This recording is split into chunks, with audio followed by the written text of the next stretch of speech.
Hi, welcome back guys. This is your friend, the Luffy Fanfics. Back with amazing fanfiction. This is the series of What if Luffy becomes Dragon's brother? Now before starting, please give this video a like and subscribe to the channel if you want more videos like this. Now let's get into the fanfic. Dragon, this is your brother. His name is Wyvern. It was a hot and sunny day when Dragon's dad walked up to him with a child in his arms. Garp gently placed his youngest son in the elder's arms. The baby cooed happily, his big, round eyes shone as if he knew something, and a soft hand touched his chin gently as if in greeting. Dragon raised his head and asked his dad, "What kind of mark is this?" Dragon asked, pointing at the red crescent-shaped mark under Wyvern's right eye. There was also a large cross-shaped red streak in the center of his chest, almost like a scar. "It's a birthmark, he was born with it." "What about Mom? Why didn't you come together?" Garp closed his eyes and was surprisingly quiet. "Father?" Dragon asked again when his father refused to answer. "She passed away during the journey here. Unfortunately, she met pirates after a big storm happened. She didn't survive even though I rushed to help. I'm sorry." "You're lying." Dragon. "Earlier, you guys said everything would be fine. Mom said she would leave the Marines to live with me. If Mom had left before, she wouldn't have died." Dragon felt regret and anger. He hugged his brother tightly and ran out of the house. Before entering the Marines, his mom was a doctor in the Goa Kingdom where she found love with his dad. A skilled young Marine from the same island hometown as Monkey D. Garp, she had a bright smile, an optimistic look, with a charming voice. When his mom told the story of her meeting his dad, she often looked flustered and embarrassed, her face turning red. Being pregnant with her second child made her want to leave the Marines, and she had gone to bid farewell to her former colleagues. Mom went to the Marine headquarters herself at Marineford, saying that it was okay to travel and that they would all be together from now on. But then, Mom didn't come back. "It will be difficult to come to terms with the loss of Delinia for you, Dragon. But as she always said, no matter what happens, we have to move on. The memories of your mom will remain with you, Vernie and me. If you want to keep remembering her, you can pass on wonderful stories about her to your brother." Garp, who was following behind, spoke gently to Dragon, hugging his son once he got close. He had rarely returned to his hometown after the pirate attacks against civilians had intensified.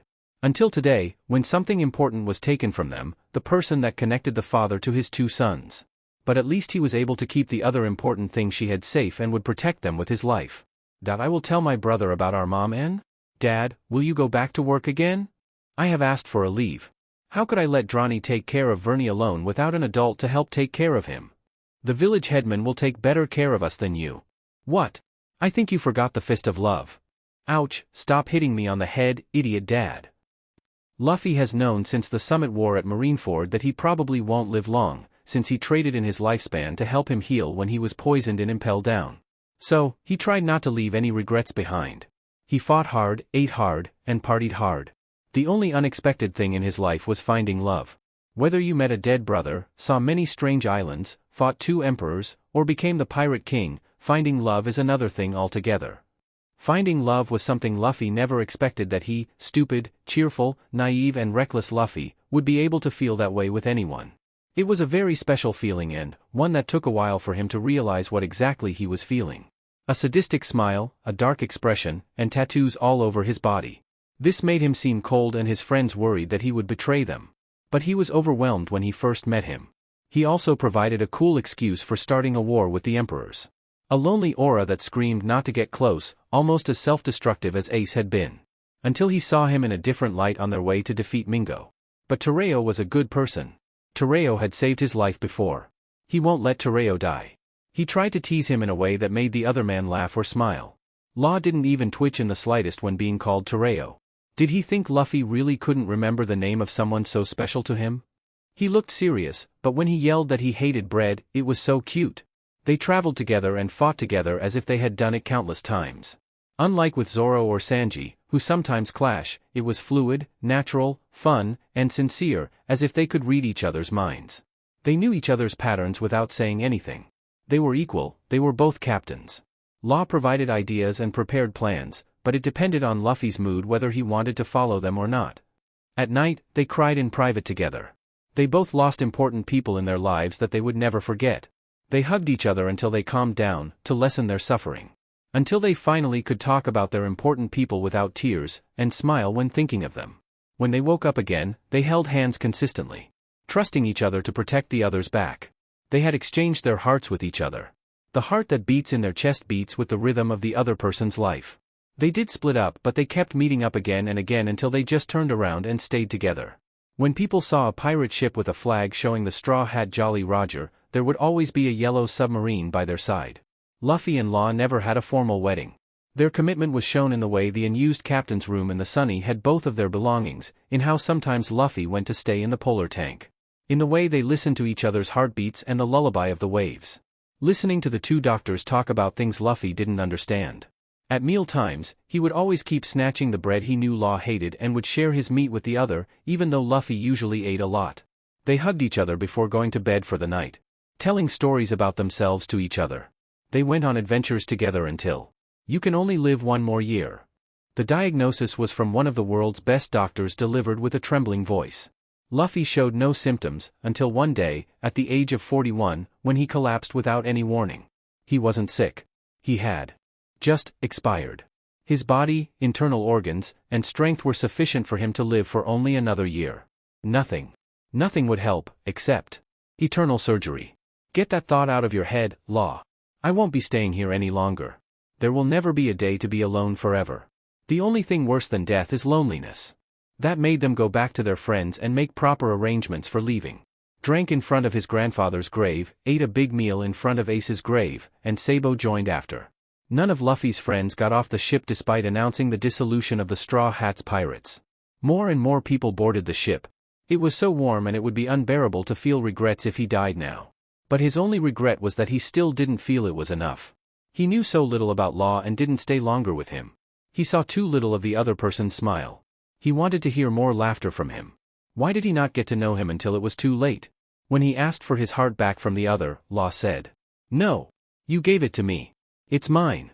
But I'm dying. I don't want you to die with me. And how long do you think I have left to live?" "What do you mean, Law?" "I don't have much time left, Lou. I cheated death a lot since I was a child. I'm also AD2. When I exerted my power beyond my limit, it resulted in a shortening of my life expectancy. I won't live much longer than you." "Oh, see. You are an idiot. I'm 7 years older than you, you know? How much time is left?" "No more than half a year longer than you." When Law said that, his crew had overheard him. There was an uproar and weeping. They hugged their captain. Even his crew couldn't take it. They saw them both as co-captains for a long time. And now that they have no guiding light left, they have no one left. After a long time, their ship arrived at the peaceful village of Fusha, which was rebuilt after the Buster Call. Fortunately, his grandfather was able to help the villagers and Dayton immediately. But the Goa Kingdom did not keep its status any longer. They also said to remove the island from the map. But in reality, when the island was instructed to be destroyed, only a few surrounding islands were sunk and the actual island was just removed from the map with no geographic area, but the land remains. They spent their last peaceful years here. The island where Luffy grew up. On an island with many good and bad memories. His starting point was this island. On the island that shaped him into the monkey D. Luffy he is today, he had a lot of things to do. There were so many things to say, past memories, about love, feelings. As the clock ticks backward, more stories were told. Those who heard it were familiar with their faces or youths with hearts full of free spirits, whose dreams were no longer a crime. No matter what kind of dream, as long as it doesn't hurt others, it will grow with no barrier. There is no such thing as can't do it, but what they need to do. Is this the feeling of passing on ambitions from generation to generation? Did Roger ever feel this way when he said them? They didn't know the actual time limit. But something told him that he wouldn't survive the night. Law's hand still held his own. On the finger tattoo, the word death was so warm. It was as if Law knew too, because he was adjusting his heartbeat to match his. The hearts that beat at the same pace. They touched their foreheads together on the bed with their legs crossed perpendicular to each other. They were waiting for the time to come in peace. Because he knew that they would leave together. Wherever they go, they will meet again. Get to know each other again, love again, and be together again. See you later, Suki, Moon. See you later, Nika. Sun. And then two hearts stopped beating at the same time. He thought that death meant there would no longer be pain. But when he woke up again, he felt strange. His point of view was strange. Everything he knew around him was strange. Surprisingly, a former pirate king like him was born at Marineford. Strange that he was born to become the non-existent uncle, as far as he could remember. Did he have an uncle or just that his grandfather never told him? As for his father, there was no way to ask him. They rarely met face to face. Dragon was more like Sabo's father than his father. He did not regret that his father was able to raise Sabo in the Revolutionary Army. But he didn't visit Luffy once, except that time in Logetown. Dragon was his father by blood. But his actual father was Shanks and has always been Shanks. He didn't know much about his own family. Whether he had a mother or not, he didn't know. Everyone has parents, but he was different or something. His grandfather, or now should he say his father, Garp, still had black hair and looked strong. Carried him happily. His mother laughed softly after giving birth. She looked kind with a bright smile despite being tired. She had warm arms. A melodious voice lulled him into the night. Was this the feeling of having a mother? Surprisingly, this time, he was a baby who remembers the past, or the future, and had the memories of an adult as a child. But if life gives you lemons, you just have to make the best lemonade. He was able to learn to grow up again as Monkey D. Wyvern, Monkey D. Garp's second son and Monkey D. Dragon's younger brother. He could easily act like a child. Vernie, my Vernie, you need to be quiet, I'll be back soon. Everything will be all right. His mother placed him in a wooden cradle in the cabin of the Marine Corps ship, with a gentle kiss on his forehead. Previously, she swayed him back and forth to comfort him while in the storm. The weather of the Grand Line is often unpredictable, but this time she left because of the sound of fighting. He didn't want her to go, but the sound he made was incomprehensible. His body was still soft, his haki was still too weak. He couldn't do anything to help her. Her gentle voice was clashing with a harsh, rude, and violent one. A voice of courage and fierceness is coming, but the gentle voice fell quiet too quickly. Until the roar of sorrow was heard. The roar was so loud that he couldn't help but cry. He was safe. His fierce and brave voice protected him, but not enough to defend that gentle voice. Why did that gentle voice stay with him for such a short time? Fate, or will you write your own destiny? The sound of the sea asking made him still. He didn't think that in this rebirth, he would have the voice of all things again. It was too funny. He stopped crying as his father gently picked him up. Although his father's body smelled of blood and tears, this was the man who had provided him security for over 2 generations, who was always protecting him. He trusted this man and put his head against his chest, where his heart pounded miserably. He was too young to do anything. He hoped this would comfort the grieving man. Sorry, Vernie. Dad should have come sooner. Dad should have stayed with your mom. Dad should be here, Dad should have been here. Edited by Fox_of_magic. Dad, just go. It's about rocks, right? For almost a year, his dad was with him, teaching him how to take care of his younger brother. Vernie was such an easy child to take care of that their neighbors said they were both very lucky. Vernie almost never cried. He would make a sound to indicate his specific needs, whether he was hungry, excreting, or even wanted to play. He was a child with a smile as bright as the sun. His dad also taught him everything he should know in detail. This was the first time his dad had stayed this long. And his dad taught him so many things about the Marines, because he wanted him to follow in his footsteps and join them. But a few days ago, his dad had received some news from the Den Den Mushi, which changed his aura. The group of thieves who plundered your mother's ship were the Rocks Pirates. Zebek did it himself. When I arrived, he immediately left. He's the leader of a highly ambitious group. He wants to rule the world. He has sunk nearly 50 marine ships. He kills innocent people without discrimination. Not caring if they were men, women, young or old, even children. He really has gone too far. They were the ones who killed Mom. Sorry I didn't tell you, Drani. Then go, just come and visit me and Vernie in a year, okay? Dragon. Go, I can stay. Thank you very much, Dragon. I'm sorry I couldn't stay longer. Dragon didn't know much about children. But he knew that a normal kid shouldn't know as much as his brother did. Because they can't even walk like Wyvern. Sometimes, he closed his eyes as if he was listening to something. Sometimes, he looked in the direction people were coming. And hell, he destroyed almost every wooden toy with just his hands. He knew that as the monkey family, they were blessed with immense strength. But things like that took time to refine. With his sharp eyes, Dragon sometimes saw that occasionally his hands turned black. But with every destruction, Wyvern was unscathed. Which is good, so he doesn't get a heart attack every time Wyvern destroys things. Vernie, watch out. Dragon, who went into the kitchen to make milk, shouted in shock when he saw a huge snake had slithered through the door. Its mouth was open to bite his brother. Instead, a black fist smashed its head to the ground until the snake stayed still. The stubborn toddler saw it and grabbed the snake's head and waved it around as if asking for food. As they were able to eat wild things, Wyvern could eat large amounts of meat. Okay, it's good that it wasn't poisonous. I'll make it for you. Do you want me to fry it or grill it? Yirl. Grill it? I can do that. Is there any news, Drani? A 4-year-old wyvern carrying little Makino asked curiously when he saw that his brother was crying in front of a newspaper that had just arrived. Father has succeeded. Doing what? The Rock's pirates have fallen. That's good. It's time to party. Wyvern said happily as he carried Makino over his head and turned around. The little girl he was holding giggled before speaking. Yaimyo Yardi. Yes. Must party. Stop. Why is a kid who came here to play around not afraid of thieves?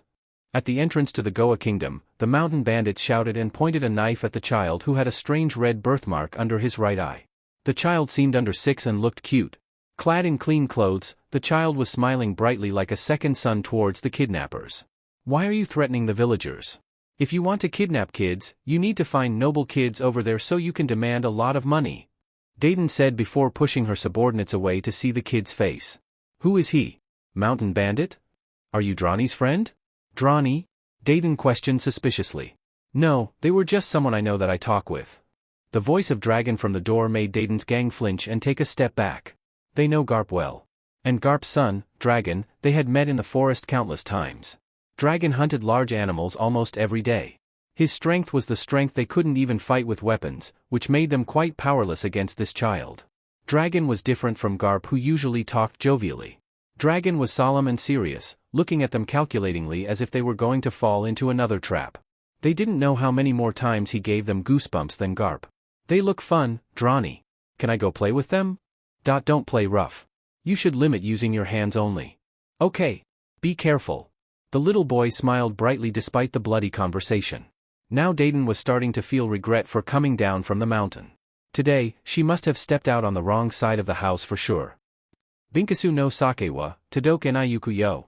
Dragon, with Wyvern who was turning 8 years old today, came to collect stuff from the sea as a birthday present. As he was collecting the colorful shells, he sang the song Bink Sake. He had stopped questioning his brother's weirdness. That's a pirate song. Yeah. Don't sing this song to our dad. Shishishi, will dad come with a lot of meat today? Well, probably from ransacking the Marines like every year. Yay. Will Drani be a Marine, like dad? No, I don't like many things about that organization. It feels weird. Is that so? What about Vernie? No, it's boring. So, what do you want to do? Vernie wants. If you ask Luffy's dream, he would quickly have answered that he wanted to be the Pirate King. But then again, he was already wearing the crown. He had been everywhere, he saw everything, and he already knew what he wanted to know. And what else is he left to do? What dreams are left for Wyvern? Living without dreams and goals was something that made him feel strangely empty. It's okay, Vernie. We still have a lot of time to grow, so we can slowly figure out what we want to do together, okay? Dragon, seeing his brother's confused expression, couldn't help but kneel in front of him even though his pants were dirted by the sand. The blank eyes turned to look at him again, and Wyvern answered as cheerfully as he normally did. Yeah. This thing is called hockey. There are 3 types in total: observation, armament, and conqueror. These are important things at sea. You must learn well and become good Marines. Who's going to be a Marine, crazy dad? No. It's boring. What? So, take my fist of love, you brats. This is the main Marine base, Marineford. In the future, you will surely become great Marines. Garp spoke as he brought Dragon and Wyvern to Marineford and headed to the training center where Admiral Zephyr was teaching. Admiral Sengoku and Admiral Tsuru were chatting nearby while watching the exercises. I can't come.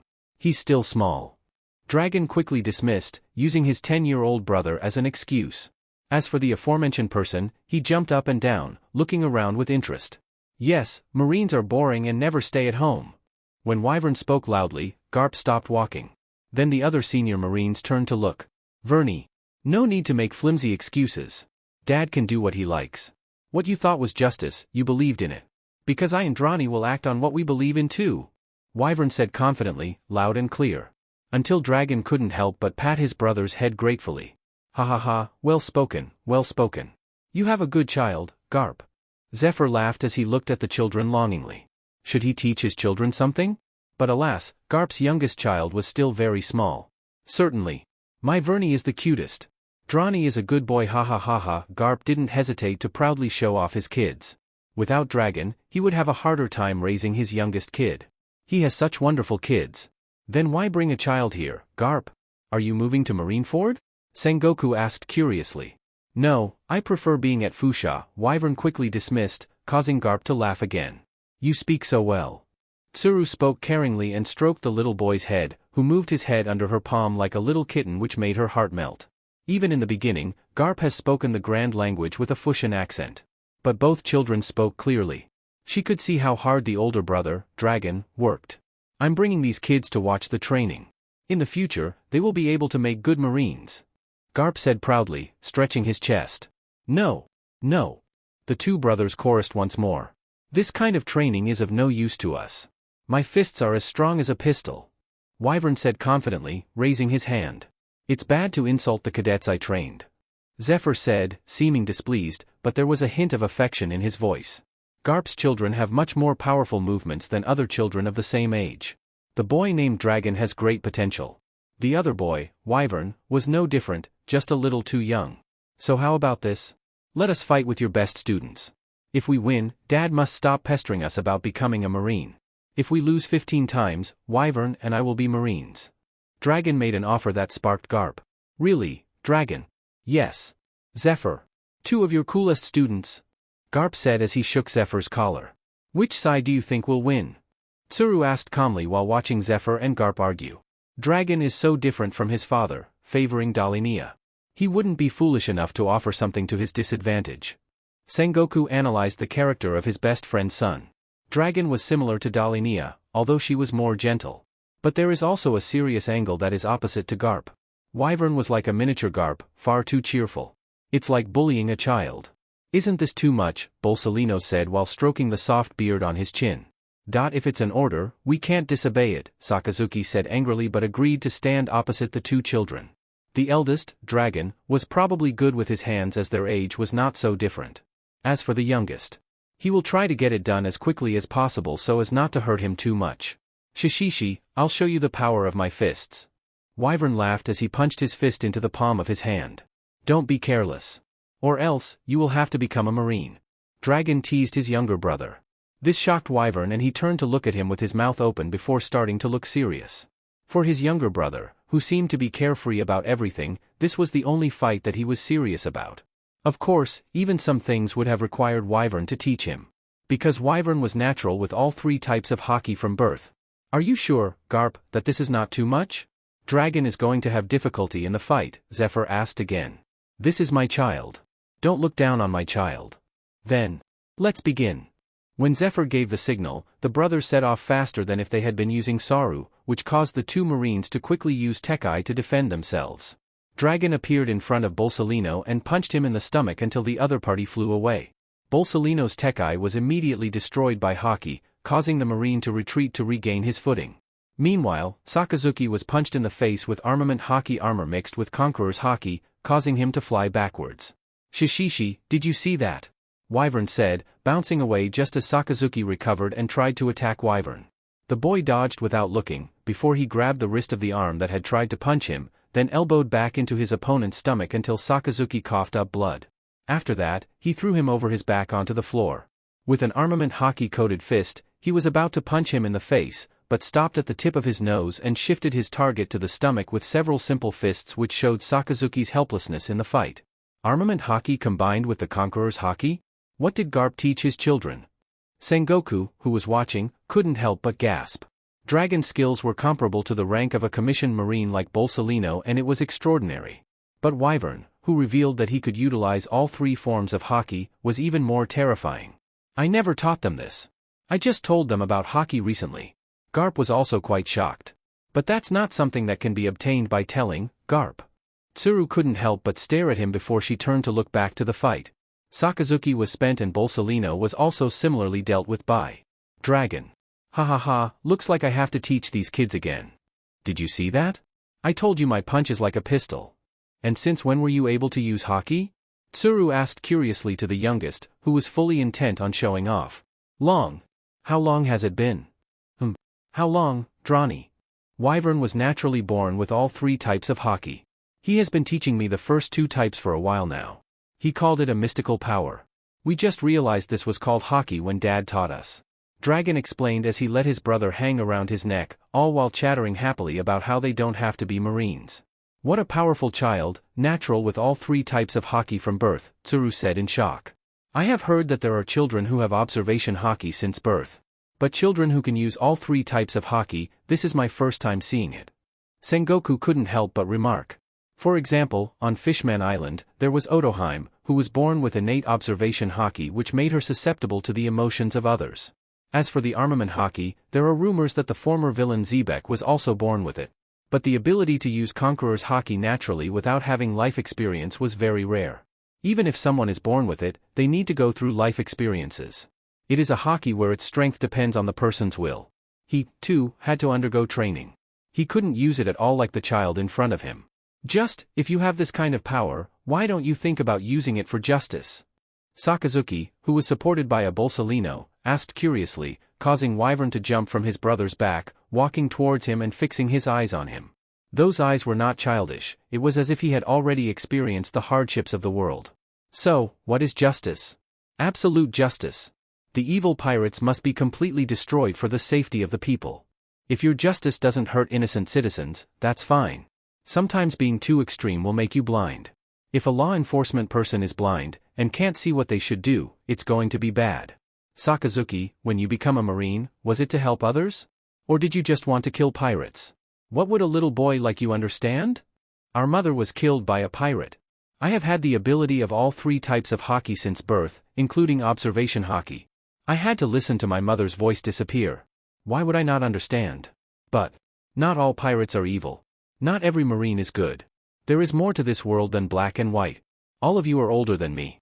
In the near future, I will live in the world you created, Shishishi, future Admiral.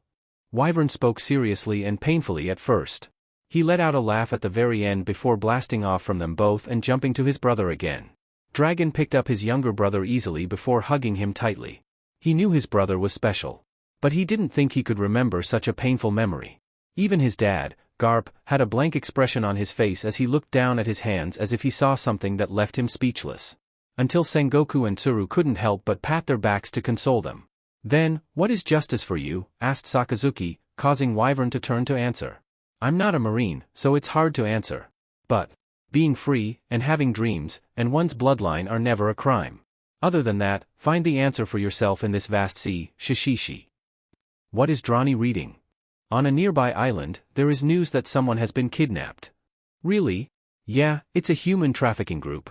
I already sent the information to Dad, but human trafficking groups are authorized on behalf of the world nobles. The Marines couldn't catch them. People should not be captured and traded like they aren't human beings. Dad can't do anything? The Marines are less powerful than the celestial dragons. They claim to be gods and do whatever they want, and the Marines have a duty to protect and coddle them. This duty is even more important than the protection of ordinary citizens. This has made our dad never think of taking the role of admiral because the admirals work directly for them. Dragon almost spat out their names. When he imagined Wyvern being captured and turned into a SLV, he was so angry that he felt like he could destroy the island. What about the feelings of parents who have their children taken from them? The anguish that a loved one was branded a SLV. Why should justice and righteousness protect them? Why is the reality of the world so distorted that it makes him want to vomit? So what is your plan to deal with it? Nothing yet. Right now, I can't do any of those things. The world nobles have not ruled the world by just luck for 800 years. Their foundation is too strong for me to topple by myself. So, you can't do it alone. Yes, I can't do this alone. Vernie, would you like to do it too? Shishishi, I'll think about it. Drani. Huh? I want to go to North Blue. Why? Let's go see the world, don't you think we've seen too little of it? Then, why North Blue? I would like to go see it for myself. Just hearing stories is not as good as seeing the real thing. Do you want to see the truth on the other side of the world? About the voice of all things you hear, right? Dragon asked his younger brother. Wyvern once told him that he heard the voice of all things, that sometimes the ocean told him some interesting stories. Yes. Then I will call our dad and ask. Awesome. Daffy, you have to wear glasses. His father gave him oval black glasses that could cover all his eyes. Don Quixote Doflamingo, 5 years old, didn't understand. Everyone respected them like a god. Saints from other families only wore air bubbles in order not to breathe the air of the lower classes. But when he was in the Mary Geos, there was no need to hide his face. Why did he have to wear it? Why, father? You have to wear it, Doffy. You can only take it off in the shower and at bedtime. Do not let others see your eyes at all. Why? It's for your sake, Doffy. You must wear them. When he took the glasses and put them on, his father and mother looked clearly relieved. Were these glasses really that important? What about Rosie? What shall we do? Rosie is still shy. He doesn't like to hang out with other saints like Doffy. For the sake of our children, we can't stay here too long. In fact, I feel that we are not that different from normal humans. I need 2 more years to think. Only 2 years. Doffy didn't understand. Why were his parents always secretly whispering about him and his younger brother? Why did his parents had freed the slaves they have until other saints were gossiping about it? Why don't they teach him how to train slaves like before? Then why? They picked up the old stories of the Don Quixote family to read? What's in it? Are you out of your mind? Saint Homing. A person of our level is abandoning the position of God to be the same level as a human? Why do you have to do this? We cannot coexist with humans. We have been human since long ago, said his father with a gentle smile, without heeding the admonitions of relatives and saints from other clans forbidding them. His mother hugged him and Rosie tightly. She was stroking their hair and brushed golden hair to cover Rosie's eyes. Everyone looked shocked and terrified as he had never seen them. They were God, and what else was there to fear? Are you saying we are the same? Too much disrespect. What do you think the celestial dragon is? You have been a heretic since long ago. We can only take you until here. This is the northern edge of the country that is not affiliated with the world government. Accommodation and assets for ease of living are just that way, a government official said after they were brought to the castle. Thank you so much, said Saint Homing, after checking all of them. Then we would like to keep the celestial dragon confirmation chip. Saint Homing nodded to take away the 4 chips. It's not bad to come to the northern area like this. The only regret is that the country is not of the world government, said Homing's wife as she looked at the newly relocated castle with her children, with Doffy leading Rosie to the pile of treasures they carried. We will have to wait for Doffy and Rosie a bit older. After that, we can move to another place. The 4 of us now live peacefully here. Father, where is the SLV? Let's go get it, shouted Doffy as he lifted up his fallen brother. Doffy, Rosie, we have to educate our children on everything from the beginning. Why isn't there a SLV here to take orders? Why is the city so shabby? Why are these humans staring at him? How dare you look at him directly without bowing down? Why don't you kneel? These BSTRDS are truly dishonest. You dare to walk in front of me? The more he shouted, the more humans looked like he was crazy. Why are these people begging to die like this? Where have all the officers gone? Somebody bring a gun. Who do you think I am? Doffy, why are you wounded? Said Doflamingo's mother worriedly, before using a handkerchief to gently wipe the blood. Rosinante, who had rushed to his brother, stumbled upon the hem of his shirt, so his father had to grab him.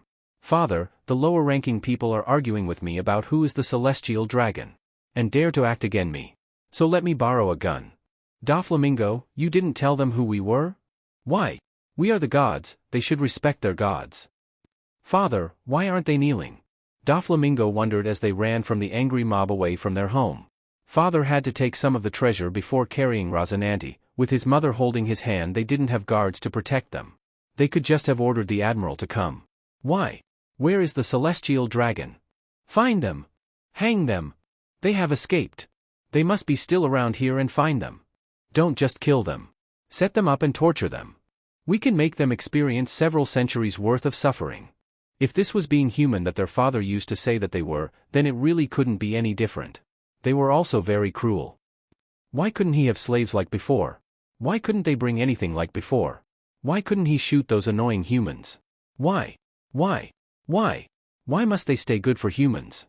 So why can't they go back to where they left off? Why did their parents never explain anything else? We are human, so there is no reason anymore? So, why did they have to be chased away? They burned their house, usurped their property, yelling at them for being cruel. So, what they were doing right? Were what they are doing now right? Just avoiding the wind and rain is enough. Our news has not yet reached this land. Father said in a rundown shack that was in a garbage dump. Mother, who was weak from fleeing, fall ill. What was their father thinking to keep their mother here? How can we live in a dirty place like this? There are insects in the house too. Plus, the smell of the house made me vomit. Father. It's the first time since birth that I feel pain. Don't hurt my brother. Humans. Doflamingo used his body to protect his brother. Rosinante's legs were smashed so hard until he was unable to walk. He didn't know why the other people had fainted, but that was all right, he would take his younger brother away. Doflamingo wasted no time in thinking. He picked him up on his back and ran as fast as he could. What happened? Find that family. I didn't expect things would be this bad. I was too naive. I'm begging you, you can whatever you want. Just please accept my wife and children, it would be fine. Can you please let them go back to Mary Geos? If they stay like this, they will be killed for sure. His father called and pleaded with his relatives who had been begging him not to come down here. But the communicative snail had an indifferent expression as if he hadn't seen his father in sight. This the way of life you choose. Those who left cannot return. Don't call me a second time, human. Click. Who chooses this? Who chooses this kind of life? He never chose. Sniff sniff sniff. His mother is dead. His mother is dead. Rosinante couldn't stop crying. He was left with only his younger brother. Where is his father? Why did mother need to die instead of father? Because of father's mistake. You wanted to go to North Blue? Why? Garp's voice came out from the den mushy curiously. It would be good to take his family on vacation. But he was still busy in the new world. It was hard to go from here. Vernie wants to travel. Is there a way for us to go? Dragon asked. Dad is busy right now. I'm in the new world with Tsuru-chan. North Blue? I don't know why, but Sengoku is on his way there. Try calling and asking him, Tsuru suggested. Before carrying on with his paperwork, Garp continued to eat his crackers. So, Dad can contact Sengoku's for you. Take care of your younger brother, Dragon. Yes, I can do it. After that, the two brothers were contacted by the Admiral to wait at Logtown and then stayed on a prepared ship to wait in front of the Red Line. After they made their way to the Red Line where there was a small, one-way shortcut to cross the Marine's Red Line. The two brothers just looked at each other before quickly crossing the Red Line to the North Blue section. There was a ship where Admiral Sengoku was waiting for them. You come so quick, Sengoku complimented. Shishishi, of course. Just the Red Line is a bit high. I didn't think the Marines would have a walk like this. Otherwise, how are we going to send Marines across the Red Line? But generally, Marines crossed very slowly. Some of them can die early. It required only a commissioned rank to cross over and over. Traveling in this world is difficult, Sengoku said before giving a hand signal for the junior Marines to set sail. So when our dad travels back and forth, he always has to do this? Dragon asked. No, from the Grand Line to East Blue or South Blue. We can do it easily, but below the rank of Vice Admiral, they usually can die before they arrive. But Garp. As you know, Garp can directly go through the comm belt. But now that he is on a mission in the new world, it makes it very difficult for me to come. So Uncle Senny? Thank you very much for bringing us here. Wyvern called him, with a nickname that Garp definitely came up with, until the owner of the name couldn't help but blink his eyes as his brain processed this. Dragon couldn't resist but laugh a little. If I didn't accept it, your father won't stop calling me. Tsuru then will call me to force that madman to do his work. Where would you like to go? Follow Uncle Senny. Uncle Senny wanted to come to this sea in the first place, said Wyvern, before running to Dragon and asking for food. Sengoku was quiet and looked up at the sky, trying not to think that this child seemed too conscious for his age. He was asked by some nobles to visit the extreme situation on the edge of the North Sea. Therefore, he must obey. But for this mission, he couldn't bring other Marines for the secret. In front of the once beautiful castle, there were 3 figures hanging from the windows. 2/3 of them were just children covered in wounds and blood. They were very small but were battered more than they deserved. The smaller child was crying non-stop. As for the eldest one, he was biting his lip, holding back tears. All 3 were blindfolded by veils. The father screamed, asking to let his children go. Dragon, who saw this sight, couldn't help but put his hand over his mouth. He knew that this was a country that was not affiliated with the world government, but he did not expect it to be this cruel. They were just children. What the hell are they doing? The conqueror's haki flowed out of Sengoku's body uncontrollably. He couldn't accept such cruelty, not counting the children who had been tortured. What do they do with their morals? Wyvern looked surprised. It was different from hearing it and seeing it himself. No wonder Doflamingo was twisted. That's the Celestial Dragon family. Just the former Celestial Dragon. Even if we kill them, the Marines won't make a move. Another civilian voice said angrily, unaware that a Marine was watching them. But both Sengoku and Dragon froze when they learned that the trio who had been tortured was once the Celestial Dragons. Dragon's eyes looked so confused that it was hard to know what he was thinking. It's really lucky to get a chance to take revenge like this. I decided to give up and cried for the rest of my life. Take a hammer and smash all of the bones in their body. Don't kill them, keep them alive so they could suffer. And then torture them. Move with 1,000 arrows. My sons, who were just 5 and 2 years old, were just walking past the celestial dragon and they were shot to death with 16 shots, the man with the bow muttered regretfully. My daughter who had been taken into slavery and returned with a miserable face, not saying a single word after that. 3 days later my daughter committed suicide, said the old woman with some knives said frantically. In the past, I was a SLV where you plucked out both of my eyes solely for sports. Are you guys having fun now, said the blind man, before laughing like a madman. My wife was burned alive just for laughs. But you guys probably don't care, said the man holding the torch. Because we have to send monetary tributes to you, our country is collapsed from starvation. Have you ever been hungry? Everyone had died with only skin and bones left. You are like a god, right? You are different from a human, isn't it? If you got hit like this, you won't die. Treating humans lower than insects, being tortured, brutalized, weak, is that what we are, you know that? Celestial dragons. The accusations against said celestial dragons made Dragon not dare to make move. Sengoku closed his eyes because he knew, he was also one of the people who helped the celestial dragons. The children are not at fault, give me all the pain, please, let the children go, the father pleaded. It hurts so bad, just ugh. Father, I want to die, said the youngest, in a weak voice that made Sengoku unable to keep his eyes closed and moved forward. He wanted to help, he really wanted to help. Whoosh shunk. Ah? Daffy. Brother. The arrow shot toward Daffy caused the father and son to cry out in concern. I'll get even? I'll get even with you idiots. I'm not gonna die. No matter what you do to me, I will survive and I'll kill every single of you JRKS? Doflamingo announced his brutal determination and a stronger vibe came out of Doflamingo caused the villagers unknowingly retreated and fainted. It was the conqueror's Hawkeye. Wyvern could understand. For those who didn't have the will, is it mercy to use it to neutralize the mobs? So his father and Rosinante wouldn't suffer like this. Devil. What I saw as the devils were you guys, said Wyvern, before walking closer to the mob wall. Who are you, boy? Do you know what they did to us? Did they do that to you guys? Have they done it to you? The villagers who raised their voices were taken aback. They are the celestial dragons. The worst thing in the world. They didn't deserve what you did to them as they are just kids. In the end, it wasn't them who did it to you but just because of their bloodline. People. Choose not to be born, do you know? But now the devil is you all. Act against those who have not done anything, hated, holding a grudge, despised because of their blood. Wyvern said before cutting off the other people from saying any further by releasing the stronger conqueror's Hawkeye, causing all of them to faint. After that, he jumped to save the hanged Doflamingo, which the dragon moved to help the father. Sengoku immediately helped another child down. Let me go, I don't need your mercy.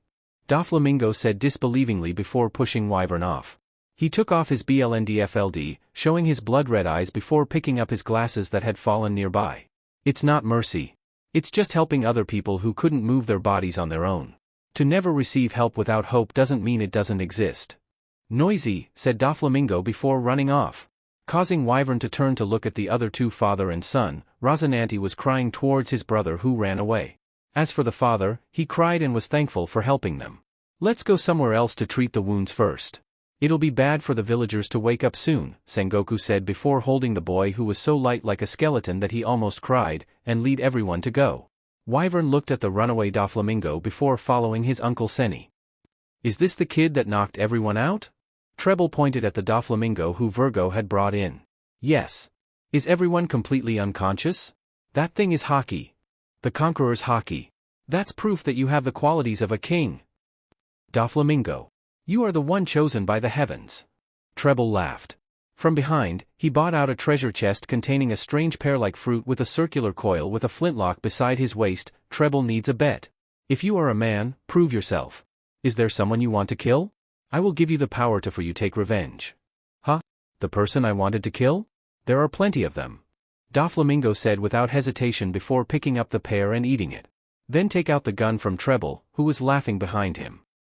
What do you think? Wyvern asked Dragon who was still pondering. They gave up their position to live as human beings. But they couldn't live because of the accumulated anger of the commoners. It's just a two-sided rope that pulls to the end, whoever lets go first loses. The celestial dragon could not accept their change because he forfeited their position which became a death sentence for them. It was not a bad thing for Celestial Dragon to the creation of the world government. But their behaviors were inconsistent.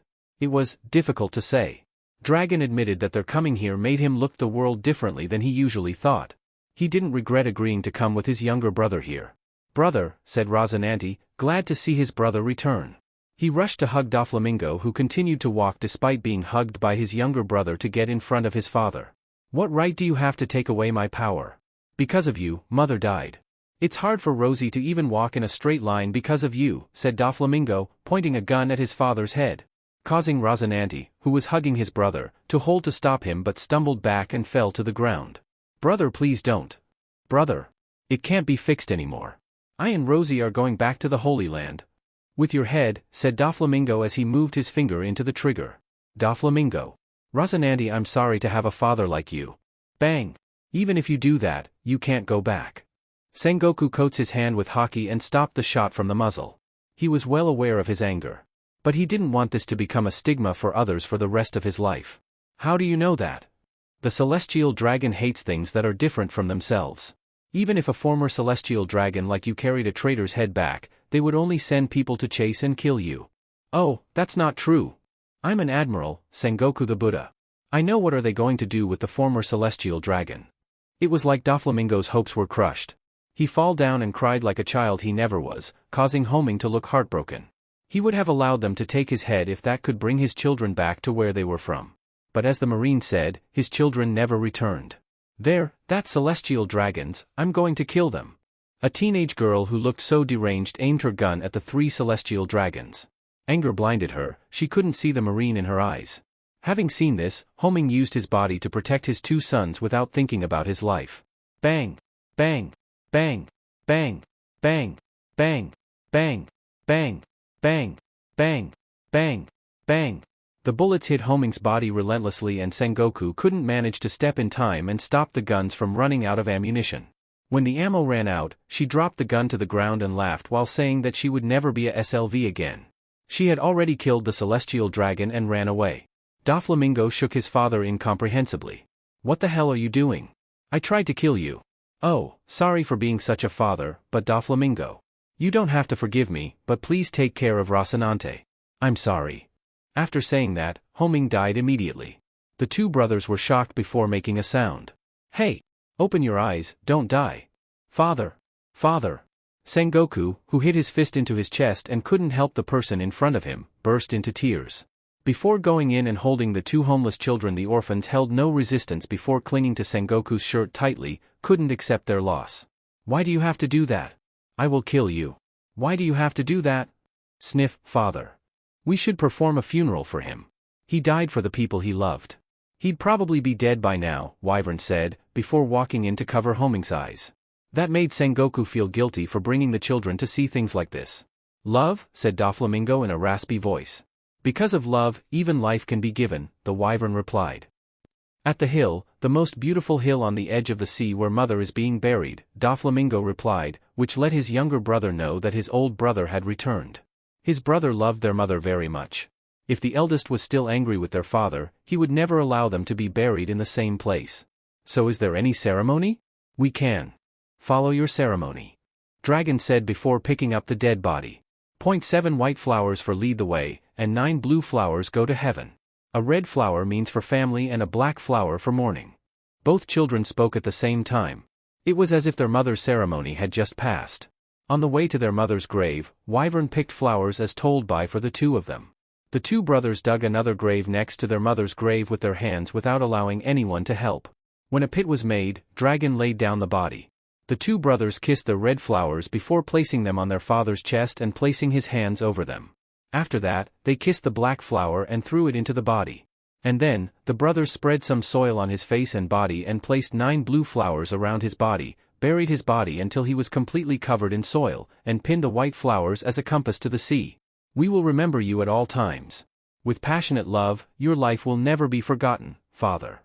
After the final farewell, they cried accompanied by the new sun rising on the horizon.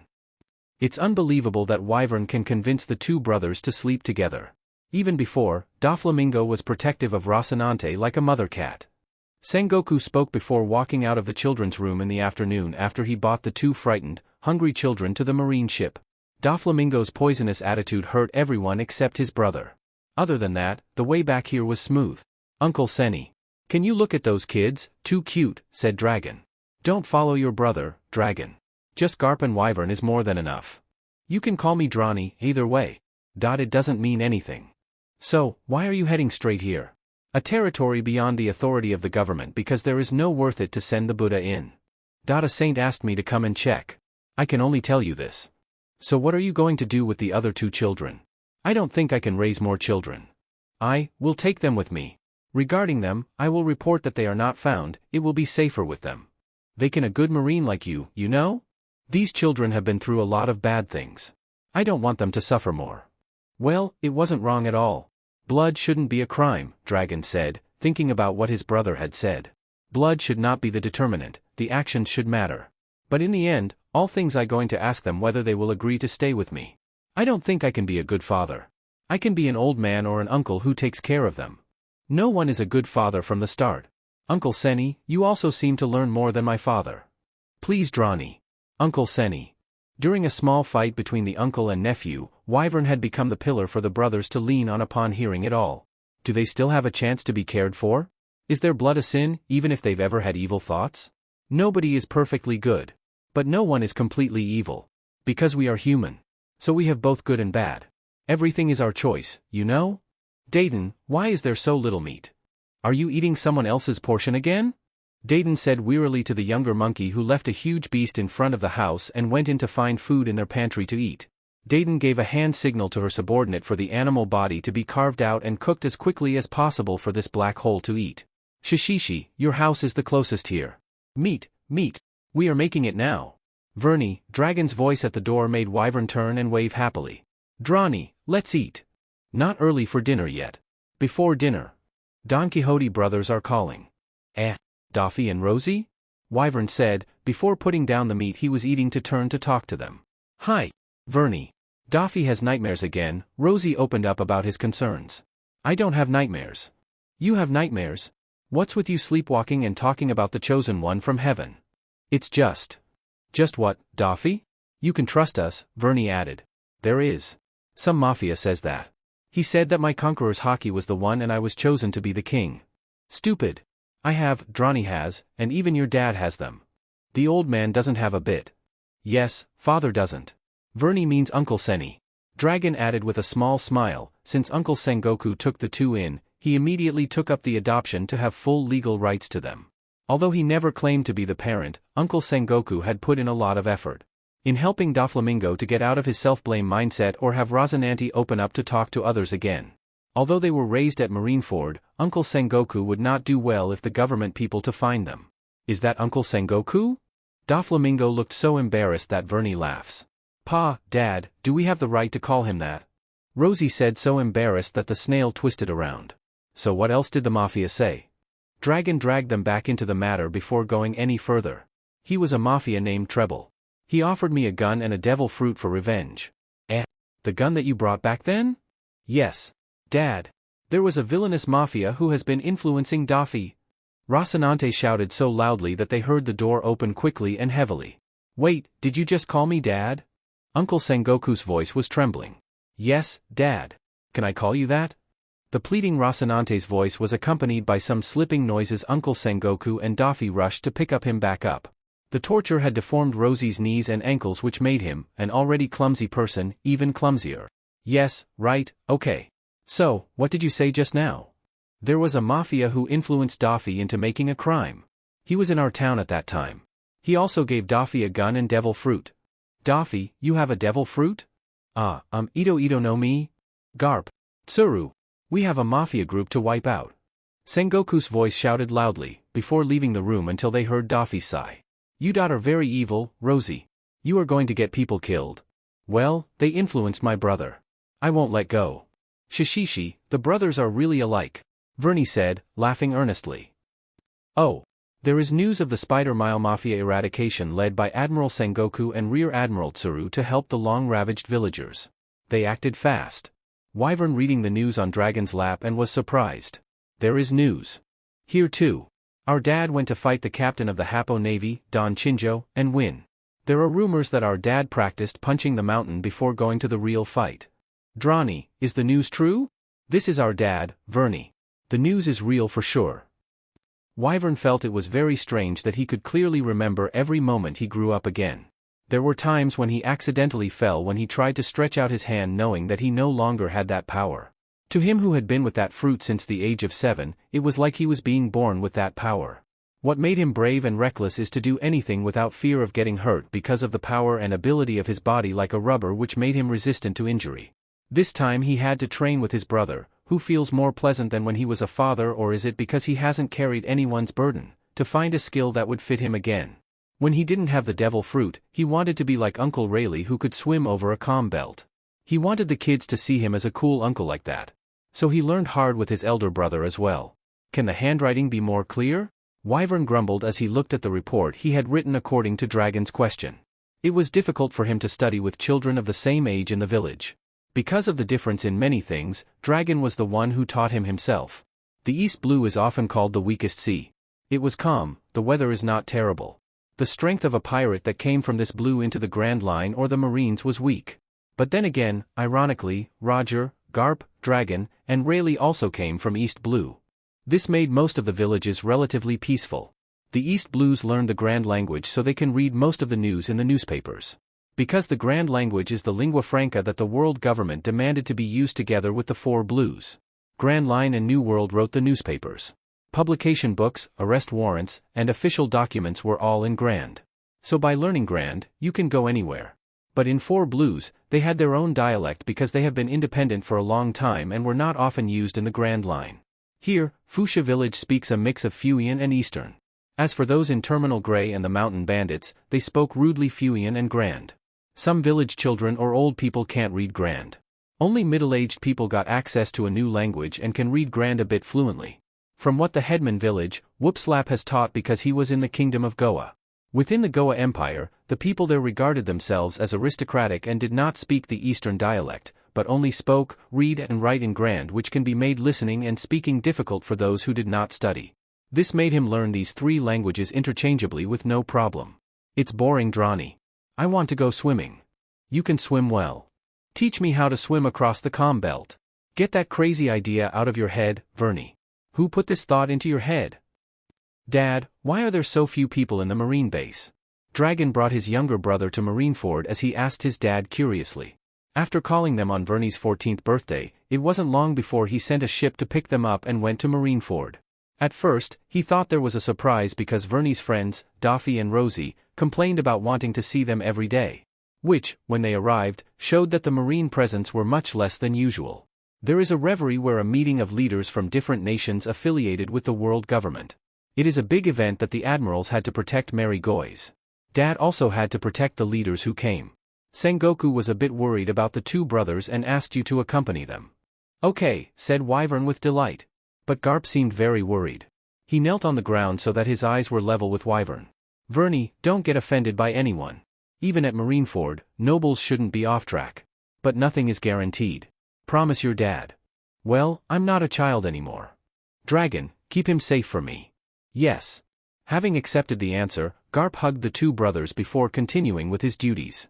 The 2 brothers headed to the relatives' residence related to the Marines. There were enough people, but lesser than usual. There must have been many people who were worried about the same things as Garp, so they sent some of their relatives back to their hometown first. Excuse me, how much is it all? A nearby apology made Wyvern turn around, making him unable to stand still. The other person looked very similar to Sanji. This made him want to cry. But she was a girl with a sweet smile, not smoking, and in a white lace dress, not in a black suit. Never mind. Leave the unsold part is enough, said the seller when the girl accidentally hit the fruits and they fall to the ground. But the girl again tried to offer some money to buy the fallen fruits. Food should not be wasted, food should not be wasted, said the girl and Wyvern at the same time. Wyvern offered some money to buy more fruit. Although he liked meat, the fruit was delicious too. I think the same too. I think food can heal people. In the sea, there is usually a shortage of food. In the islands, it is indispensable. Food is important not to be wasted, said the girl, in a soft and pleasant tone. Yes, I love meat. I'm Wyvern. I'm Sora. Would you like to go see my friends together? Okay. Sora thought for a moment before agreeing. without knowing how important this deal was for her future life. And looking back, she would never regret it. Okay, so, I'm going to babysit for 5 children now. Dragon looked at the children, sweat dropping until Wyvern and Sora burst out laughing and then followed the big brother while still talking about the tasty food. Shortly after arriving at Sengoku's villa, Hawkeye alerted the brothers that someone was waiting for them. Daffy, Rosie, we are here. Wyvern spoke loudly before opening the door without a second thought. But Dragon, who saw this, pulled Sora by the neck to avoid Doflamingo's thread that had been released until it scratched the ground. Rosinante, who was holding a staff, prepared to attack but fell down. But there was no sound causing Dragon to raise his eyebrows. This is new. Just kidding. Is it true that they said that you had knocked down Bolsolino and Sakazuki? Doflamingo, who was trying to mask Rosinante's power attacks, spoke in amazement. It has been almost 2 years since they talked through snails. They had trained with their dad for quite some time. Their body grew taller and larger until they surpassed Wyvern. They would be ready to enter the Marines in a few years.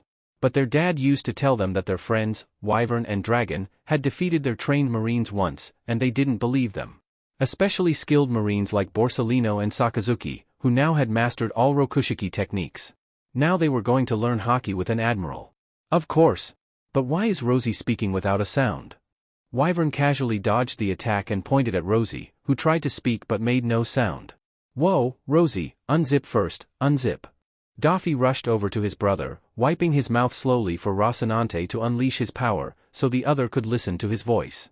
Is that the devil's fruit power? Sora asked curiously. Who is that? Don Quixote brothers asked the 5th person in unison. A friend.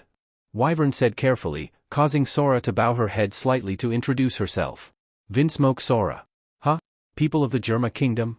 Dragon knows the name Vinsmoke, which was quite famous in North Blue. So, shall we go back first? Rosinante tried to offer. We should better go to the cafeteria. I'm hungry. Wyvern cut into the conversation and they agreed to it. Everyone just shrugged their shoulders and went with the flow. Wow, it's terrifying to see them eat. Sora said in shock. She only ate a plate of pasta. Rosie ate 3 plates. Doflamingo ate 5 plates. Dragon 8.3 stacks? As for Wyvern, he didn't stop eating until she started feeling sorry for the chef. It's the monkeys. They inherited this eating habit from Old Man Garp, said Doflamingo, moving his hand to help hold the glass that had almost slipped from Rosinante's hand using a thread and guided it back into his hand. Rude, be careful, Aunt Tsuru will wash you with her power, Dragon said, where Doflamingo suddenly sat up straight and felt goosebumps. He got washed a lot in the first week until he listened to his dad. Plus, his power was completely useless against that old woman. Then again, she was a vice admiral, same level as Garp and Sengoku. Which told him her skill level already. Noisy. Why are you following Vernie? Doflamingo immediately asked Sora to check. Vernie was their first friend. Even though they were still weak, they wouldn't let anyone hurt this idiot. He's interesting. My kingdom doesn't care much about food or basics. Germa was once a prosperous military empire 300 years ago but is now a nomadic kingdom that still has the right to attend the reverie. Now, the royal family was only interested in restoring that prosperity. All non-kingdom related parts will be discarded. So the consolation part of this is that I don't need to talk much, Sora said as she curled her golden yellow hair in loneliness. So how did you get here? If you're not part of the royal family? Dragon asked curiously. Actually, I am part of it. I am part of Bride in the future. My father had no sons, so he recruited a young man with great ambitions to be the heir to my future. I, despite being a princess, have no power. Besides giving birth to the next generation of Vinsmoke. Bang! It's wrong. The women I know a lot are strong. Their strength was not only in their bodies but also in their minds. Do you have any dreams or things you want to do? The Wyvern slapped the table and said loudly. Can I do that?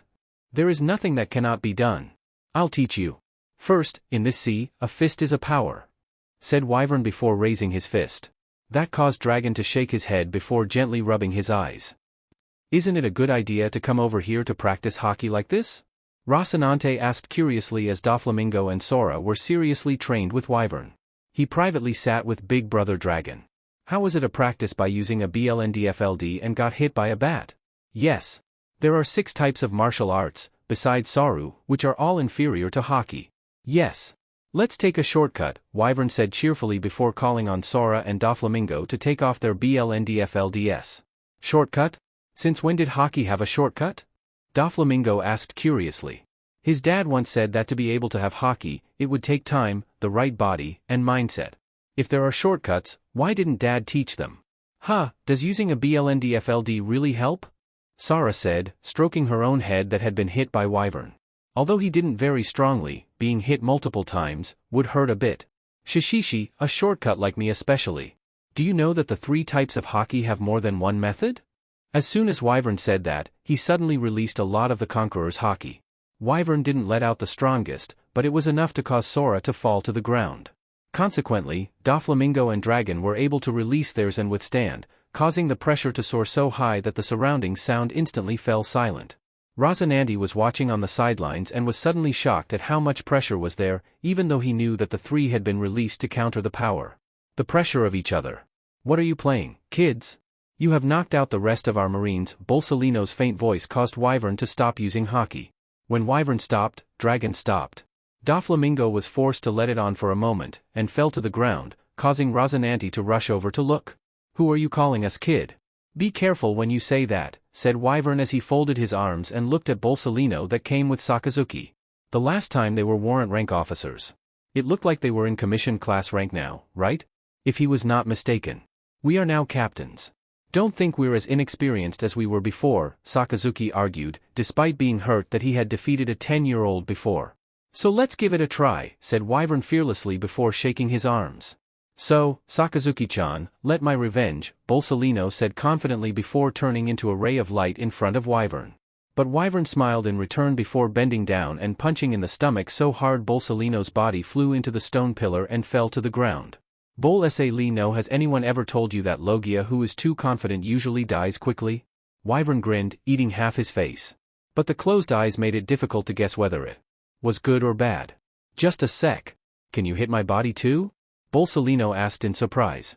Since he got his power, no one had ever attacked his body directly. Why didn't you practice hockey? Don't you know that hockey can attack the real form of the devil fruit user?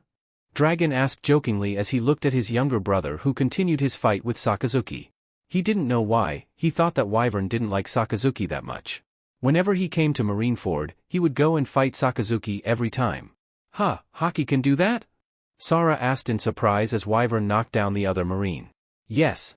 So let's practice together. Rosie, you can't escape. Oh, Reverie is only 7 days, I probably can't practice that much, Sora said thoughtfully. It's okay, Sora. Just understand the core and continue practicing by yourself. There's no way we are able to become this good in just a few days of training. I'll help Wyvern teach you. Dragon consoled Sora. So you guys are free, right? So come practice with us. Please be kind and I'll give you a few tips. Wyverns irresistibly offer Bolsolino and Sakazuki to join them as sandbags. He had to run down these guys. We couldn't refuse this time, right?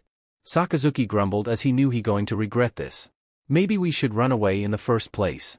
Bolsolino began to regret what he wanted to revenge in the first place.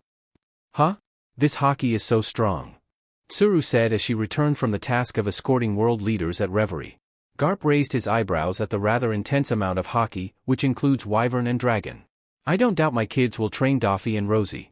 That's for sure, If that's what it really is, then your sons are very talented.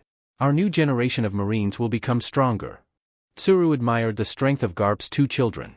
Even if they do not join the Marine directly when they trained with the Marine's new blood, that was already a great help. The 2 startled at the same time as the pressure of the Conqueror hockey reached 3 points before the 4th spot they didn't recognize popped up. Who? They both said in unison before rushing towards the training ground. It showed that in addition Dragon, Wyvern, Doffy, Rosie, there are also Marine captains, Bolsolino and Sakazuki. Looked exhausted. The 4th Conqueror hockey was from a golden-haired girl they'd never seen before. Superb. Sora has it. Will Rosie have it too? Wyvern said playfully before releasing the pressure causing the newly gained Sora to collapse.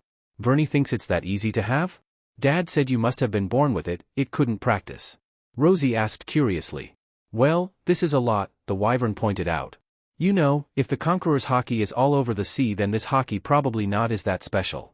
But it's almost non-existent, that's why it is so special. There are only 3 people who have in this Marine base, you know? The fleet of 4 blue and grand troops was only 3. Do you understand how special it is? Tsuru, who heard the conversation, couldn't help but speak up. Did these kids think the Conqueror's hockey was a toy? You see. Sora, she's so cool. In the future, you definitely going to be in a high position. Wyvern said confidently as if knowing the future, causing Sora to laugh slightly. That's right, we've to have a little more self-confidence, isn't it? Sora said calmly. Sora? Vinsmoke Sora, Princess of Germa is here? The meeting is over now. Tsuru asked kindly, startling Sora before hurriedly running off. I have to go first. I'll call you back. Will you guys answer my calls? Of course we're friends. Wyvern, Daffy, and Rosie replied in unison, causing Sora to laugh. She had never thought that having a friend could warm her heart. Dragon should go out and pursue your dreams. After returning from Marineford, his younger brother suddenly spoke up without any reason. His eyes seemed to be able to read into Dragon's mind. But if I leave, how will Vernie live? His younger brother was both weird and strong. But there were many sides to his brother, including the belly of a black hole. He can blame heredity on this one, acting recklessly, being innocent, and trusting people easily, but judging people too well, like a lie detector. Other aspects of survival fundamentals are rather negative. I can live, I am strong. What about housework? Food? Can you manage that? Don't we all live alone with roast beef, you know? If you can't handle basic eating and household chores, I can't trust you to be anywhere. Boo, so hurry up and teach me. I will not delay your dreams any longer. Then the first thing you learned is... Wow! Big news. The first page is full, Vernie. Makino asked, returning a book about navigation in the Grand Line. It was one of the books that Dragon had collected on his way back and forth to Marineford. After Dragon had taught him for over a year and was confident that he would survive on his own, Dragon then left the island without telling their dad. It might be a little lonely because Dragon is a much better older brother than he thought. Almost. Can replace the father who would come over a few years in the future. But he was glad to let Dragon do what his heart wished for. Yes. This was a great war between Shiki fleet and the future Pirate King Gold Roger. A sea war in which Shiki's fleet was defeated despite having more power. In this war, many famous pirates were destroyed, and was called the Battle of Ed War. What about the Pirate King? Makino asked questionably. Yes, in the future Gold Roger is the one who will become the first Pirate King. But in the news, it says Gold Roger? Makino said and pointed at the news. Her brother told more than what was written on the news. But then again, she never doubted her brother. Because Vernie never lies and always has very special stories about Grand Line. Even teaches a special thing called hockey where on the island, only her brother was willing to teach the children of the village, but only she was good. Machihikuan and Mikoto-kuan could do it too, but they were much worse than her. Actually, his name is Gold Rogers, but of course, they are stupid. So they write the wrong name. Mommy let me go with brother Vernie too. Vernie has gone to the Grand Line many times since childhood. Vernie can be verified that I can protect myself. 3 days before his 16th birthday, Wyvern had decided to go out to sea to explore the Grand Line before the PRD of the Golden Age of Pirates began. He escaped the parents' questions by having the village headman took over instead. But Makino wanted to go too. Wyvern was happy because Makino was definitely more talented in navigation than he was. Wyvern, are you really going to take Makino with you? It's up to Aunt Molly. Anyway, I'm going to the Grand Line for no more than 2 years. Let Makino go and open her eyes a bit. I can protect my sister. I'll definitely return her back safely. Seeing the other being assured about this, Molly couldn't help but trust him. Garp's children were always more trustworthy than their fathers. Okay then, Makino. Make sure to obey him. Don't make a mess for him and just have fun. Thank you, Mommy. Red Line is so big. Makino said excitedly as she looked at the red line in front of her. Today, the sky was clear, the wind was strong, and everything seemed very genuine when they went up to Reverse Mountain. She took the helm and reviewed everything she had read. She might not have a huge talent for navigation.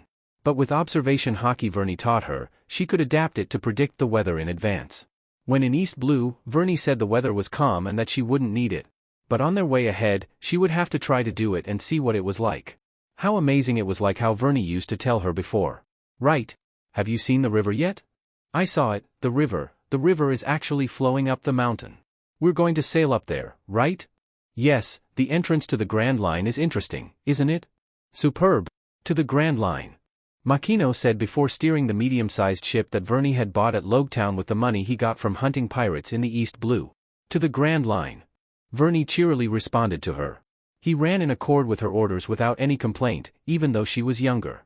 With Makino's navigation and clear visibility, they easily entered Reverse Mountain. Flowing down rapidly, the twin capes and the Grand Line's guiding lighthouse were clearly visible. Makino laughed with the excitement of seeing the vast sea for the first time. She rushed into the room to retrieve the log post that Wyvern secretly kept when they went to Marineford. Meanwhile, Wyvern moored the ship at an unattended lighthouse. It was strange that he was traveling in the same sea as the living legends. It made his heart flutter like the first time sailing with his friends. Is this the Twin Cape? Why is there a lighthouse but no keeper? Makino asked curiously. The caretaker is also going out to sea. But he'll be back in a few years, Wyvern said. He is alone here, won't he feel lonely? No, he has a friend, Wyvern said confidently. Before turning towards a large creature moving under the sea with smaller creature. Who was with Laboon? Who is that? Even Makino tilted her head curiously. She had never met such a large creature before. Laboon and someone? What is Laboon? Shishishi, that whale. As soon as Wyvern said it, a huge blue whale with a head wound jumped out of the water. Its gigantic size made Makino go wild with excitement. But it was pushing something up from the water, causing Wyvern to jump in and met a familiar face who was about to become the #1 swordsman in the world, drenched and unconscious. Did he drown? Maybe, please take a look at him. But it probably shouldn't be anything, Wyvern said, before allowing Makino to check on him. A few moments passed by and the other regained consciousness and rolled onto the ground. He tried to get up but fall on one knee before reaching for the sword behind himself. That sword's name was Yoru, right? Arrogant but loyal. Now it was still in nice silver color and didn't make a loud noise like it used to. But soon it would become a beautiful and famous black sword. We helped you after Laboon rescued you from the water. How are you, hawk-eyed boy? Wyvern replied quickly, giving no chance of misunderstanding. Wow, his eyes are so beautiful. Makino couldn't help but mutter after seeing the other hawk-like eyes. Thank you. Don't forget to thank Laboon. It's disrespectful. When the Wyvern talked to him, Mihawk's face turned a little grim before turning to Makino. Thank you. I'm not a Laboon, that's it, Makino said, pointing to the whale behind him listening intently to the conversation. Ah, how did you know it's Laboon? The hawk-eyed boy couldn't help but ask. It's Laboon, isn't it? Woo woo woo. Shishishi, what are you doing? Laboon even had to help you out of the water, Wyvern asked. I don't think going up Reverse Mountain would sink my ship. Wyverns wanted to laugh and rolled on the floor. People like Mihawk used to need help in times of darkness, right? Is this person in the news? A swordsman who challenges people who are famous throughout the Four Blues. Makino recalled the news she had read a few days ago at Logetown and asked curiously. Probably yes, the Hawkeye admitted. So, are you interested in going on an adventure with us? You don't have a ship, Wyvern offered generously. I don't work with weak people. Hawkeye immediately refused. On the other side, it was a boy who looked thinner than him and a girl who looked like she wasn't. How good were they to survive Reverse Mountain? Acting as if you can even beat Vernie, Makino said confidently. Causing the Hawkeye to look interested, he drew out his sword. Then I might have to give it a try. Shishishi, okay, I'm not a swordsman but. Let me find something for a moment, said Wyvern before jumping onto their ship to find things.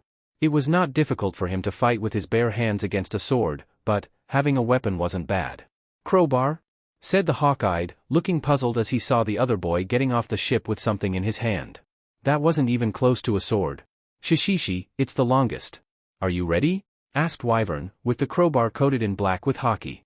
Seeing this, Makino leaped deftly and waited on Laboon's head, eager to watch the match. The hawk-eyed narrowed intently and found that the other boy was definitely unusual. Then I'll go in. The hawk-eyed said when he set out to attack Wyvern with immense strength and skill. A serious stare made Wyvern didn't dare to be careless. He used his crowbar to attack with precision, before using his fists and feet to attack back. The heavier force of Wyvern's attacks forced the Hawkeye to retreat before the sword flew out of his hand because of the numbness. His wrists felt weak. He falls to the ground with a crowbar on his neck. What is your goal when you come here? Asked Wyvern with eyes as powerful as a king. Strong, I will be the #1 swordsman in the world. I won't accept anything less, his eyes shining madly like Wyvern had seen it once when Zoro defeated him. It made some part of his soul go crazy. Interesting. Shishishi, let's do it. I'm Monkey D. Wyvern. Mihawk. Dracula Mihawk. Good. I'll wait for the day when your name is #1, Wyvern said before offering Mihawk his hand. Makino, who saw that, squealed with joy before jumping down from the head of the wailing Laboon. So let's have a party. Welcome new member, Hawkeye. My name is Mihawk. Yay. To a new friend, Hawkeye. Makino just accepted the situation and dismissed the correction. During the party with only 2 teenage boys, a young girl who was not a grown-up and a whale the size of a mountain, Mihawk was so confused that he didn't know which one to deal with first. Both the boy and girl he met sang the pirate song, Bink Sake, or the whale that sounded like it could sing, or the fact that the other boy was so strong that he can defeat him without a sweat. Even the young girl had a very high level of self-defense and it was terrifying. So what do you use when fighting? Don't you know Haki? Makino asked in surprise before using Haki to cover her hand until it turned black and then using that hand to crush a stone near her until it was crushed into powder. Shishishi, Haki is not common knowledge in 4 Blues and the first half of the Grand Line, Wyvern warned Makino. Haki? Yes. It's the will that turns into power. The stronger the Haki, the more powerful the attack will be. And it can cover weapons. Are you interested in learning? If you don't mind, teach me. Alright Laboon, don't hurt yourself anymore. Woo-woo. I promise, next time we meet, I'll be back with your partner. Woo-woo. Yes, wait for me a little longer. This time won't be long. It won't be long for sure. Woo-woo. Yes, it's a promise, said Wyvern and he was stroking Laboon's head before jumping onto their ship where Makino and Mihawk were waiting. Makino intently examined the log post as if it was a normal thing for the boy to talk to animals. Cap, did you really talk to Laboon? Mihawk asked curiously. Of course, Shishishi. Found a cook. While staying on a summer island, Makino had separated to buy supplies, and hurried back to inform her brother that she had found a cook traveling alone. This was great because they needed a cook. Are you going to kidnap a cook, Cap? The Hawkeye said jokingly before sipping his own wine. His Cap was so cheerful and childish, and it was hurting his head that they were of similar age. But he was a good older brother, as they can see from the beautifully grown Makino. Never lose his inner child's brilliance even in the path of the Grand Line. Nonsense. There will be no kidnapping on our ship. But where's the cook? This way. Makino said as they went back to the market, led Wyvern to meet a familiar-looking young man with no beard braid and 2 legs. He was examining the fresh products. He didn't look like the pirate he would have been in the future. Hi. Are you a cook? My name is Zeph. But yes, I'm also a cook. Interested in joining my ship? Looking for? Wherever you are, boy, I'm not playing. Not kidding, I'm going on an adventure in the Grand Line. If Zeph hasn't joined any group, would you be interested in sailing together? We are lacking a cook. You know, maybe if you can defeat me, I might be interested, boy. Haki. We have a cook. Mihawk, who was guarding the ship, turned to look at his captain and had brought a golden-haired man who looked older than them to the ship. He seemed reluctant. You said you wouldn't kidnap anyone, Cap? Mihawk asked jokingly. Well, he said that if I beat him, he will join too. Wyvern said cheerfully before filling it with supplies. Makino jumped on the ship comfortably before throwing a ladder to Zeph, who looked like he had been deceived. From your expression, it was not as you expected, right? Mihawk asked, looking at the new member climbing the rope ladder onto the ship and couldn't help but laugh at the other face. I was deceived. It's that shrimp. Zeph said he still couldn't accept the truth. Yes, that shrimp is our Cap. Do not let his outlook deceive you. Well, nice to meet you, I'm Zeph, Zeph said dejectedly before putting down his tool bag and extending his hand to the hawk-eyed man in front of him. Dracul Mihawk, welcome. Cap, tell us again why we have to come to Winter Island. Zeph shouted after helping to adjust the sails as the little navigator ordered. We need a doctor. And we're going to pick up the coolest doctor right now. Tell us we didn't kidnap the doctor, Zeph asked, rolling his eyes. Shishishi, we never did that. Are you playing a pirate, kid? Kureha was talked to by a green-haired girl aboard the ship and immediately set sail, asking curiously. There were 2 men who looked like they had already expected this before going out to do their duty without delay. No. If I set sail and bring Makino to be a pirate, Aunt Molly will kill me. So it's just an adventure where we need a doctor, Wyvern said confidently while holding Makino's hand in one hand and waving back with his other hand. Okay, you kidnapped me because you were interested in my beauty secret, right? Shishishi, if I say I'm interested, will Auntie become a doctor for us? It's disrespectful, call me Ms. Kureha, I'm only 120. Understood, Ms. Kureha, said Wyvern, squinting. Understood. Makino followed as she moved away from him and continued giving orders. A storm is coming. Crocodile didn't think that when he was cornered by a group of pirates chasing him, there would be a boy younger than him falling from the sky, stepping on the head of the underlying, who was about to slash Crocodile with a sword until his face hit the ground. The appearance of that child led to a hawk-eyed man wielding a sword as well. where there was a golden-haired man who used a kick, with an old lady cheering from the side along with the girl holding wanted posters who was squealing. What the hell was this? Did these BSTRDS bullets contain poison? The boss is worth 50 million berries? Are you serious? Said the hawk-eyed man as he shook the blood from the sword. After no one couldn't get up. Not sure if we are too good or the standards of these thieves are too low. The blood-soaked golden-haired man stroked his chin, looking suspiciously at the innocent figure in front of him. Shishishi, you guys used hockey too. Most of the people in Paradise never even heard of the term before. The first boy with a crescent-shaped birthmark under his left eye said. Before grabbing the head of the blood-soaked man, he turned to ask the girl with the posters in her hand. Is this person the leader, Makino? Yes. And the right-hand man who is worth 15 million berries is the one that was stepped on by Hawkeye. Makino said, pointing to another person that now was under Mihawk's foot. Hey! Hawkeye, he hasn't died yet, is he? The bounty will be reduced by 15% if you send them a corpse when we retrieve the reward, Wyvern said, before getting up and dragging the boss along. Not dead yet, is there a marine base here? Mihawk held the bounty head's neck up and asked Crocodile. You're hurt. Over here, Ms. Kureha, come take a look. Wyvern called out, causing Kureha to walk over to look. Who are you? Crocodile allowed the old woman to look at the wound before asking the group in front of him. Could it be the famous head-hunting bounty hunter, right? Shishishi, we are adventurers who collect money to pay for food and buy a new ship, said Wyvern. Yes, Cap's food budget is enormous, said the golden-haired man, rolling his eyes. He didn't think that just his Cap alone would be able to eat that much. Buy a new ship?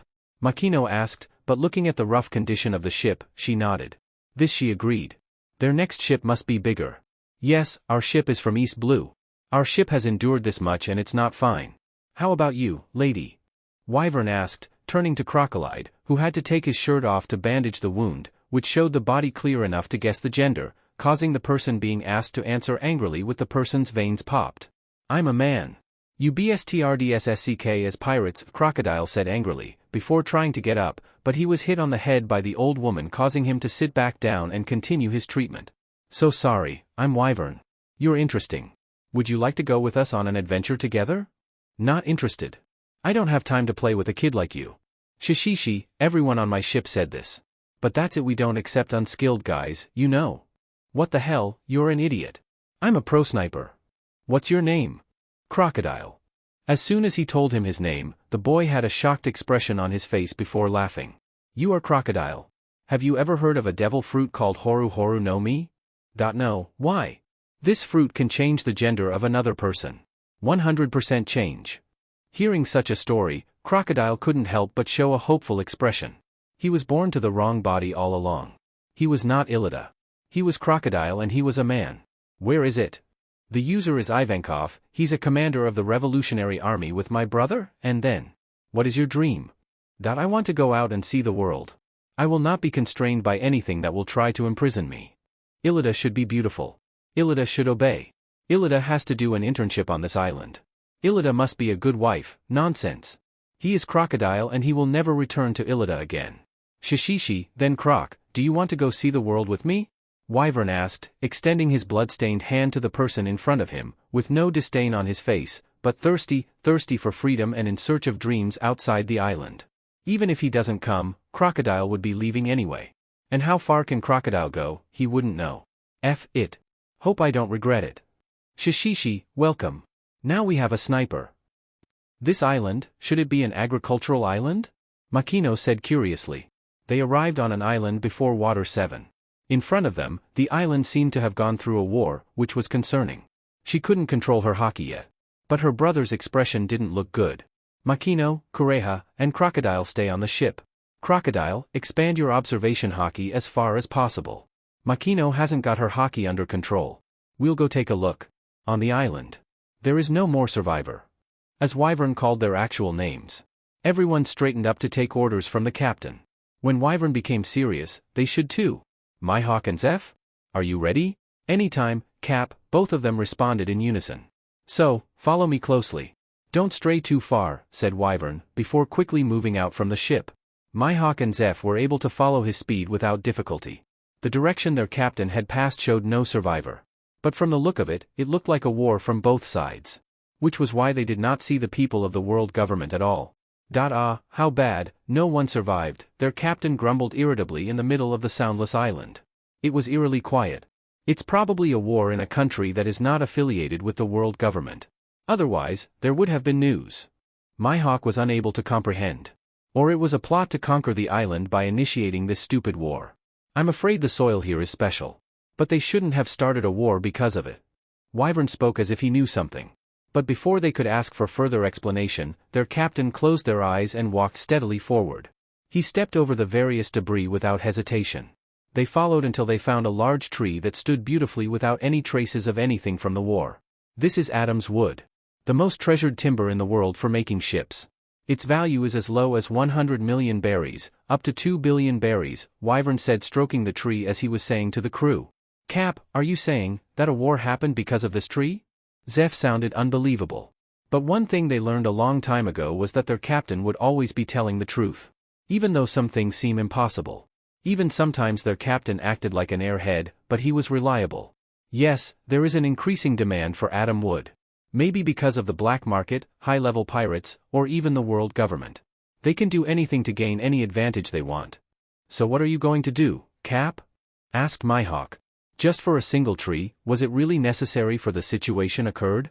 We just take the fruit we want for harvesting. Don't let those BSTRDS get their hopes up every time they do bad things. Ready to cut down the tree, Mihawk? Always ready, Cap. This is Water 7? It doesn't look like the water paradise you told me before, Makino asked suspiciously. The town looked rather dilapidated. Not as bad as Terminal Grey, but was there really a good shipbuilder here? Cap, this, very different from what you said. Crocodile agreed with Makino. This place was not the same as what their captain described earlier. He was looking forward to this. Shishishi, that's the future Water 7. You guys must come and see it, it's amazing. So when can Cap predict the future? Zeph asked curiously. Come on. Let's go find the best shipwright in the world. Don't forget to cover the wood with a tarp. Wyvern said before jumping off the ship and spreading his hockey. If he was not mistaken, Frankie was probably still a child right now. He was living with a fishman that he saw as his father named Tom-san. There's a ship in front of our company. A child's voice shouted, causing Wyvern to turn around and found Frankie, who was looking very young, 10 years old, yelling at them. A huge fishman came out to check with Aunt Kokoro, still in her slim figure. Uncle Ice, who was also still young, came out through the pipes of the ship's cemetery courtyard. Oh, you are Uncle Tom? Tom from Tom Worker, right? Wyvern asked incredulously. But Frankie had told him last time he was dead. He probably didn't remember correctly. Yes, what is it, boy? Build me a ship, give me a big ship. Wyvern jumped fearlessly towards the big fishman. So can I request a fully equipped kitchen? If you can get a safety locker, that would be great. Can we make Mihawk's wine cellar? Zeph came down with a wish list in hand. He had a reasonable list of what he wanted. The current ship actually got a kitchen, but it was too small for Cap's stomach. Private rooms are fine. We didn't have many people. Will there be more people joining in the future, Cap? Mihawk asked curiously. He didn't have many complain about the common room. But having a private room would be better. Then I'll request for an infirmary. These guys have such good doctors, but they don't have a room for me, complained Kureha. Wait a minute, calm down. Are you guys going to hire us to build you a ship? Iceberg stopped the group in front of him. They just approached them and asked to build a ship immediately without a question. Without checking other companies, it was too weird. Of course, you guys are the home of the best shipwrights in the world. The Oro Jackson. It's also your handiwork, isn't it? Asked Wyvern. How do you know the name of Roger's ship? Asked Tom in surprise. The captain of this group looked too young to be friends with Roger. Of course. That's the first ship to sail around the world. So we want you to make an awesome ship for us as well. Sail across the world? Ha ha ha, how confident are you? Tom laughed loudly. Of course, it can. So I don't care how much the cost price is. It's not a matter of price. But we built that ship from Adam's wood. If you want a ship similar to Oro Jackson, it will take a long time because the wood needs to be imported from other islands, said Tom cheerfully. The captain of this group was strangely lively. If Adam's wood, we have it here, Makino said, before pulling the tarp. Tom was startled by the quantities they had before taking a closer look at the lumbers. With the number of lumbers here, we would be able to build a medium-sized 3-sail sloop. If the number of your crew does not exceed 15 people, it would be possible to build a private room, Tom concluded, causing Wyverns to cheer up. So if you want anything more, just tell me, Iceberg said begrudgingly. Before taking out a notebook, write down the client's requests. Make 10 private bedrooms and build a separate room for men and women with 6 beds each. Captain's room with a big bed. In the captain's room, decoration like this. There should be a library, just in case.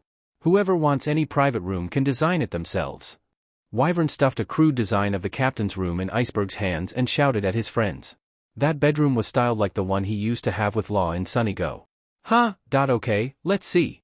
Iceberg was surprised by the room this group's captain had roughly designed. It was a room for 2 like a couple. But the person in front of him didn't seem to have a relationship with anyone on the ship at all. Great, I need a dining room with a good locker that can lock, any lock that can't be opened by force. As for the kitchen utensils, I want the most complete set you can find.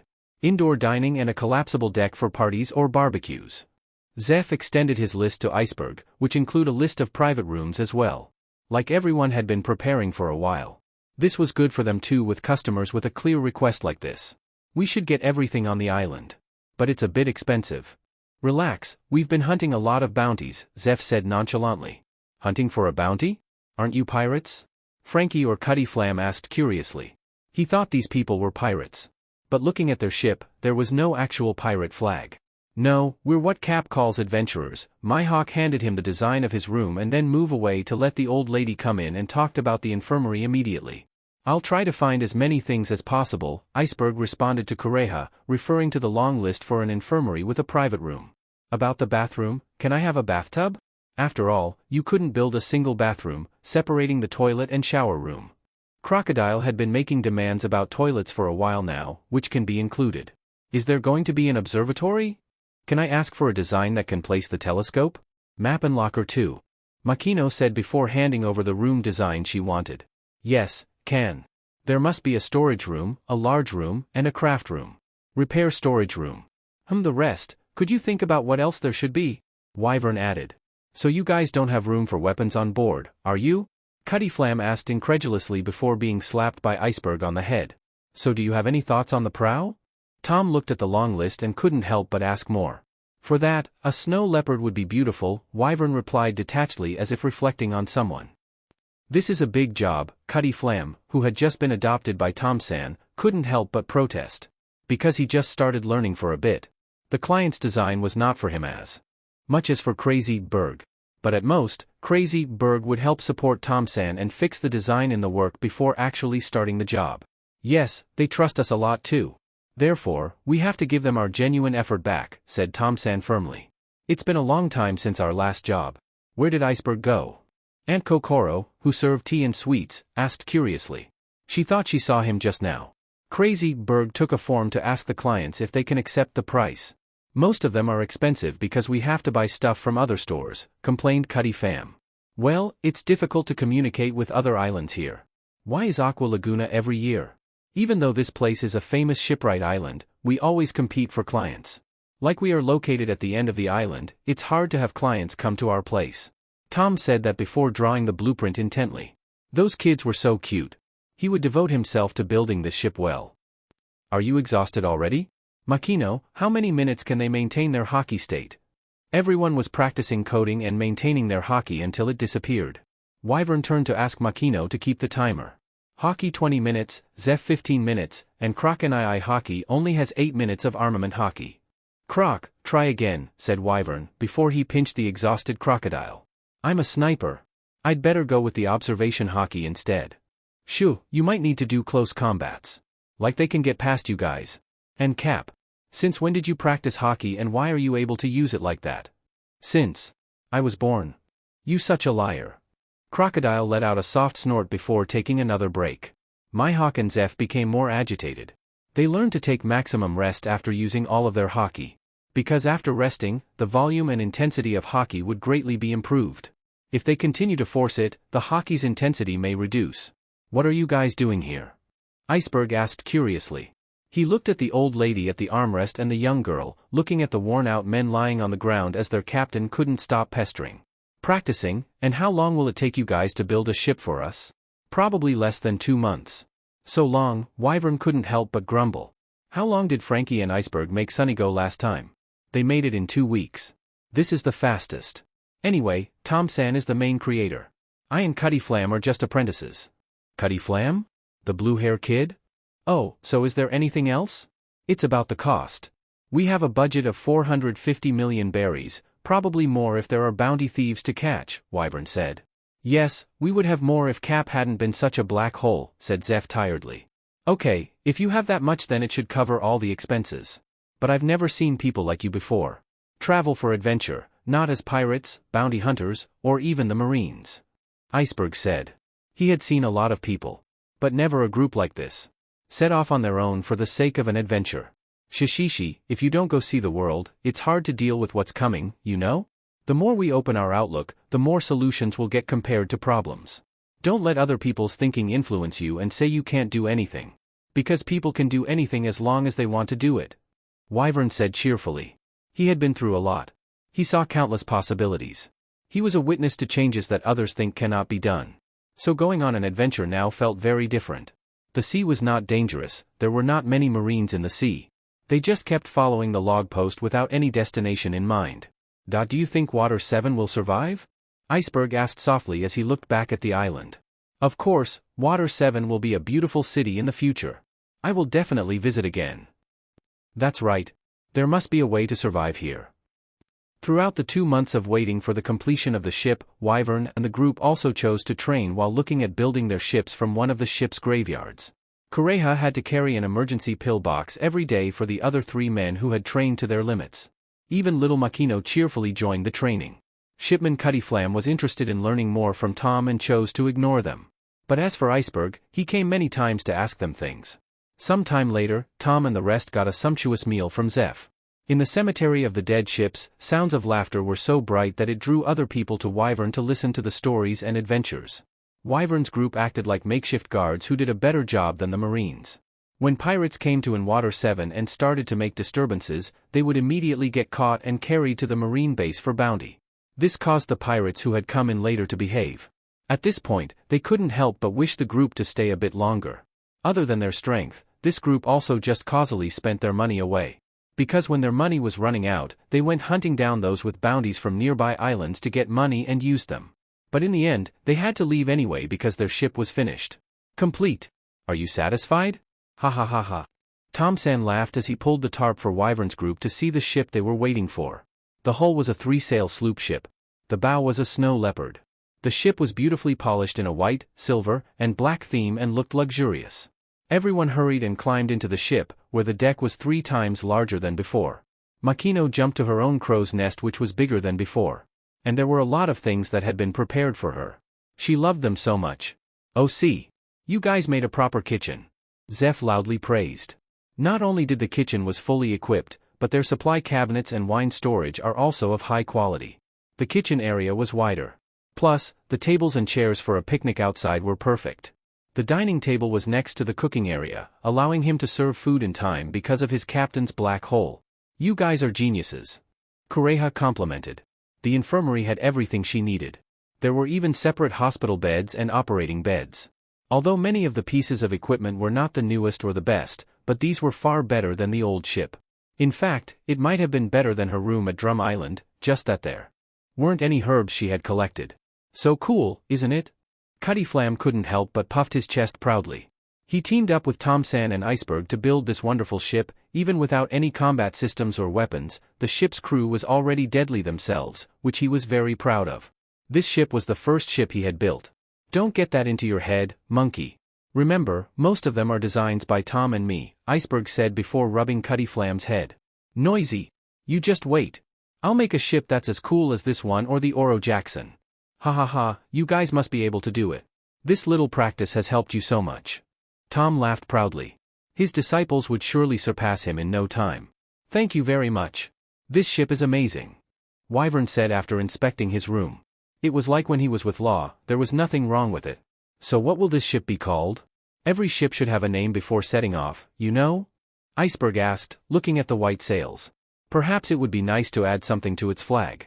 If the bow is a snow leopard, it should be about a tiger, right, like Going Tiger, said Mihawk.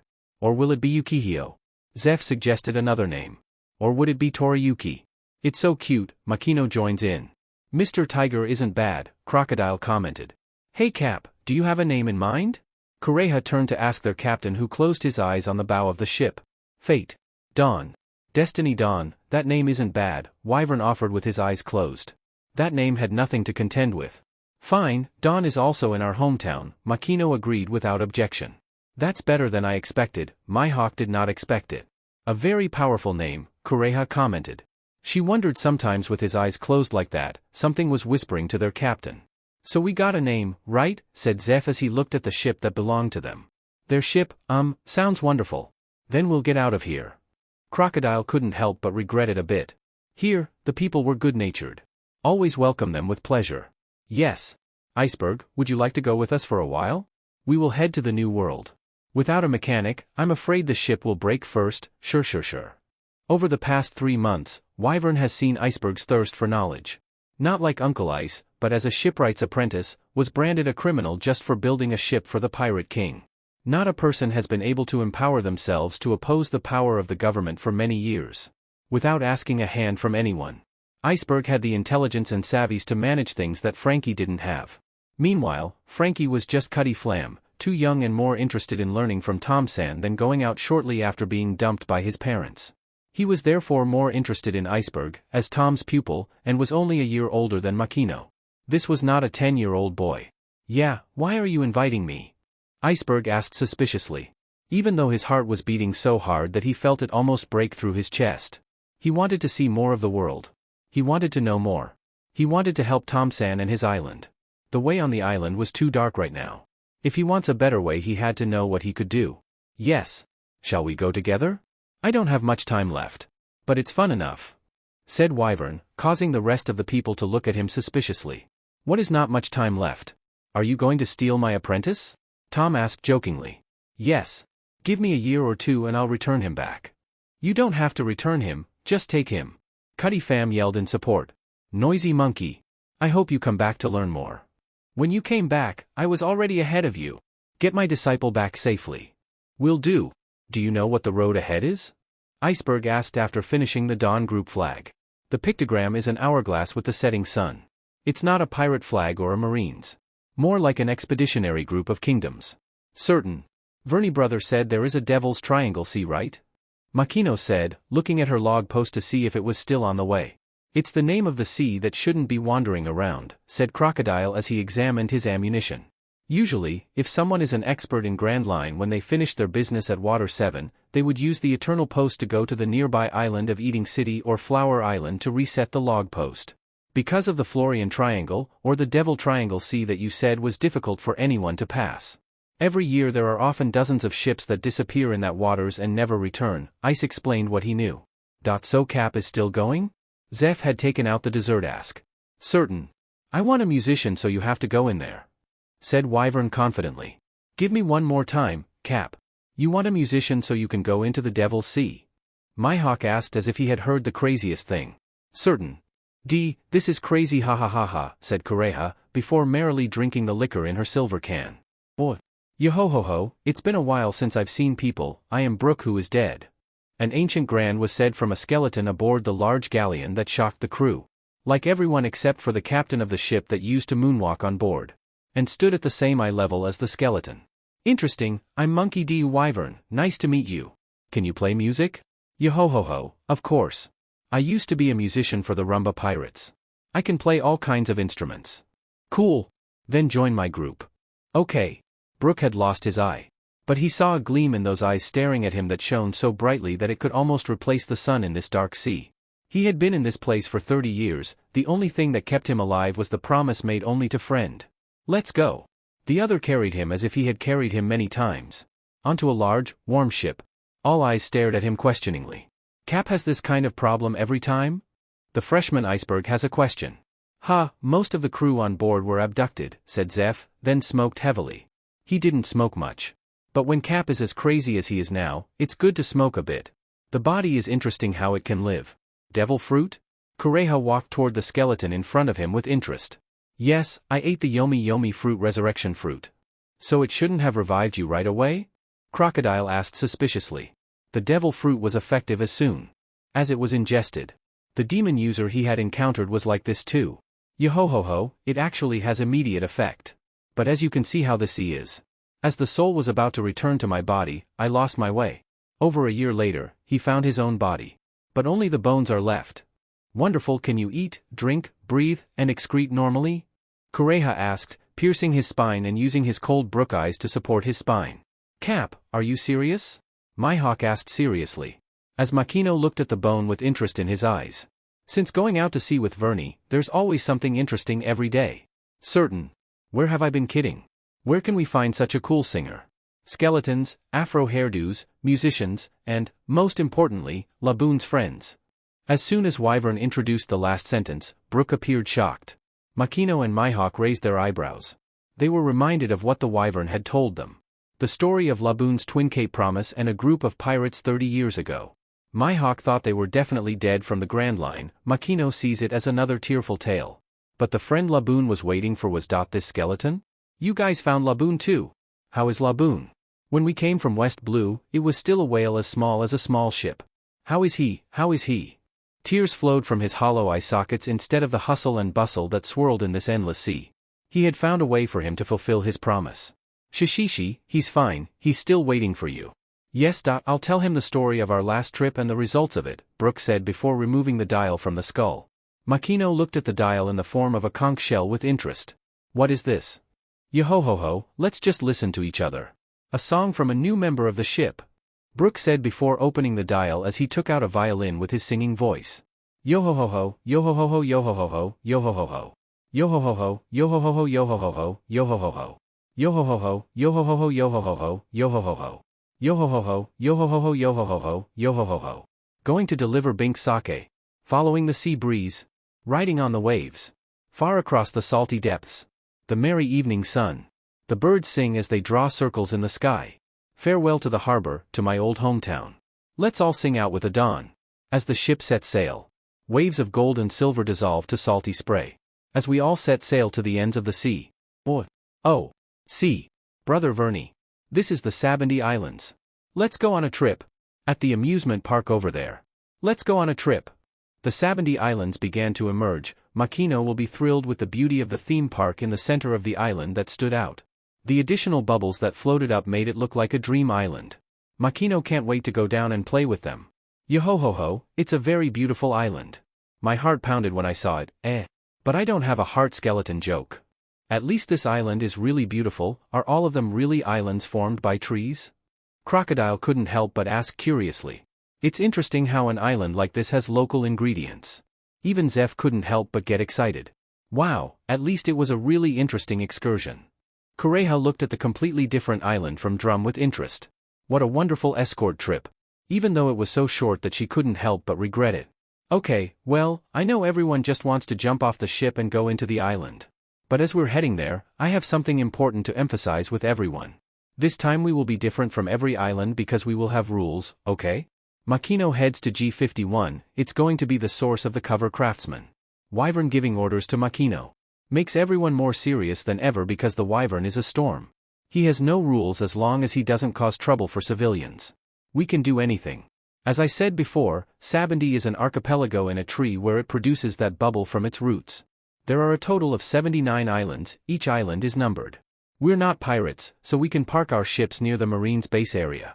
We'll be safer. I'm going to tell Sabaady's territory and have to remember it for our safety. Wyvern said seriously. Even in his days, the Sabaody island had changed its plan. But now, it was still like when he frequently entered the New World and Heaven, so he remembered it clearly. Areas 30 to 39 will be an amusement park where we will go together, areas 40 to 49 will be a souvenir shop, areas 50 to 59, as I said, will be a shipbuilding. Vessel coverings, areas 60 to 69 will be the Marines' base area. And finally, areas 70 to 79 is a hotel town, accommodation we will be waiting for the ship to finish. What about areas 1 to 29, Cap? Mihawk asked curiously. Why did his Cap skip the first district? Well, this is the reason, Makino. You remembers that in East Blue there was an incident where children were abducted.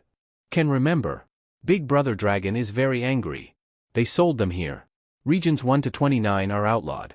There are bounty hunters, SLV traders, SLV shops, and SLV auctions. Are you kidding? Isn't there a Marines base here, Vernie? Why didn't they capture them?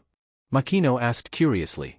She was nauseous that people would stare at people and sell them like commodities, slavery, This is the problem. This is near the second red line that is the residence of the celestial dragon clan known as the Mary Geos. They have the highest protection from the world governments.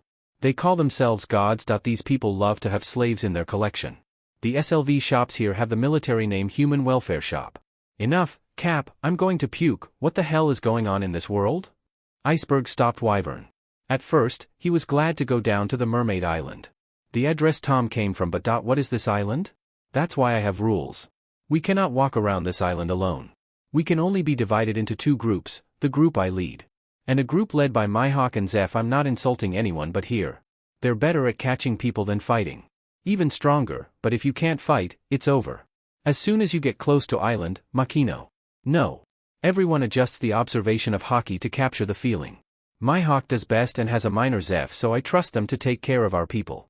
If you see an idiot, show off, put a jar of fish on their head, and walk out of their sight. That was the celestial dragons. I don't want to kill them because they touched my friend, okay? Cap, you don't seem to care about that trash. But you don't want to mess with it. It's like it's not you at all, Mihawk asked suspiciously. He has been with Wyvern the longest after Makino. This was the first time Wyvern seemed to hold himself back more than necessary. If I burn Mary Geos now, it can be done. But it will not uproot them. To get these parasites out it takes more than force, it takes an opportunity, time, and the right resources. Only then will they be completely powerless from this world. The tone was different from usual, causing the crew to get goosebumps. Like they saw someone bigger now. Big enough that they would be willing to kneel down for them and follow him even if it was their way to hell. Is this about Big Brother Dragon going to revolution? Makino asked curiously. Yes, some things have to wait for their time to come. If we are in too much of a hurry, the results will be so different that we can't do anything but laugh at ourselves. We just have to learn to round sometimes. Acknowledged, as if everyone in the spell that the Wyvern had created, responded in unison. Okay. Makino is here. Crocodile manages central finances. The rest of them decide where to go. See you at the amusement park. Wyvern said as he broke the spell he had created, causing everyone to hasten to do their duty while pondering. Because they're close to Sabaody. Oh. Okay, what did we play first? Wyvern that while giving Makino to choose as Iceberg and Brook playfully look around. They each had some interesting snacks in their hands. Another group led by Mihawk was the ship's refueling group. After depositing the ship at Wyvern's chosen shop, took 10 days to cover, Iceberg became interested in and decided to study the matter with Tom's brother lives in the Mermaid Island. So Iceberg came in this group. Then, take that one first. Makino pointed to the roller coaster. To Wyvern dragged the other two up.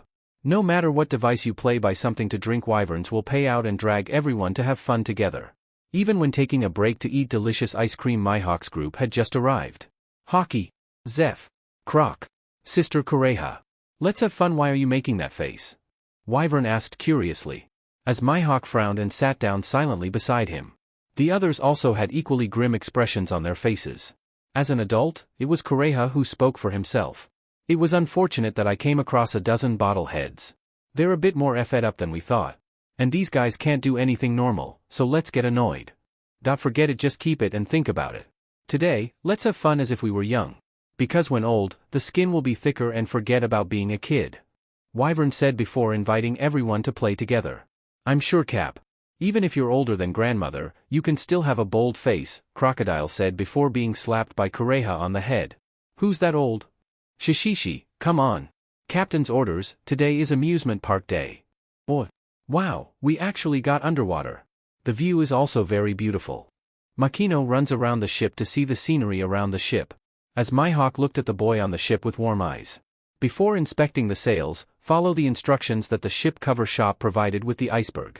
Crocodile atop the crow's nest smiles comfortably as Haki felt his surroundings. He received the gentle voice of his friend's usual greetings followed by the sound of sea creatures swimming nearby, but no danger approached the ship. Oh. All you idiots, snacks, Zeph called, before instantly getting the attention of everyone in the ship. Wow! The mermaid is so beautiful. It is a beautiful island at all. Makino would almost run around if Wyvern hadn't caught her. This time they entered right through the door. It wasn't just the mermaids brought by young Neptune. But there was also a small, golden-haired mermaid that the Wyvern didn't know. Surprisingly, her observation Haki covered them. Like checking them. Hi. Fishman uncle, we wants to enter the city. What the hell, Jamon? It's not uncle, but my name is Neptune. Then why did you come here, Jamon? The way through is the way through. We are just adventurers. Shishishi Iceberg is going to see who? Mr. Den. Tom's brother, said Iceberg before handing the envelope over to Neptune. So are you sure you won't cause trouble? Neptune accepted the letter and scanned the group of children in front of him, with the only elderly woman who looked like an adult on board. No. We just passed by. We have a little business with 2 new islands. On the way back, I'm sorry to disturb you. Brother Vernie, that mermaid. Are you checking us? You, Makino stared suspiciously at the other mermaid before his words stuttered. His dazed gaze caused the Wyvern to pick up Makino, pat his head lightly, and hand it over to Kureha. How many times have I told you not to adjust hockey too quickly?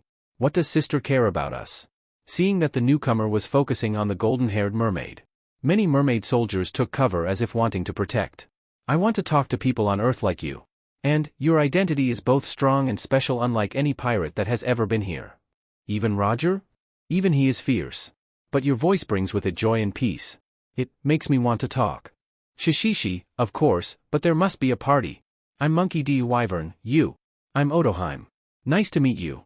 Surprisingly, Wyvern made a face as if he saw a ghost, before bursting into laughter. Oh, party. Wyvern led them all, holding Makino's hand. This event is a party to talk to the royal family. So Wyvern wants everyone to come, even Iceberg wants to learn how to cover a ship. The party wasn't that big. But another person came, another fishman. He was a tall, red-skinned man with a simple dress, with Otoheim holding a notebook. Sorry to keep you waiting. Who is that? This is an adventurer from the Fishman region, Tiger, Otoheim suggested. Nice to meet other adventurers. Is there a division here? Is it like the Goa Kingdom, Vernie? Makino asked curiously. They couldn't have made it a slum area, did they? Said Wyvern, before sitting down and pulling a plate around him to eat. It is an indication that friends can eat together. It's our inner matter, Tiger said before Otoheim could answer. Shishishi, so you're Tiger, right? The name is familiar, but do you have something want to ask? We want to know about humans. About the world on Earth, whether it's trees, islands. Son, at the Mermaid Island it's good. But we see in the eyes of children, we know that they want to live in the world above. A world that is not limited to small islands under the sea where the sun's roots represent the sun. That they could touch the tree without fear. We're going to move the Mermaid Island. Otoheim seriously declared.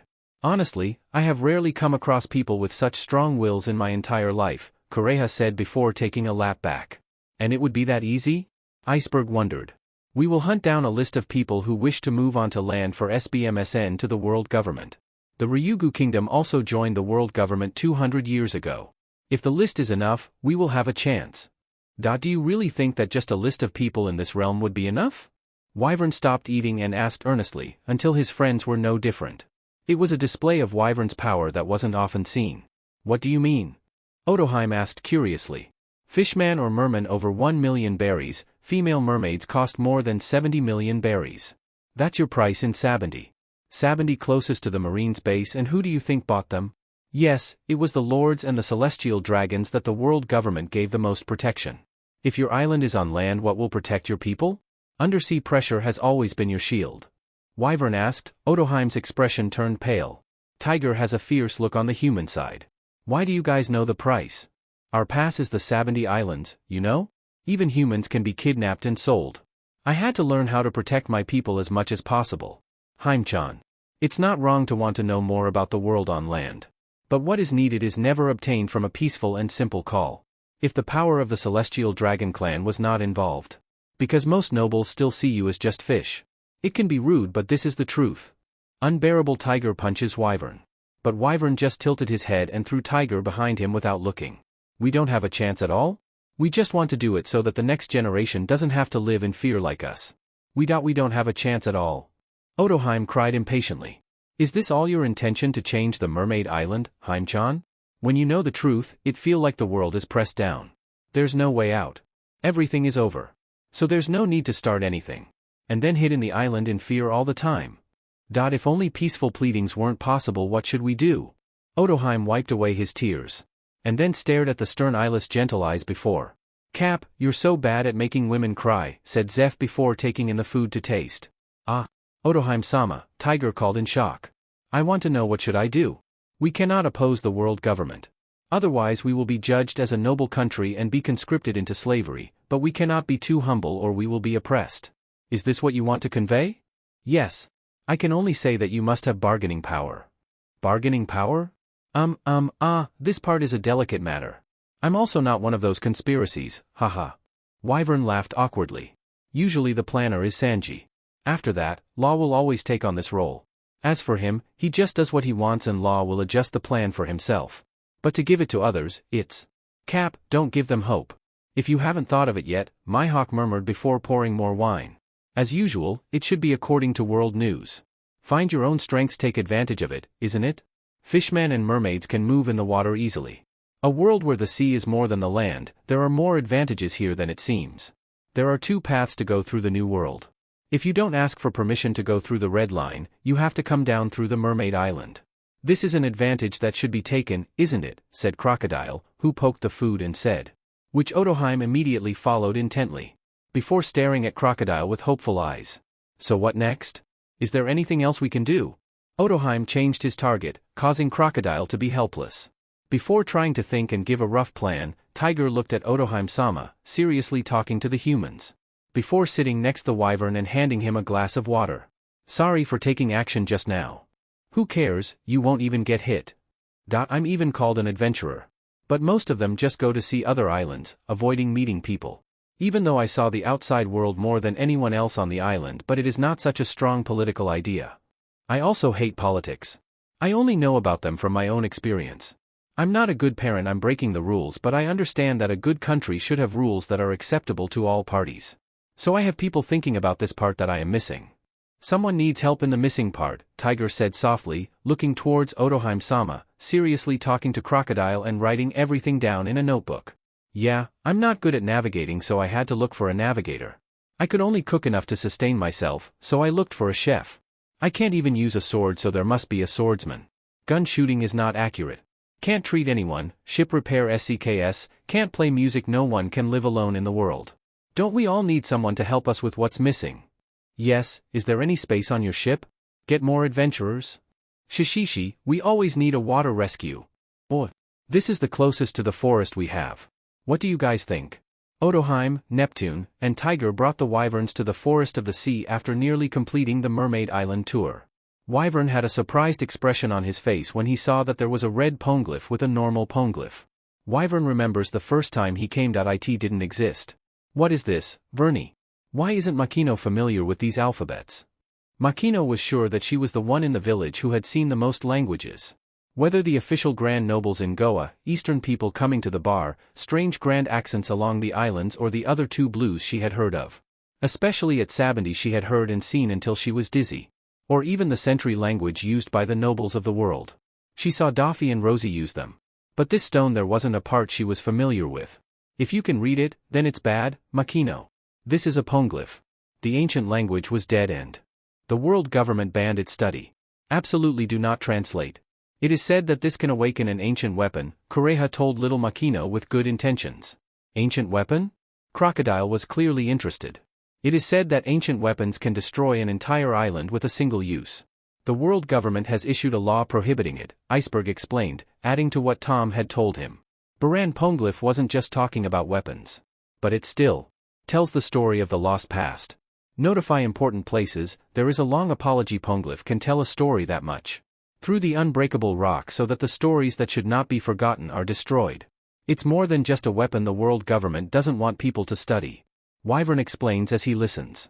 From these Poneglyph tell their own stories. Before stroking the red Poneglyph, he couldn't help but burst out laughing. The last and most dangerous red Poneglyph. It used to be this easy. Neptune, Otoheim, copy red Poneglyph. In the future, it will be a good bargaining machine with strong pirates. But don't let the world government know that you have. In the future, it will be invaluable that you might not even expect it. Is that so, Jamon? So Cap, do you want a copy of it? Mihawk asked curiously. No, you know what? I shouldn't spoil it too much, Wyvern said, before turning his back to the red Poneglyph indifferently. By the way, Roger once said that the red Poneglyph are very important. The other is an apology letter, Neptune said, recalling an old friend had just recently arrived. Roger? Gold Roger, the frequent news Garp hunts? Crocodile asked curiously. It's Gold Roger. Don't misread like those fools who typed it wrong. Makino corrected Roger Crocodile's name. By the way, when Roger was a rookie, I saw a certificate like that, Kureha added to his credibility. Newspapers and typographical notices? Zeph was puzzled. Could there really be such a big mistake? Yes, Jamon Roger is GOLD, Neptune confirmed again. By the way, we rarely collide with famous pirates, whether it's Roger, Shiki, Whitebeard, Captain John, Lin Lin, Kaido, or even Molia.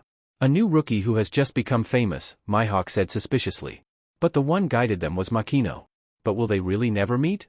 Most of them are in the New World Hockey. But on the island I have a business, it would be difficult to find them, unfortunately. Wyvern said he was really disappointed. Cap, are you really sorry? Zeph asked curiously. Yes, what better way to fight against the elites of the world while still having 100 strength, what a pity. I want to try to fight with Uncle Whitebeard. Brother Vernie asked for this.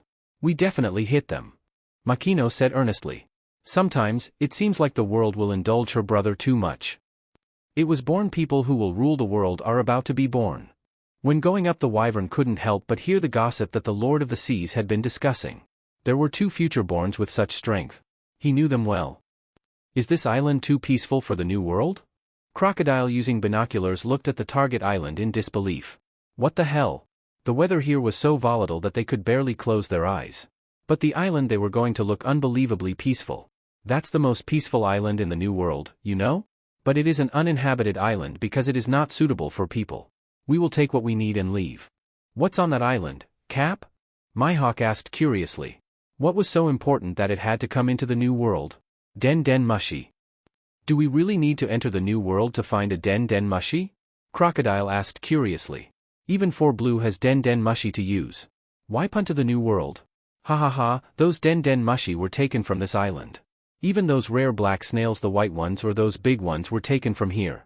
But there are more options here, you know? Plus the snails here are tougher. Raised for many years, there are models that can withstand all conditions, there are no problems with temperature or special types.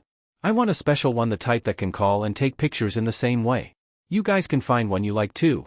Wyvern looked for something interesting. Makino looked around for an interesting figure as well.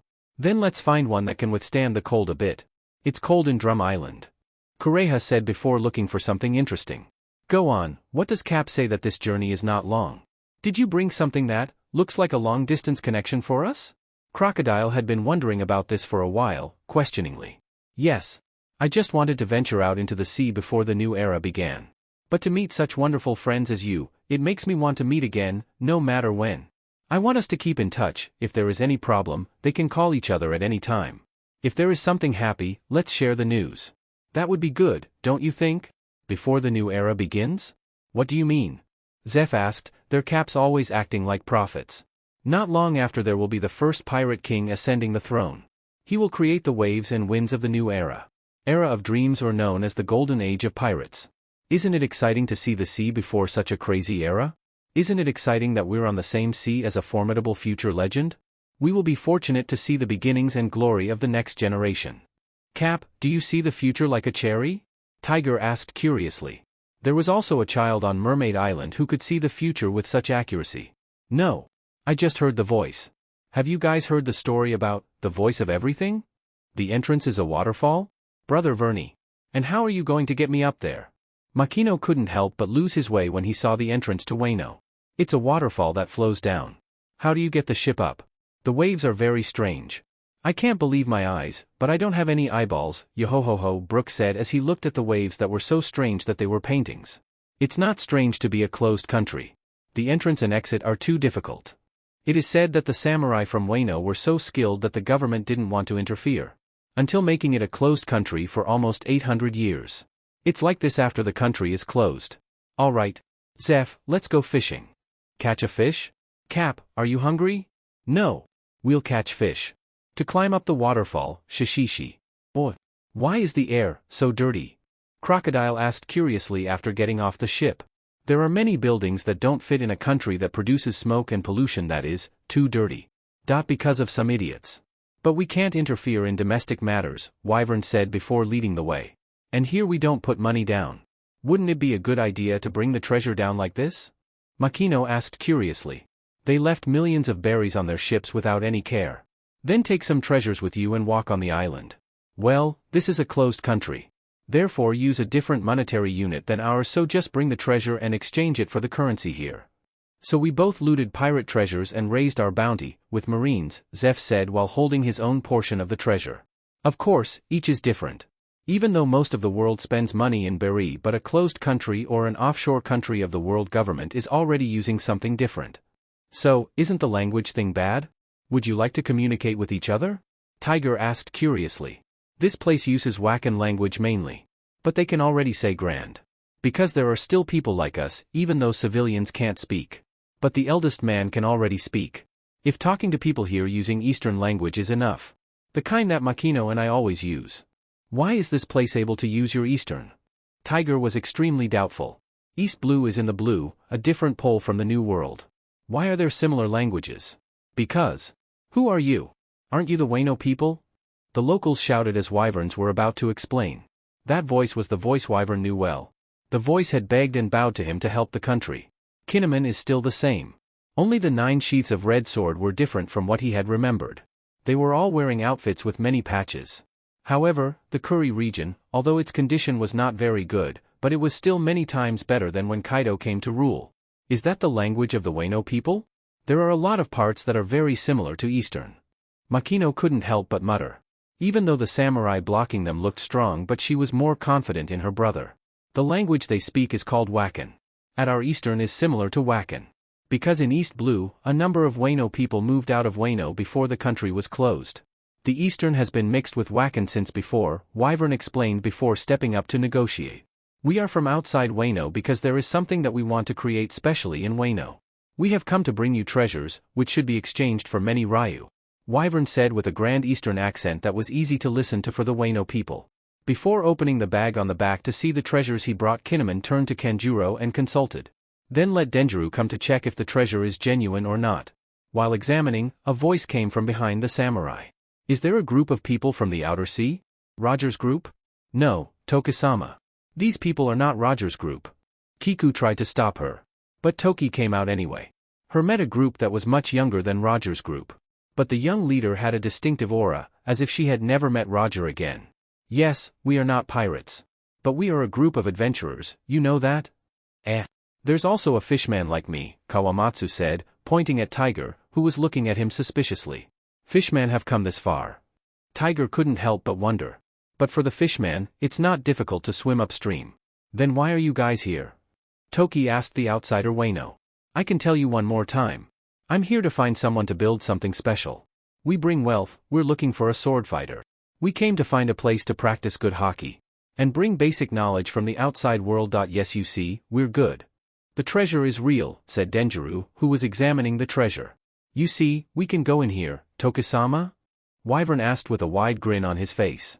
Oh, your treasures that you have taken are worth many Ryu. But are you really coming to the edge of the forest like this? Toki asked as she brought them to lodge near the edge of the deserted forest. Good, we will come to practice while waiting for the items. Can we ask you to find a good craftsman? So, Cap, what did you come to Wano wanting to craft? Crocodile asked. Wano's good things have to do with weapons and sea stone formations. Not everyone is lucky to find one of the 12 great swords, Yoru, like Hawkeye. Wyvern said before reaching for Iceberg. Which Iceberg understood before taking out the folded paper and handing it to his captain. Still trying to turn around and sniff each other again. It's been quiet for a long time, Mihawk said before pulling his hat and covering his eyes. This is what I want you to help create. It's a necklace. The exterior material is requested to be molded from fine steel. Inside the pendant, put a sea stone. Do it like this. Wyvern handed over the form he had Iceberg drafted to send to Toki. It was a necklace with a pendant the size of a fist. On the pendant there is an hourglass and sun pattern. The inner part of the sea stone was engraved in the same image. So what's the sea stone, Cap? Zeph asked curiously. Come on, are you kidding? You really don't know each other? Wyvern asked suspiciously. No, Cap, I just heard this name for the first time, said Kureha, confusing the Wyvern. This longevity Kureha has never really been heard? Me too, Mihawk said, raising his hand. Me too, said Crocodile, who examined his own gun after it was returned to the samurai. That material, I've never heard of it. Iceberg shook his head. Fishmen and mermaids have never heard of that name either, Tiger said. Verney used to say that it was the strongest stone in the world. which emits power like the sea. It was something that made a user of the devil fruit power useless. You guys really don't know? Even Makino wondered. Really? Something like that exists, said Crocodile in shock. Never heard of it before. I just know that the devil fruit power user cannot swim, said Kureha. So strong? More than diamonds? Mihawk asked curiously. Of course. The Wyvern nodded. Makino gave a confirmation sound. Actually, in Wano there is such a stone. But why would an outsider know about this? Asked Kinemon curiously. While reaching out to grab the sword. I really don't know that it's not common knowledge. But can you do it? Wyvern didn't answer Kinemon, but turned to ask Toki, who was looking at the figure. We can do it, but how much do we want? 200. 200.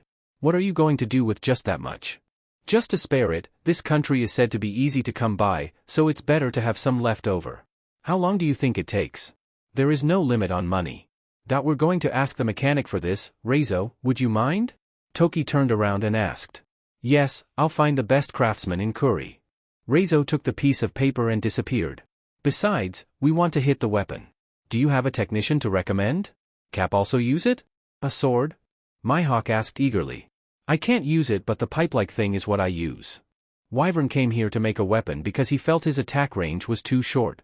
Must be close to the body, only may cause problems in combat in the future.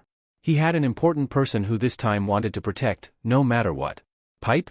You made a weird choice, Cap. Zeph shook his head at his captain, who couldn't find a normal human being. It's Cap's weapon, it's long, probably has a blade at one. Then you must use maces or spears. Crocodile analyzed. Make the rest of the crew agree. Then it must be Naginata. Should be able to meet your needs, Toki suggested after listening to Wyvern's needs. How was it? It's Naginata? Wyvern asked curiously. He wasn't good at remembering these things. Naginata is a weapon with an extra long handle and a curved blade on its head.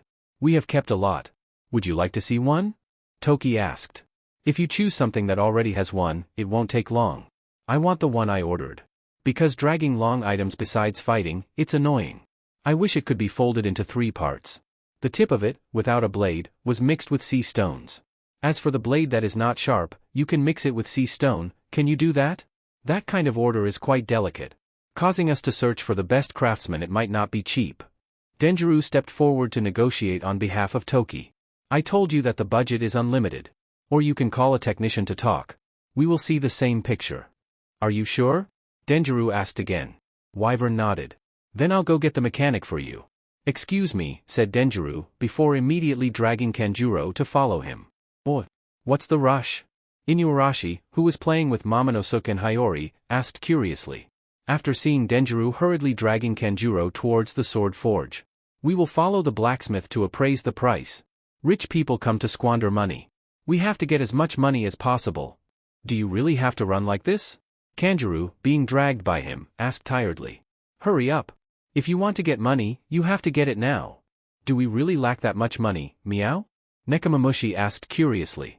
Very, very much. This does not include the money Orochi lent Master. If we get this money from this group, Kuri will definitely be able to support the situation better. So try it. We will take care of Momonosuke-sama and Hiyori-sama so that they don't disturb. Inuarashi said before letting the other 2 hurry to work. Oh.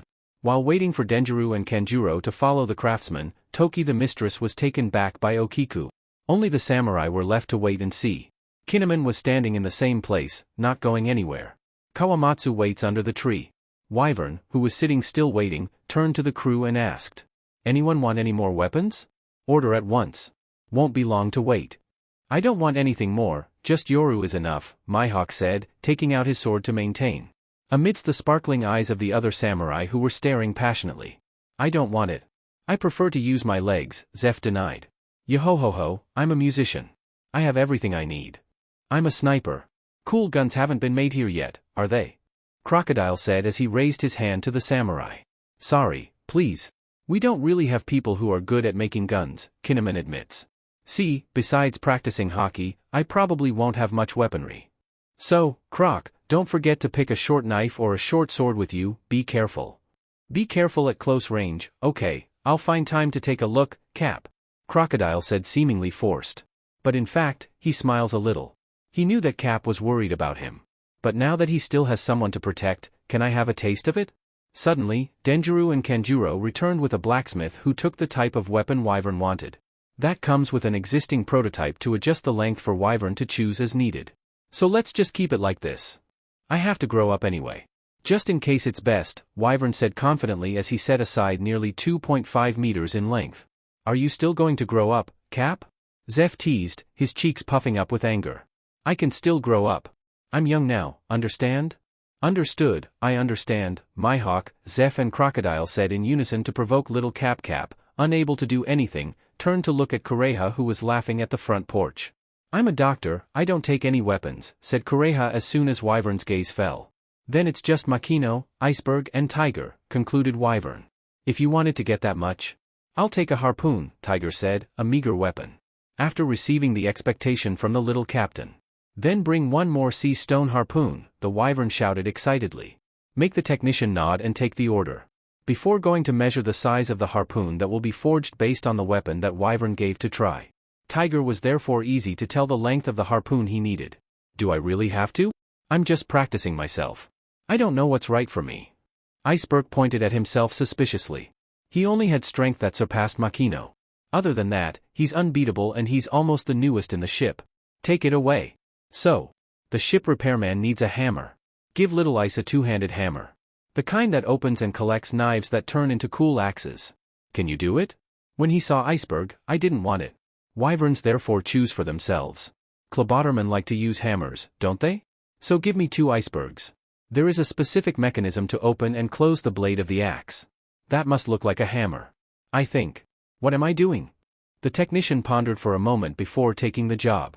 This event was quite exciting after getting married for a long time with ordinary swords. Then let's go to the part that looks like a hammer mixed with sea stone. It's about this size. Iceberg sighed helplessly. Before speaking more about the weapons he would get. At least it must fit him. Not used to fight anyone, it's still good to drive a nail. What about me? What's going on? Makino thought excitedly. She wanted a sword so she could get a few lessons from Brother Hawkeye. But if she get a weapon that can attack from a distance like in Croc Brother, it's good. It has to be mixed with other sea stones to be cool. After Makino commented, everyone pondered. Wyvern thought so much that his face turned red. Smoke all over my head. So, may I offer you an iron whip? It's similar to what Kunoichi uses. But when it's curled up, it's like a normal blunt baton, but the joints keep the chains that are steel joints. When turning the joint by flicking the whip, it comes off very long. If controlled properly, it can be used for a variety of purposes. The sea stones are mixed in their joints that remain unchanged. Is this enough? The blacksmith offered. And took Kunoichi's whip to show as an example. Although quite different from the one described, but they can imagine it. Take that. Makino agreed as soon as she heard it. It must be great. So, what size is it, little girl? Take this. Okay, when little girl grows up, it should be just right, not too long or too short. The blacksmith agreed to what Makino wanted. After accepting all orders, he immediately informed the other party of the agreed price without thinking. Now they only waited for the time when all the weapons were finished. This event is quite large. Soon we will recruit more craftsmen in the region. But most of the work is exquisite work that takes time. It's the fastest 8 months. The technician concluded, causing Wyvern to whistle. Cool. So I have 8 months to train everyone. Huh. Really? The entire crew shrieked, causing the samurai to be surprised. Why were these people so shocked by just training? I've had all my bone aches. No mercy, yo-ho-ho-ho. Brook slithered against the background as his training ended, with the children sitting anxiously waiting to hear Brook's music. At first, Momonosuke and Hiyori were terrified of Brook. But after Brook played the song, the kids started liking him best. At my age, I should be just an apprentice. Do you really need to train like this? Iceberg murmured as Makino blew it to feel better. With Kiku-san laughing beside him as he slides the cold watermelon over. Don't complain about Little Ice. Makino hasn't complained yet. Wyvern said leaning on the tree alone while the others practiced. Zeph trains with Inuarashi. Mihawk duel with Azura Doji, Tiger fights with Nekomamushi. Crocodile dodges the shuriken at Shinobu and Reizo throw and finds a way to counter. On the other hand, Kinemon, who had finished training with Brook and lay on Atsuru's lap to wipe his sweat, was so envious that he couldn't help but bother. Makino, it's a devil like you, Cap. Mihawk, who defeated Azura, couldn't help but complain. The samurai from Wano are really good. The more the 9 sheaths, the harder it is to take down, but in the past 8 months he's doing well. Now he was able to defeat everyone. It was really good training. It's rude, don't blame the girl. Kureha reprimanded before throwing a nearby stone at Mihawk. With Toki laughing beside her, she hadn't thought that this group of outsiders from Wano would create such a strong bond with them. Not only the treasure they brought, but their knowledge, their thoughts, their expressions. Toki, who has crossed over 800 years of time, couldn't help but wonder if this group she had been waiting for. Is it this group of people? Everyone. Custom weapons, you're done. Denjiro shouted as he walked towards a blacksmith with 4 people holding boxes behind him, each of a different size. Anyway, are you finished? Please have a look. Wyvern said excitedly. The blacksmith then smiled proudly.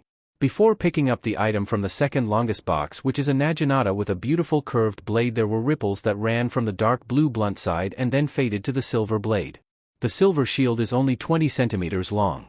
The long handle is completely black with gold lacquer. The Wyvern excitedly grabbed it and jumped back to distance himself from the others. Before deftly turning the weapon in his hand, he recalled the time he used pipes with his brothers. His hand rubbed along the handle. When he found the joint, he pulled it off and broke it. Wyverns did that twice. Shortened naginata to only an arm's length. To which the blacksmith took a leather strap around his waist which has a slot to fit. Great. Let me try to use it first. Let's hit Hawkeye. Cap, Mihawk said softly. He had only recently rested. Come on. Understand, Cap. In the end, Mihawk had to indulge. Before walking out with his captain. What about mine? Tiger asked. From the moment his Cap looked at the weapons, everyone had stopped training. Even at first, he didn't expect much of a weapon. Now he's starting to pay more attention to it. Here, a special harpoon that is more than 3 meters long. We have mixed all the sea stones into it as you want, the blacksmith said and took out the harpoon from the largest box. Which has a dark green color. The harpoon is all homogeneous. On the head were 4 sharp blades that seemed to sparkle. Tiger grabs a mechanic that's just the right weight, not too heavy, not too light. He may have to adjust it a bit so it doesn't slip in the water. Very satisfied, thank you very much. It's okay. It's our duty already. So it's mine, said Makino excitedly. You want to see your weapon soon. Here. The blacksmith said affectionately before taking out the weapon from the box. Makino's whip was initially similar to a normal club. With a 2-pointed visor, the bong of the whip was made of a light green sea stone, which now seemed too long for Makino. But it's not so long that it drags the ground when wearing the back. It's easy to walk. Thank you very much. Let me try it first. Makino said before heading towards the cliff. Her weapons took up quite a lot of space. Therefore, use a place that is uninhabited like a cliff to try the real thing. The last one left. Can you come take a look? Asked the blacksmith Iceberg, who was still asleep. Okay, let's see. Iceberg got up and dragged the body to look. The hammer that makes it look good no less. He tried swinging and knocking back and forth. It was good. So he gave a thumbs up before going back to sleep. By ignoring the sound of the desolation where the samurai sounded like they were all fleeing. All his friends are crazy and hope he doesn't go crazy. Oh, Cap, where are we going? Mihawk asked curiously as the Wyvern led the desolate portion of Wano. But free from the strange factory Orochi built. Take a look at the cool stuff. 3 days after the necklace is finished. We will leave Wano. Aren't you forgetting the coral from Mermaid Island? The Wyvern emphasized, causing everyone to reply. Tiger, take care of Brook. He is powerful. Got a Cap. Is the place we went underwater? Yes. This should be good. Wyvern said before taking off his shoes. And into the uncontaminated river of Wano. Everyone looked at each other before getting ready to go into the water. Even Kureha sighed and prepared to go down with the captain. Brook has Tiger to help cover his body with air bubbles and stick Tigers back into the water. Wow, Wano's water looks so clear, yo-ho-ho-ho. Brook said with interest. On the way to the Mermaid Island, the further down it gets, the darker it gets. But in Wano, the light looked as bright as if it was daylight. The others just put the bubbles in their heads and dive into the caps. Because the water in Wano is not the sea. But it's rainwater, Wyvern explained, as Robin used to say. Rainwater? Why is it raining so much? Crocodile asked curiously. Because during the dive along it is quite deep. But the surroundings are still bright. Remember that strange current that looked like a waterfall when it entered Wano? Wyvern asked. I remember exactly. It's too bad without those koi fish towing their ship up here, said Makino, who dived aside angrily. Those tides are unusual. It was caused by the construction of a wall surrounding Wano. Making it a large rain reservoir. Therefore, houses had to be evacuated to the present-day Wano. They arrived when the strange underwater Wano went. It looked so magical that even Tiger was stunned. Because it is different from the lively Mermaid Island. Here there is no life but looks powerful and formidable. They swam through the abandoned houses but left a special aura. When they were satisfied with their looks, they went ashore. Can a living thing build a wall around Wano? Iceberg asked incredulously, who or what could do this? There is a way. Then why did they do it? Crocodile asked his captain incredulously. What are you doing all this for? To protect Wano from the outside world. Why, what is there in the outside world? The question is, what's inside Wano? To have such protection, Kureha replied while still wringing his soaked clothes. Genius, Wyvern praised. So what's going on here, Cap? Zeph asked. One of the ancient weapons, Pluton. Are you guys leaving? Momonosuke asked sadly as he gripped Wyvern's trouser legs tightly. While Hiyori had tears streaming down Toki's neck who had sent them. We have to go. There is still an adventure waiting for us, the Wyvern said, patting Momo's head lightly. If I grow up, can I go with you? Shishishi, if you're grown up, then decide for yourself, said Wyvern, before taking out a specially made necklace and handing it to Toki and handing Momo to Kiku. I give you one piece. This is our representative symbol of friendship. Instead of giving help and asking for help if something is too much, then leave this country and seek help at the Mermaid Island. There's our friend there. Wyvern gave before pushing the necklace into Toki's hand. Wyvern sama it. Toki, keep it. It wasn't long before we were here that the political game here stinks. I don't want to insult, but, do you really think Odin is a good ruler? You shouldn't look down on my husband. I'm not insulting.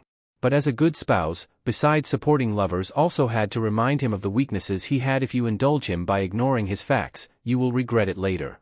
Toki pursed his lips tightly. Because she knew that the Wyvern was telling the truth.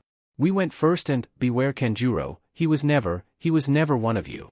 The latter Wyvern whispered to Toki before walking backwards. And wave goodbye everyone. Toki considered retreating those words and tightly clutched the necklace in his hand. Before wearing it, her hunch said that in the future she will definitely use it.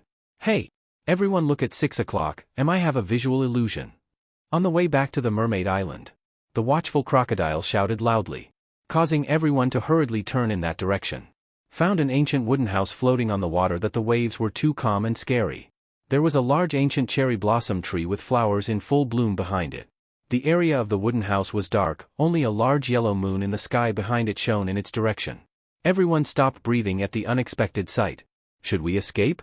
It looks very dangerous, Tiger asked fearfully. No. That's the rarest shop in the world. Ruin Antitarn. Oh. Take a paddle and paddle, said the Wyvern, but before finding the paddle, Makino held his arm. Is it safe? Certain. The shop sells only special items that you can never find outside. The store owner does not accept berry or the treasures we have. He accepts money in strange units which he will tell ourselves how much we have. Then we can walk around and see what we can buy. Does that mean we don't lose anything? Zeph asked curiously. The reality is that we lose. But whether to accept the lost unit or not is what matters. You know, the more you say that, the more I don't want to go in, said Iceberg. But brought a paddle. Last question. Are you sure it's safe, Cap? Mihawk asked again. Despite knowing that their captain would never put the crew in deadly danger. Of course, as long as no one causing problems for the store owner. So is there anything else we need to know? Brook asked. First of all, the store owner would never lie. Second, the products in the store are strictly prohibited from bargaining. Third, the store owner will never ask first. If the owner's voice asks, do not answer. And the most important thing when leaving the store, do not turn around and look again. We must head out. Without turning back. Confirm again, Cap. It's so creepy that I don't even want to go anymore, Tiger grumbled. The sound of the bell entering the store sounded clear. As the group of wyverns entered, they met a male store owner wearing round lens glasses in a black kimono with loose blood-red higanbana motifs. His skin was as white as bloodless. He smoked a kizaru, or an ancient smoking pipe with a strange smell, floating in the air. The store was lined with various items with price tags on the strange units, according to their captain. The owner, let me buy something in the shop. As soon as Wyvern greeted the owner, knocked on kizaru lightly before looking up at the person asking. Old customers, you know the rules well. Of course, what did we pay for this time?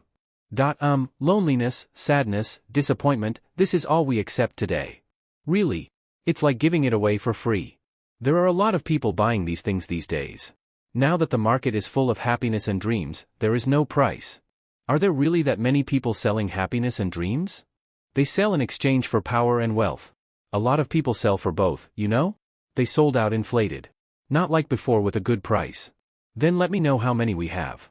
We can buy things together. Okay, the owner replied, before blowing smoke towards the group of wyverns, causing a burning sensation on his right wrist. Everyone look at their right wrist. Even Brook with only bones. That's the money we all have.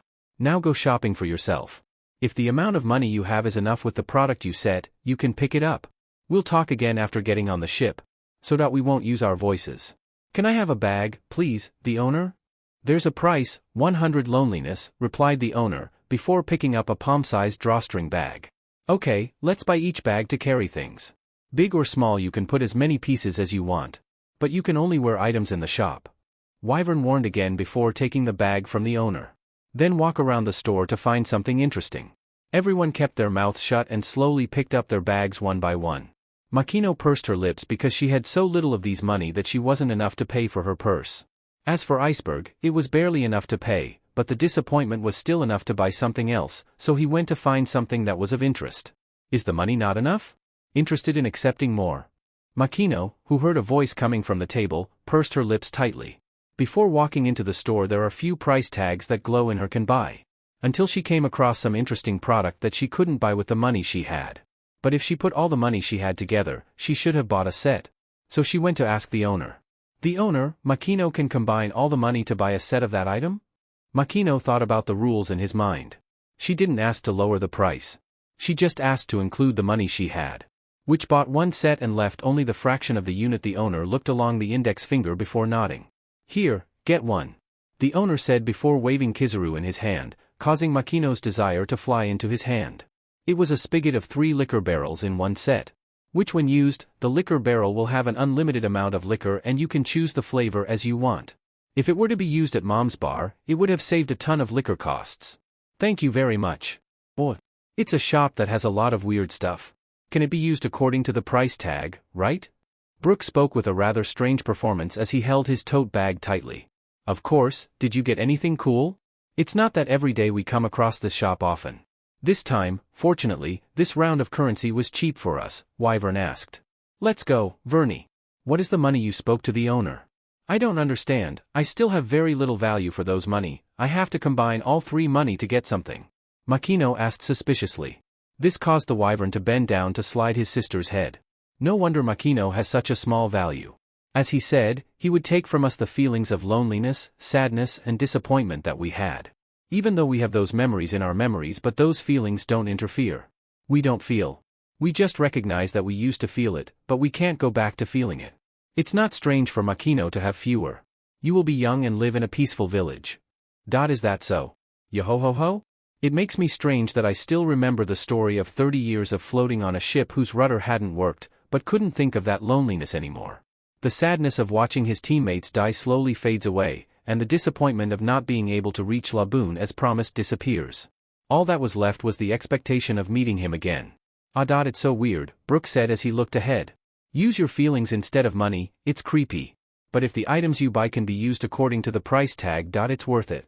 Tiger said that before collecting the things that were bought well. By the way, Hockey brother, Zeph brother, here's a present. Makino said before running and handing each one of the barrels of liquor. This is a cork that can change the taste. And when the liquor barrel is attached, you can press out unlimited liquor or wine. Do you like wine? And Zeph would like to keep it in his private kitchen, Makino explained, causing the two to happily accept it. Thank you very much. Thank you very much. Yo-ho-ho-ho, talking about this, I found something interesting for you. Little Ice, Brook said before walking to Iceberg. Then put his hand into the TARDIS to find the things in the bag. Call Iceberg. Don't follow Cap. Yo-ho-ho-ho, this should be suitable for a shipbuilder. It is a glove that increases the toughness of the rope and increases the length of the rope as long as it passes through the glove. Brook took the black leather glove and handed it to Iceberg. Wait a minute. These things are. For me, it is worth so much money that I can buy it for myself. You can also buy it just in case, don't worry. Take it. Seeing that, Iceberg accepted it. Then try on and find that the loose gloves adjust to the shape of the hand, not too loose, not too tight. Thank you very much. Speaking of this, Zeph can use this first, Mihawk said before showing the item to Zeph. How about a cap, can you buy a lot? I can only buy one, but it's not that bad, Crocodile asked. While using the new binoculars, look ahead. I can buy a lot that I didn't expect at all. Do you really have that much money? That's right, there are so many that I didn't expect. Wait, we will have to stop by this island first to cover the boat to go to the Mermaid Island again. You can follow this compass. While staying on a deserted island, Tiger introduced Makino while camping. Wyvern and Mihawk go hunting to cook. Zeph and Kureha are chatting as they prepare the food. Brook plays a soft accompaniment while waiting for Iceberg to check the condition of the ship. And the crocodile was on regular surveillance. Before flinching when his Hawkeye sensed the malicious intent before dodges the shot that snipped his head. There is an enemy. Prepare for an attack. Crocodile sounded an alarm before firing in the direction his Hawkeye sensed, through which a ship appeared from the empty air. It was like a distorted air that camouflages the sight, making it invisible to the close range. Go help the brothers on the ship, Brother T. Makino told Tiger and ran with Hibana. Her lover whipped before leaving Wano. A blacksmith met them and asked them to name their weapons. Although it was not a sword, it was forged by the famous Kitetsu craftsman. It therefore has a spirit worthy of respect. Makino gave it the name Hibana from Kuro Hibana, which comes from the black glow when using it. Once upon a time, we will meet someone who first attacked like this in the New World. I hope you guys are terrified. Makino behind him spoke. While looking at the Zephs dealing with enemies coming from the sky, she flicked the whip that had absorbed the entire black of Hawkeye towards the ship, partially destroying the cannons and sails. UBSTRDS. Who sent them to attack my ship? Iceberg shattered when his boat burned. He took out a pair of hammers, known as kakareru, and beat the pirates who had boarded the ship until they flew out of the ship. Crocodile attacked the enemy sniper from the ship's nest. Brook attacks enemies that come up on the beach. Tiger takes on the twin captains with big faces. Sharp teeth like a wild beast used the claw gloves as a weapon. The Zeph saw that and came down to help. Make it before the captain and swordsman return. They have captured this pirate group, where Makino and Crocodile were given a bounty check. Oh. It's over, I'm trying to hurry back, Wyvern said, carrying a large dinosaur-like creature regretfully. With Mihawk laying down like a chicken bigger than an elephant next to him and wiped his sweat. Because Cap is too worried about food. So we can't join in the fun. Mihawk couldn't complain. Here you guys. What pirate group are they? How can such a skill not have a bounty? The twin captains shouted loudly. They fell into a trap. This must be a pitfall. But you can meet the experts in battle. Stupid, where are we pirates? See our flag? We are adventurers, idiots. Crocodile said angrily. Then use the back of the gun to hit the captain's head. Who exactly is that stupid? Any adventurer would want to enter a new world and take a vacation, said the older twin captain. Yes. Release us. You know we're Whitebeard's people. The younger twin captain said. Causing Wyvern to try to remember, but he couldn't imagine if he had actually seen them because, after the war, both the Whitebeard pirates and their allies were killed by Vivel a lot while hunting the mustache treasure. White Wyvern remembers a few who survived at the time. They are pirates, the DeKalvin brothers, each worth 125 million berries. There are 3 others in the group with a bounty.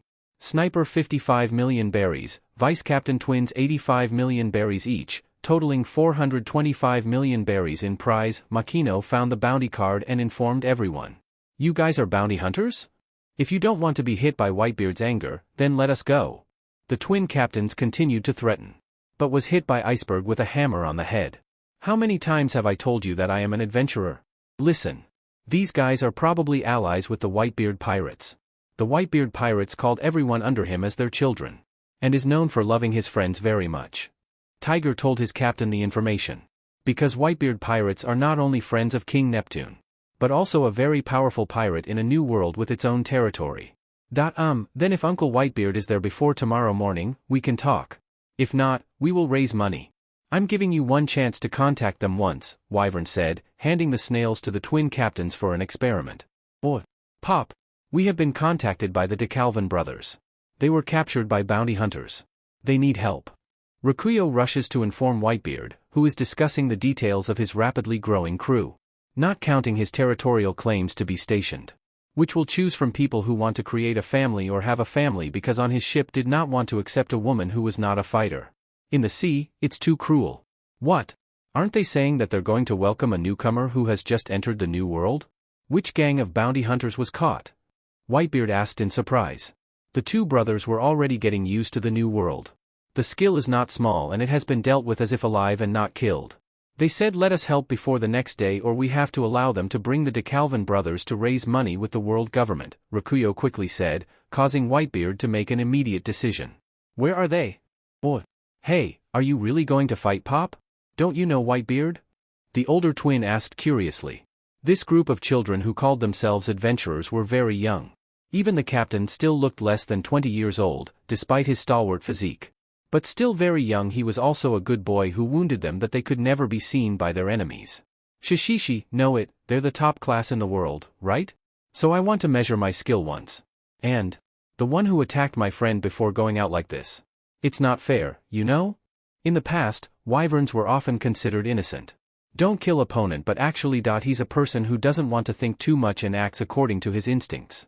Therefore, the one who should not spare his life did not hesitate. He's a pirate and never jokes about it. But now he's just an adventurer. He also wanted his name now to be clean and reliable. He also wants this in the future. Will Cap really take it? I've been wanting to clash with Vista for a long time, said Mihawk as he polished his sword, whose color had begun to change after intense polishing in Wano. The hawk-like eyes showed an almost palpable thirst for blood. So the children must dodge? Zeph said with no need to dodge. But more worried about the two children on the ship. Makino, Iceberg, older sister and Crocodile are at the back. Makino and Iceberg can attack fully if someone comes within range. Crocodile only shoots to maintain range and the person who uses the gun. Sister, be careful, you can slap the shield if it's too dangerous. Understand? How dare you challenge me, I'm Whitebeard.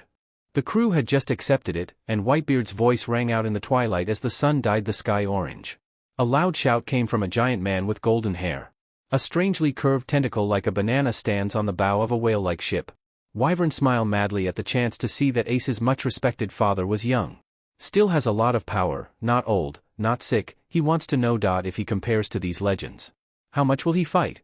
Boom! Whitebeard jumped onto the island first, causing them to retreat into the island, which had a fantasy blue firebird flew. Marco looks at the boy until he wants to cry. Marco helped him greatly when he was Luffy from Wano to the battle with Blackbeard. And receives Akainu's lava fist instead of Luffy even though Sea Stone Bullet hasn't been removed from his body. For a moment they traveled together to the Sphinx. To pay homage to Ace's grave, Marco is like a brother who gives a lot of advice. Marco has a lot of potential. But left himself to die from within when there were no brothers left. Marco laughed like crazy as we managed to knock down Blackbeard, even after a longer recovery on the left side of his body. But when Marco receives the lava fist, even after pulling out Sea Stone Bullet, Marco refuses to recover. He just kept silent to find the family he loved. Marco is the last remaining Whitebeard. Luffy had seen him cry in front of his father and Ace's grave because he couldn't help anyone. Marco said that his power was no different from a curse. The curse of being alone. He once fell in love with a young boy who came with an enthusiastic fire. Sparkle freckles on his face like stars on his face. A young man who ate well, slept well, fought as if he had nothing to regret. Until Marco can't help himself to indulge often. The thing he regrets most is letting Ace go out to follow Teach alone. It is therefore not surprising that in the end, Marco let himself die when there was nothing left for him to live on. What are you looking at? Haven't you seen a power user? Marco asked in surprise. Because of the black-haired youth, stalwart figure, with a crescent-shaped red birthmark under his eyes that stood in front of him, staring blankly at him. No, I've never seen pineapples turn into fancy birds, Shishishi. Now is it a matter of laughing, kid? I'm here, what do you want? Let my kids go, I won't take the kids like you. At first, Whitebeard will defeat the group that challenged him. But when I saw this group of bounty hunters, there were only children, some even younger than the apprentices on his ship. You see that the Whitebeard pirates are cool, right? Why don't we come and have a fight without risking our lives? Gurarara. With a kid like you. Whitebeard laughed loudly before smashing his halberd towards the ground until a small crack shook the entire island with the Conqueror Haki spreading out. But the Wyvern was not afraid in the slightest. He let out a more powerful Conqueror Haki against him and pulled his Naginata yoke from his waist. Quickly flicked from a three-piece shape into a single piece. Wyvern's pressure could knock most of the lower-level Whitebeard crew on board. Only the high level that had jumped from the ship, supporting their pops from behind. It's good enough. Not dead, right? Just the captain? A few more of my friends. Don't play dangerous with the people behind me. Wyvern was referring to a group of little kids, a 120-year-old sister, and the shooter behind it. Of course, don't play too dangerously, kid, said Whitebeard, before attacking Wyvern that used Naginata to receive an attack with equal power that awakened Newgate's body of fighting cravings. Just like when he met Roger. Shoo, I have to shake hands with Vista. Whitebeard swordsman.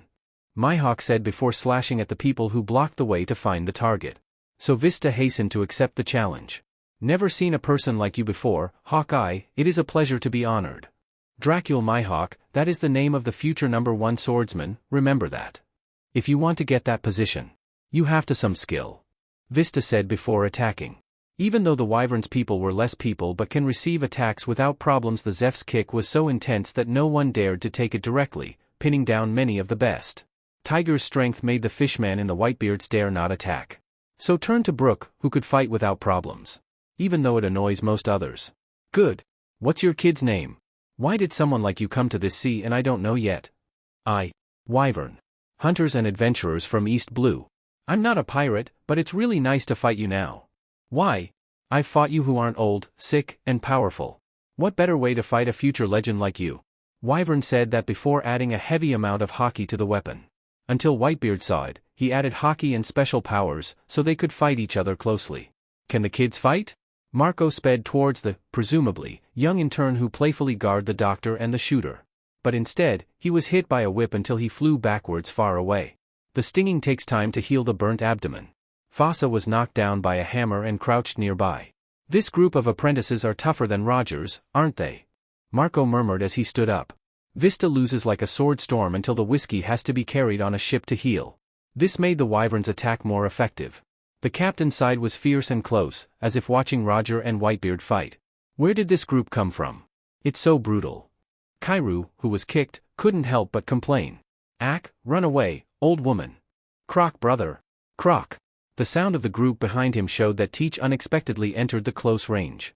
Crocodile pushes Kureha to dodge Teach's attacks. Until his face was cut by long claws through his nose until his face was full of blood. The gun that received the attack was torn in two. Crocodile was still in the attack range and dropped the gun in his hand.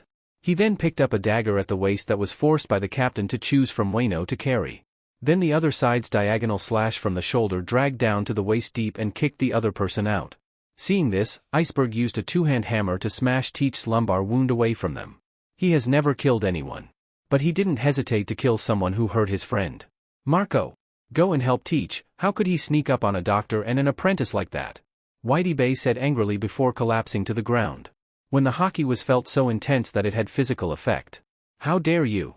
Did I tell you that my group in the back doesn't want violence, or that I have to go and kill your people on the ship to understand? Wyvern, who saw the blood on the crocodile's face, rushed at Kureha. Stop the blood and get angry. The power was so intense that it could penetrate Whitebeard's haki armor. Until the other party's blood was drawn out into a large pile. Pops! Teach has just arrived. He probably doesn't know the customs. Didn't he know that, or you can't control people? Newgate, that wound is for my people. I'm out of fun, get all your men back before you guys don't have a chance to return, Newgate. Wyvern said to Newgate, who suffered a large wound to his torso. Before turning around and running to see crocodile symptoms, with the rest of them turning their swords at them to show their intentions to send the guests. Our captain is in a bad mood. So should the Whitebeard pirates and their allies leave this island or wait for our captain's wrath?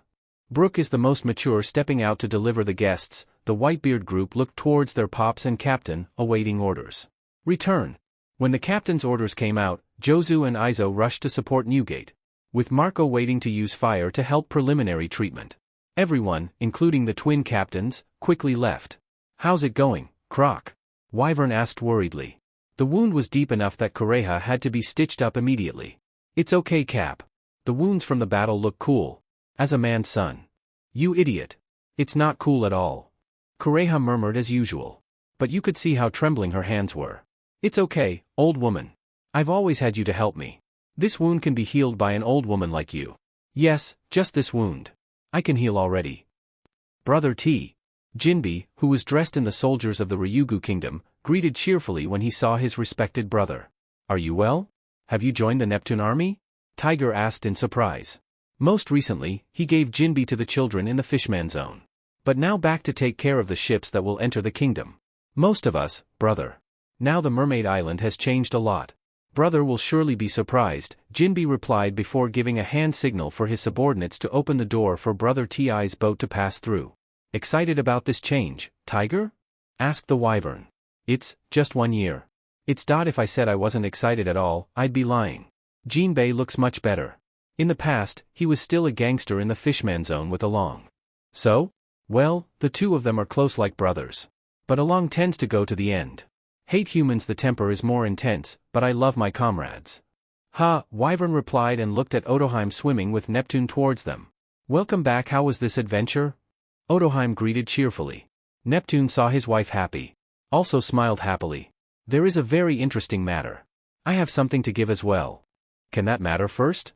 We want to see something, we want to know what you think. Can everyone come together? We'll let the people take the ship to the port. When all of them were pushed to that extent, everyone agreed. They moved on to the fish that Otoheim had picked up, and headed to the one that Tiger knew well. That's the Fishman Zone, it's dangerous. We don't have any more, Tiger. We are all different. Therefore, the fibers must be separated from each other as well. This made it such a harsh and lawless area. Instead of using those strengths to help our tribe, we are now turning the former Fishman Zone into a trading zone between humans and mermaids. With strict control makes you feel comfortable on both sides. Otoheim walks down the past of the once dilapidated Fishman Zone like a slum. It is currently being dismantled and cleaned. With both Fishman and mermaids helping each other, there are baby Fishman and baby mermaids running around to help distribute food and drinks to those in need. No roar, intimidating sound, or fierce gaze, have only pleasure, and asked for help in full. Queen Otoheim. Did you come again today? The squid fishman is like Hachai.no, it's Hachi when he was 10 years old, who is the eldest brother of the children around him who helped deliver food to the adults. The loud noise caused the children to surround Queen Otoheim. That includes Hody and his allies. They sounded cheerful, childish greetings that contrasted with the prejudices of the older generation that turned him into a monster. Everything was so strange that Wyvern truly felt that things had changed. It will definitely get better. Yeah, the kids are here again today? Is there any problem at the nursery? No. Otoheim-sama, tell me more about your adventure. Hody Jones asked excitedly. Otoheim-sama, what about the amusement park in Sabaody? Asked Ikaros, the octopus fishman. Oh, children. It's not yet story time. Let Otoheim do his duty. We have our duty. Hachi warned the little children, causing the children to give a willing response and follow the elders. Is there a nursery? Otoheim-sama? Tiger asked. The boys had never looked this bright before. Yes, we made it for kids. Shouldn't they have a place to grow without old attitudes? They should grow up and decide for themselves what to believe. I want to take them to see the world. But I am too weak. We only hope those seedlings will grow strong. Because the thing that can really change the world is the growing generation, isn't it? Otoheim said as he looked after the child gently. And expecting her future children to be very strong. Yes, what authority or elders tend to forget is that we cannot live forever. The person who can change the world is the new generation. But it's up to us who will shape the new era now to create a place for them to thrive. What they are up to is up to us. Wyvern agreed. The more seeing Hody look so bright, the more it reinforces it. Yes, Wyvern. At first, we thought of heading towards asking for cooperation with everyone by forgetting to look at the reality of the attitude of the people of Mermaid Island. There are still people who starve, suffer, and pass on the hatred of humanity from generation to generation. We did not build good immunity for our people first. So we will change the attitude of the people of the Mermaid Island. We don't often come across people like you, Wyverns, because the people who come to Mermaid Island are usually pirates who torment us from being kidnapped. Talking to you has really opened up the world to me. It is what you listen to that is commendable. You know, cultivating hatred from generation to generation has a stronger prejudice than being a real victim. Because he thought that was the right thing. Difficult to change this attitude that won't go away in a few days, but takes time. Maybe. It might not be successful during the lifetime we're still alive. But getting started is the best. Well, now we really see a path through which we can coexist with humans. And give freedom to travel, the freedom to see the world for our children instead of hiding in a small part of the world. Then let's give this to you. This necklace is a symbol of a friend. Instead of asking for help or giving help to people who have the same, this necklace is specially made with only 200 strands in case you need help on the ground. And this is our communication snail number. The Wyvern gave the necklace he had made to Otoheim. Otoheim accepted it and looked carefully. It's unique and beautiful. Before wearing without hesitation. Thank you very much, we accept this wholeheartedly. Rosinante is 2 years younger than his brother. When he was born there was a mother. Father and brother take care of themselves. They didn't use a nanny like other families who often had a nanny trained by the Supreme Elder to help take care of him when he was young. When he learns about it, there is a picture of his older brother telling the story of Mary Geos. It looks wonderful. He was born noble, they are God. But when he grows up, his parents are worried about brother going out to play with his friends. You must wear glasses to cover your eyes. That means in the future he will have to wear like elder, right? Rosinante is not a kid who likes to go out. Because if he didn't go out often, his parents only had a relieved expression on his face. So he doesn't like to go out. Looking forward to the time when brother comes back and tells you a fun story every day. Until the day they leave. Like walking into hell, hunger, pain, suffering and being hunted are like animals. Everything came crashing down, there wasn't much opportunity to cry. He's also good at having an older brother to help him no matter what the situation is. But everything got worse when mom passed away. My brother love our mother very much. I also love my mother very much. I'm so sad but I mustn't cry loudly. They found the most beautiful place on the island to bury mother. Father taught the family rituals through tears. He said while holding his mother. He said that Don Quixote came from a country of love and passion in the New World. We have a tradition of choosing one spouse until death. We will either flirt or let the other person flirt properly. When tying the contract between them, even if they are not married, they are forbidden from breaking the contract. If the promise of love is broken, the heart must be stabbed with a knife for the number of months they have been together. We used our bare hands to dig a hole for mom. Father said that the flowers for our family are red flowers that represent bloodline. The flowers for the guests are black to symbolize mourning. On mother's corpse, there were only 3 red flowers on her chest without black flowers. Father brought 9 blue flowers to adorn mother's circumference. Father said that they represent heaven. To bless your mother's afterlife happiness. And 7 white flowers to guide you out of suffering after covering the soil. They were unable to properly create the sign. If those idiots found mother's corpse, even those corpses could have dug them up and destroyed them. After mother's funeral, elder was cold to our father, but he was always kind to him. Rosinante doesn't care much because he has to survive with his elder brother. Until someone came to help them after being in hell a year after mother's death. The embrace of the man who helped him come down from the hanging was as warm as his father's. That person gently supported him as if moving too hard, he would break down to the ground. When he removed the BLNDFLD, the first thing he saw was a middle-aged man with glasses who looked much stronger than his father. The black hair looked strangely round. He was wearing a white suit with a white veil behind him. The man introduced himself as Sengoku, forbidding him. Sengoku of the Buddha, strong admiral of the Navy. He doesn't mind our bloodline being said to be the most evil in the world. He has warm arms, there are chest pads to cry, have the patience to handle an angry older brother. He claims us claim the fatherhood that uses his powers to protect us. Which he allows us to call him whatever we want. As long as we are comfortable, he taught us things we never knew. He explained what we suspected. He answered all our questions. He listened to what we wanted to say. He gave us what we wanted unconditionally. Dad. There's a bad mafia that seduces Daffy. I don't know what inspired him to call Uncle Sengoku his dad while contacting Bernie about Daffy's nightmare. Others can see that Uncle Sengoku acts very much like his father. Dad allows him to open up and talk to Aunt Tsuru.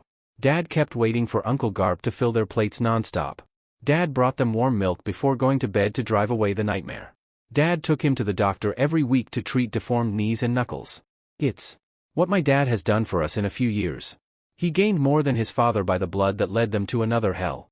If he called the other person Dad, it would be okay, right? Did you just call me Dad? Dad's voice sounded hoarse. Make him feel better. Yes, Dad. Can I call? He pleaded as he walked towards the door.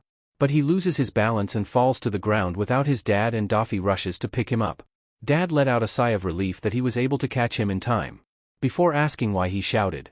Okay, so what's up now? There's a mafia seducing Daffy into making a mistake. He was in our town at that time. He also gave Daffy a gun and devil fruit. Daffy, do you have a devil fruit?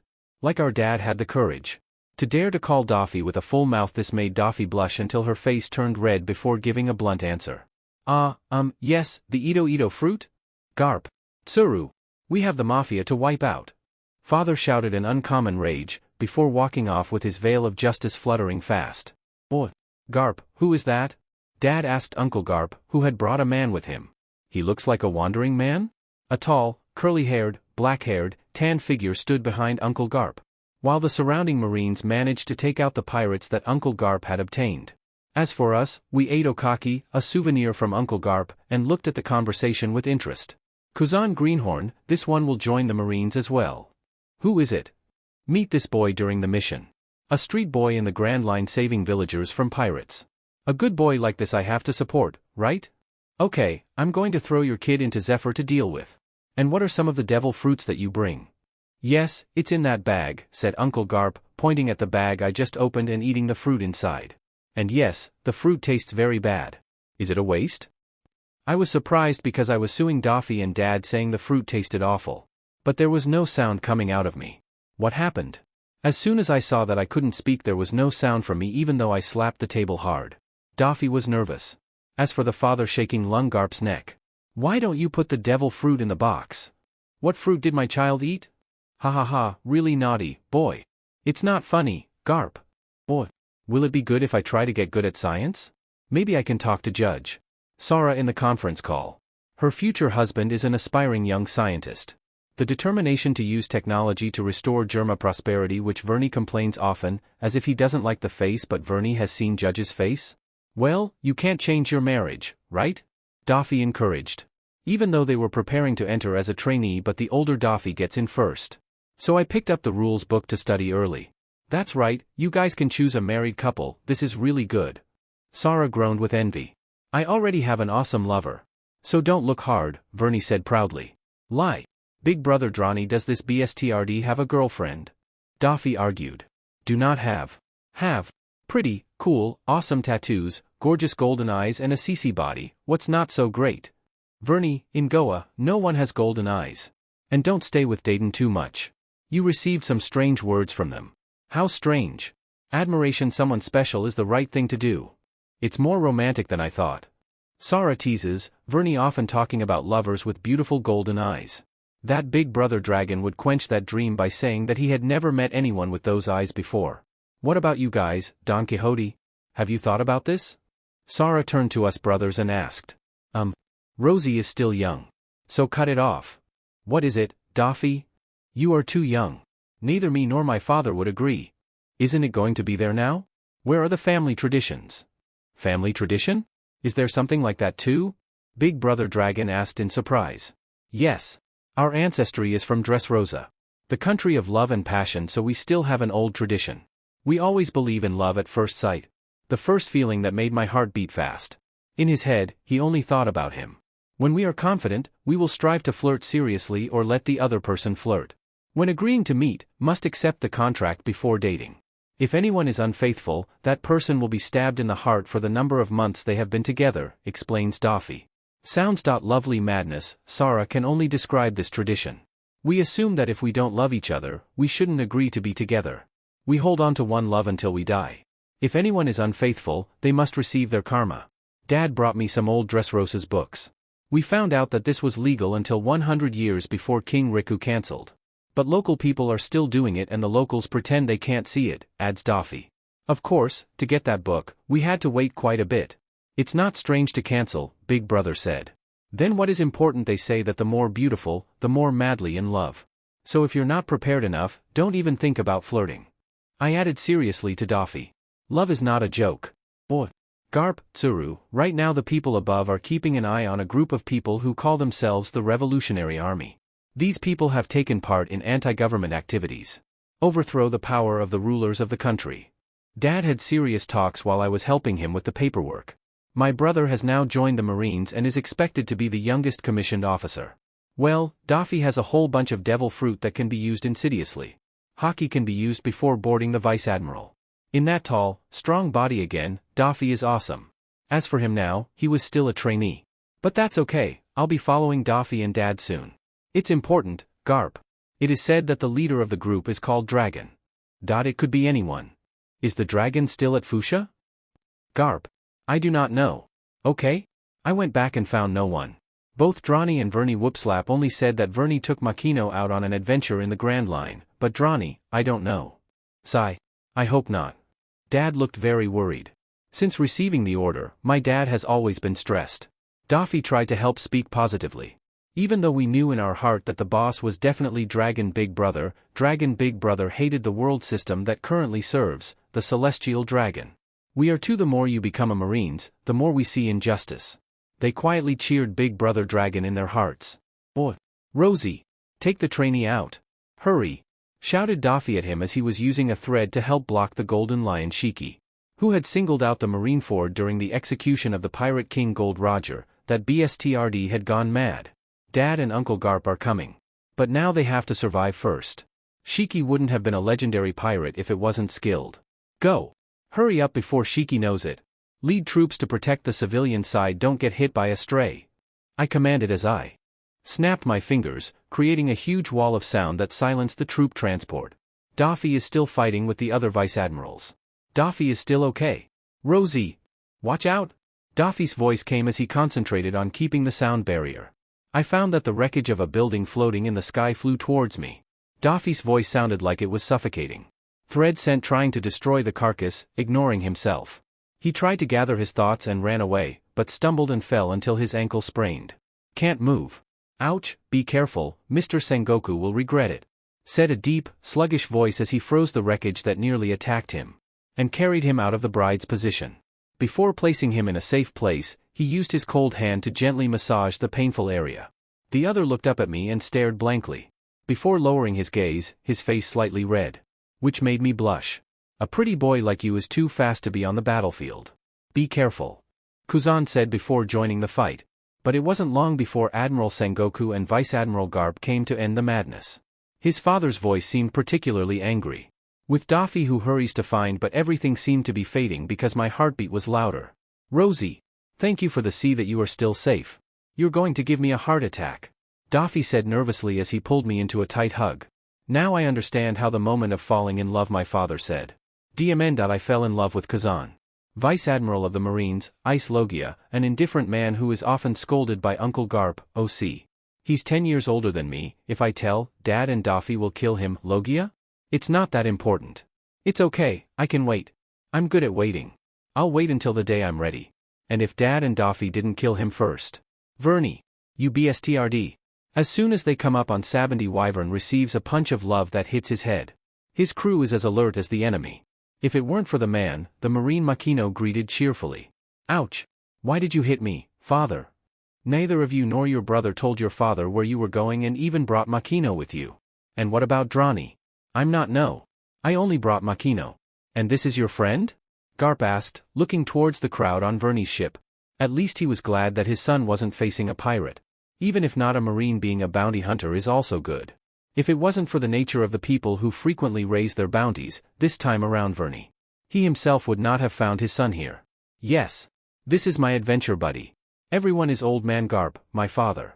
This kid, introduce yourself to your father, Garp said, before giving another punch of love. Garp, like that Vice Admiral Garp? Crocodile asked uncertainly. But it could also tell the source of his captain's inhuman strength. Yes, it's me. Introduce your friend to me, Vernie. This, Hawkeye, the one who will be the #1 swordsman in the world. Wyvern waved his hand towards Mihawk. Hello, I'm Dracula Mihawk corrected, bowing his head slightly.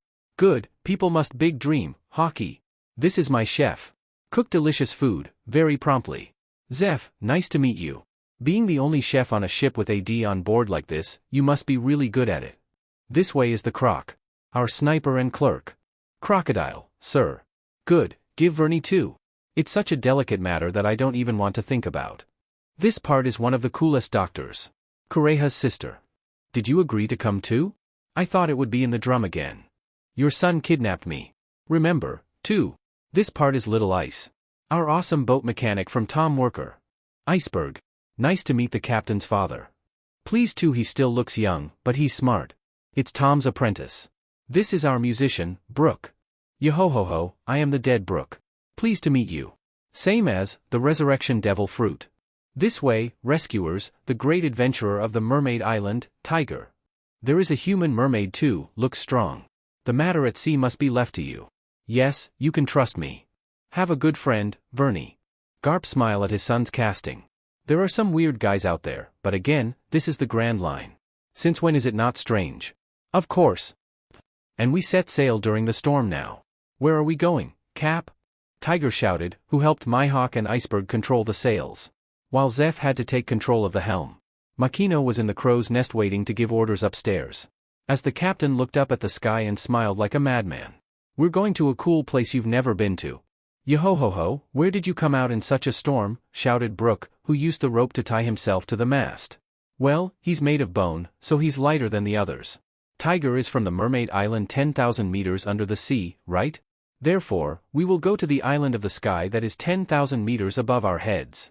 City of the sky, shouted Tiger excitedly, looking up at the sky. Brother Vernie, as you said, turn the boat at 9 o'clock. Makino shouted after having Crocodile calculated. Go 9 o'clock. Prepare yourself, cling to the ship ready. Are all the ropes tied to the boat already? Yes, Cap. Everyone replied in unison. Kureha came out of the room to watch the sky ascend, Tiger, Mihawk, and Iceberg running to adjust the sails. Zeph concentrated on controlling the rudder.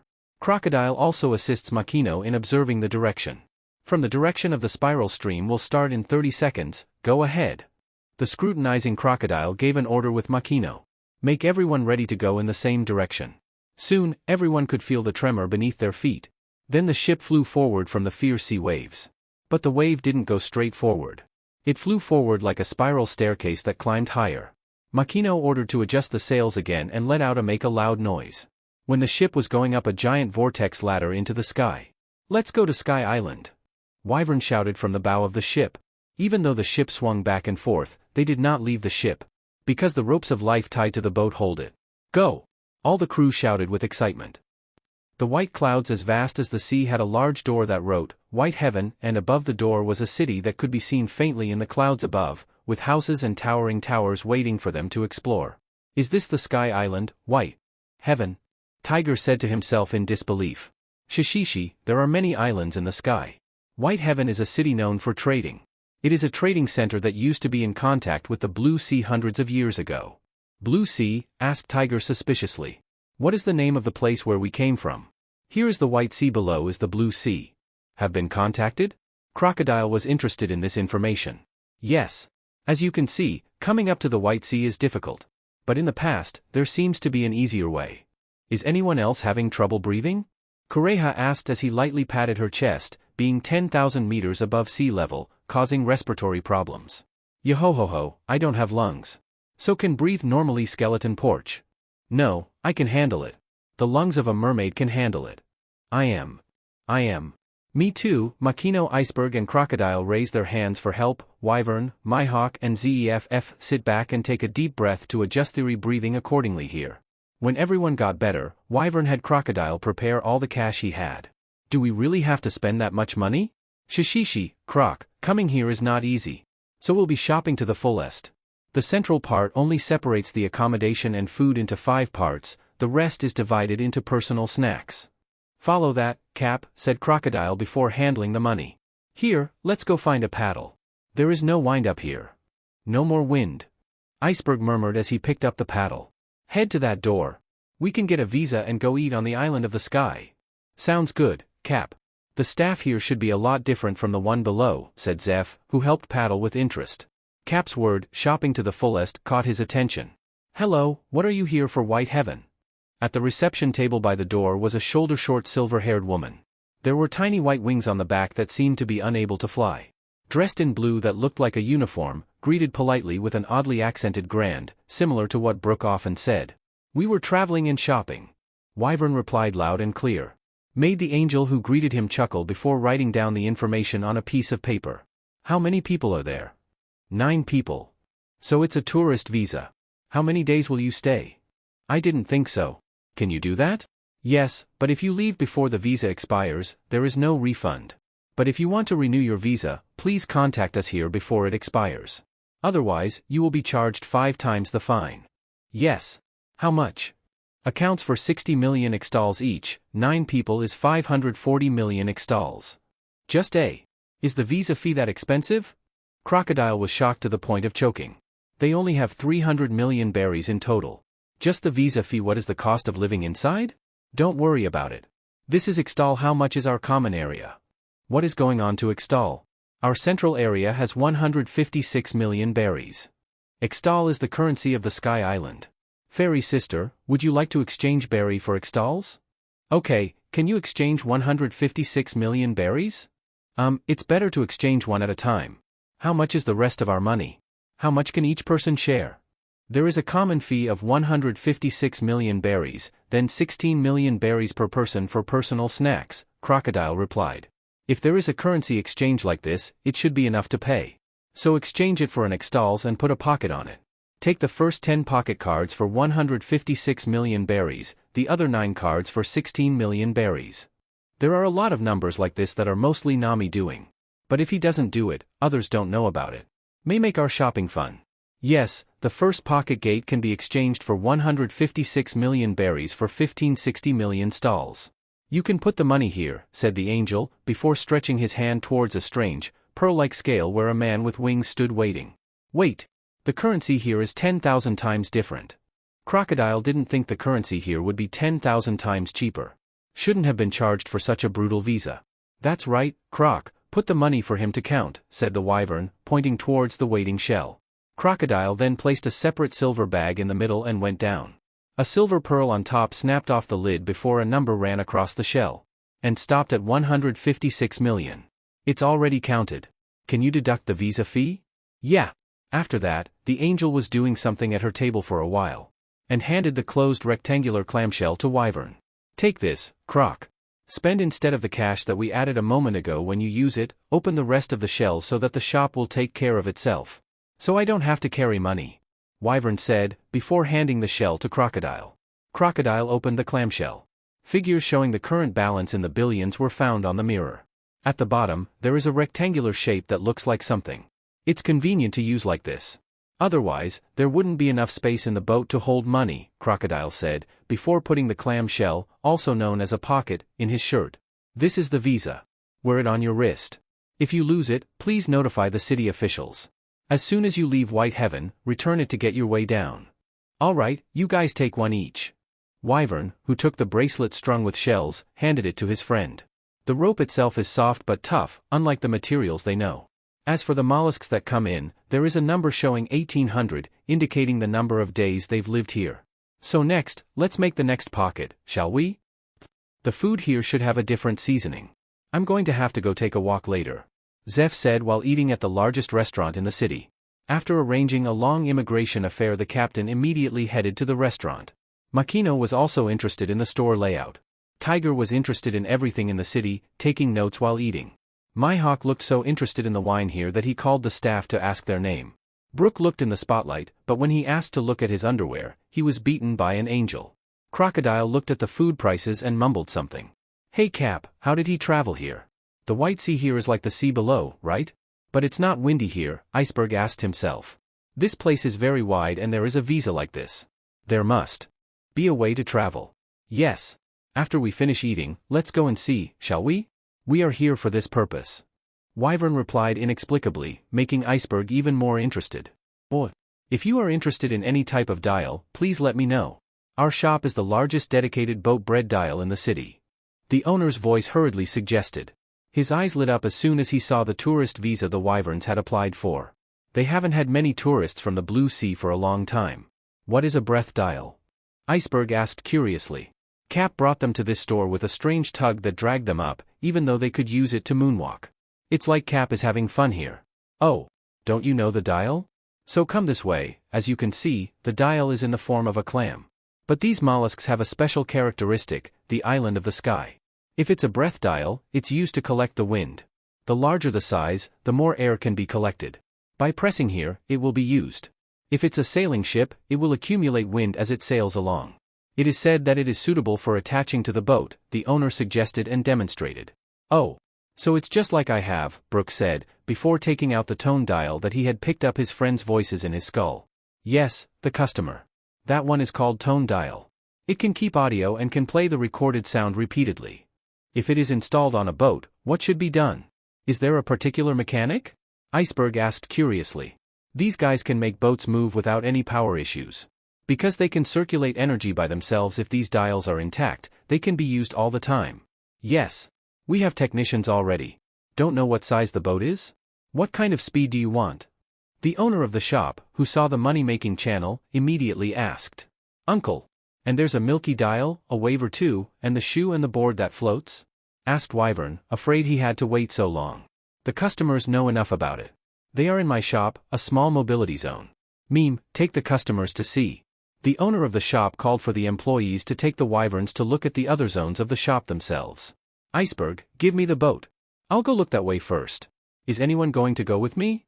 I'm going too. I still don't understand much about ships, Mihawk said and followed him. I don't care. Do you have a condiment shop nearby? Zeph asked the waitress. Then you must go down. Tasty shop on the north corner with 2 floors. The shop has the most complete ingredients and cooking equipment in the city. Thank you very much, said Zeph, before taking a walk down the moonlight and following the direction the female employee said. As she looked at him perplexedly. What about the drag store, mother? Do you have any recommendations? Kureha asked. She wanted to see what kind of treatments were available here. If you get the book, it's not bad at all. Speaking of books in the ship's library, there were a lot of medical books. Her captain bought them for every island they passed. But he didn't seem interested in reading them at all. Why did you buy it? Yes, it's Famadi's shop, it's on Heavenly Road 2 roads from here, the waiter said, waiting expectantly that the woman would go down like the person, but no, Kureha turned to pat the man on the head. With stitches on the face. Ouch! Why did you hit me, old woman? Take me to the drag store. I can't go by myself. Is there a gun shop here? Crocodile asked. He hasn't gotten any new weapons. Because after being attacked by that BSTRD, both Cap and Mihawk had intensively tutored him on the use of daggers and staff. So that he can use the gun at close range like a staff, but now he misses the gun. Oh. If it's a weapon, you must contact the staff at the town hall first. Because weapons are controlled items. But if it's a tourist, it should be easy. Please try to contact at St. Heaven. Okay, come on old woman. Crocodile said that before picking up Kureha, he went down by moonwalk. In the Shuran only one crocodile was allowed to be called her way. Even though the 2 of them seemed to be biting each other all the time. But in fact, Kureha takes care of Crocodile as well as a child. Crocodile himself even said he was a man. But he still has a female body. Even if others act like he is a man, but some things only his old woman can help. Having her on board made life a lot easier. Yo-ho-ho-ho, when this is the case, are there any tone dials or music-related stuff here? Brook saw that each of them went their own way. So he wanted to go some. Yes, on the streets of the Muse. 2 roads to the east that was the street of entertainment. You can choose as you wish. Thank you, madam. I don't know. That. Can I see your underwear, please? Please go down, said the waitress before kicking Brook down. Brook, who was kicked, burst out laughing. Before gently landing on the ground and walking along the path, he said while whistling. What about Tiger? Wyvern asked when there were only 4 left. Makino took his hand and told him to go. Iceberg talks to the shop owner so seriously that he doesn't know anything about it. As for the money, let Croc pay the money behind him. Also improve our ship. Go with the Cap. I still haven't thought of where to go. So come on. Lead the way, Meme. Yes, this way, the board is this way. The shoes are the way and this is Milky Dial. Various sizes. What kind are you interested in? How big is our ship, Tiger? It is a medium size, 3 sails. So it has to be this Milky Dial. Sure enough for your boat. Meme picked up a 2-palm dial for the Wyvern to look at. Which he was satisfied with, so he nodded. Bring 2 crates. There are 30 in 1 crate. Then add another crate. What kind of boards do you guys like? Let's practice it soon. Wyvern asked as he looked at the boards with different designs. Leaving the staff confused before turning to ask again. Will you accept it? Not yet, I'll just drop you off at my ship. Think of that money as well. Understand? Let me know what you want. Cap, why are you taking that much? Mihawk still didn't understand what Milky Dial could do. Milky Dial can create road clouds, allowing us to sail through the Milky Way. What do Hawkeye think if we use it to get the ship across to other blues like this? It's more convenient than anywhere else, otherwise, we have to change ship all the time. It's so easy, duh. So let Iceberg take care of modifying the ship so it can cross the red line between the 4 blues caps. Yes, the board and shoes have a small breath dial attached to them, allowing it to travel on the sea like a boat. But more flexible, don't you think it's cool? It seems to be difficult to use at Mermaid Island. Because that place uses bubbles instead, Tiger said, looking at the equipment on display. But if used on land or sea elsewhere, it would be more convenient. It's not difficult. For a mermaid, it can enhance your speed while in the water. Because whether it's in water or air, as long as the dial doesn't break, it can be used. Just in the sea, it's hard to fill in the wind. If you want to use it in water, it will be a good addition to this one. This will be a water dial, which is used to increase the strength of the waves. The employee brought another type of shoe for Tiger to look at as soon as she heard the conversation. Is there more like this? Sorry, this is the prototype we have. This is a tourist from the Blue Sea who like you very much. But over the past few hundred years, no one has a Danamore more. Therefore, we do not have any additional production. But you can use this one as a prototype to produce a new piece. Have you ever had a tourist like me? Have you ever been here before?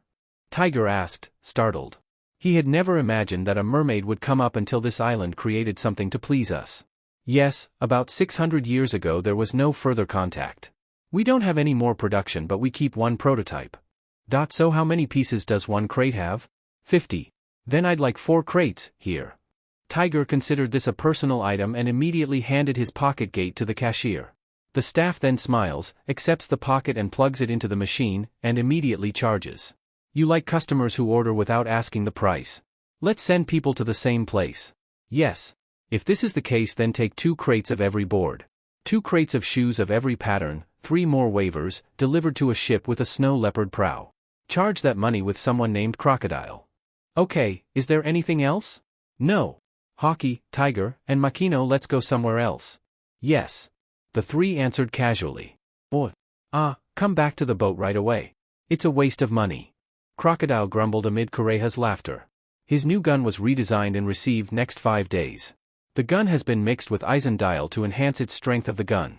At the muzzle, there is a jet dial to strengthen the bullet. The buttstock is made of sea stone with impact dials. This work, whether remote or near. I will kill everyone. Complaining in a good mood. Go and pay. Kureha knew how good the mood of Crocodile was. So she pushed her back to let her little boy take care of it. And she kept things in the hospital room. From the city hall, there are many tourist attractions like this. I want to travel all over the place. Is Iceberg going to renovate the boat for a long time? Hey! You guys stacked each other very well, leaving some space in case another one came. So what's that? An emergency boat? Waiver. Iceberg is their storage for the waiver? It's like an emergency ship? So for a moment, I'll be back. This room is to store a spare or emergency ship that is not in use. Iceberg asked the mechanic he was talking to for some time. Then jump on the boat to take the workers to place the things Crocodile wants. In the meantime, Zeph returned with a handful of workers who carried quite a few loads, which he manages to store in his ouchin just to help bring it to the ship. Soon Brook came up with a beautiful song. Before greeting the shipmates who had just finished handling the goods. As evening approached, the rest returned with hunger and great supplies. Food, Zeph. Come up, Cap. The food is ready. Yay. I'd like some dessert, too. Buy some new wine. Do you want to try, Zeph? There's a lot of old storybooks here. Let's fill the library. What are we trying to do here? Crocodile asked curiously as Cap ordered him to pick a comfortable outfit and head to Heaven Beach, where Cap came with a board of some sort. And shoes with dials attached. Shishishi, we will practice using them. Makino has brought the waiver yet. Bring it on. Shishishi meme, please teach Makino. Yes. As for us, let's try this. While waiting for Croc's gun, we must train it fluently. Is it really necessary? Since we can use it to moonwalk? Mihawk asked uncertainly. Don't be stupid, won't you save energy? This one is both fun and energy efficient. Versatile, what's wrong? Wyvern said before picking up the board. For him, it took Luffy a year to stabilize. And before it can be used proficiently, it is set for 3 years. Unlike Law, who only took 3 months of training, he was able to do it. The more Nami is good. It took a few hours to master it, envy. Whoa. Wyvern squealed as he restored his previously trained balance. His body still didn't remember that feeling. But still, in memory, he can't use the board not that far. The board turned around amid the laughter of his friends, to which Wyvern laughed loudly. Before starting again and again with friends who were both laughing. Both are frustrated with the use of new toys. It took a few hours for Mihawk to start using it proficiently. Other gestures began to make others sound jealous. After a while, Zeph called the mealtime he came with the lunchbox. Shishishi, let's practice together until we get better. Yeah. Beautiful new gun, isn't it? Crocodile proudly held his own beautiful silver new gun. This gun is longer than normal guns. This allows it to be used in place of a staff if it runs out of ammo. Or hit melee. The well-reinforced gun body can withstand impact dials at the rear of the gun. Plus at the muzzle there is a bullet-reinforced jet dial, he loves it.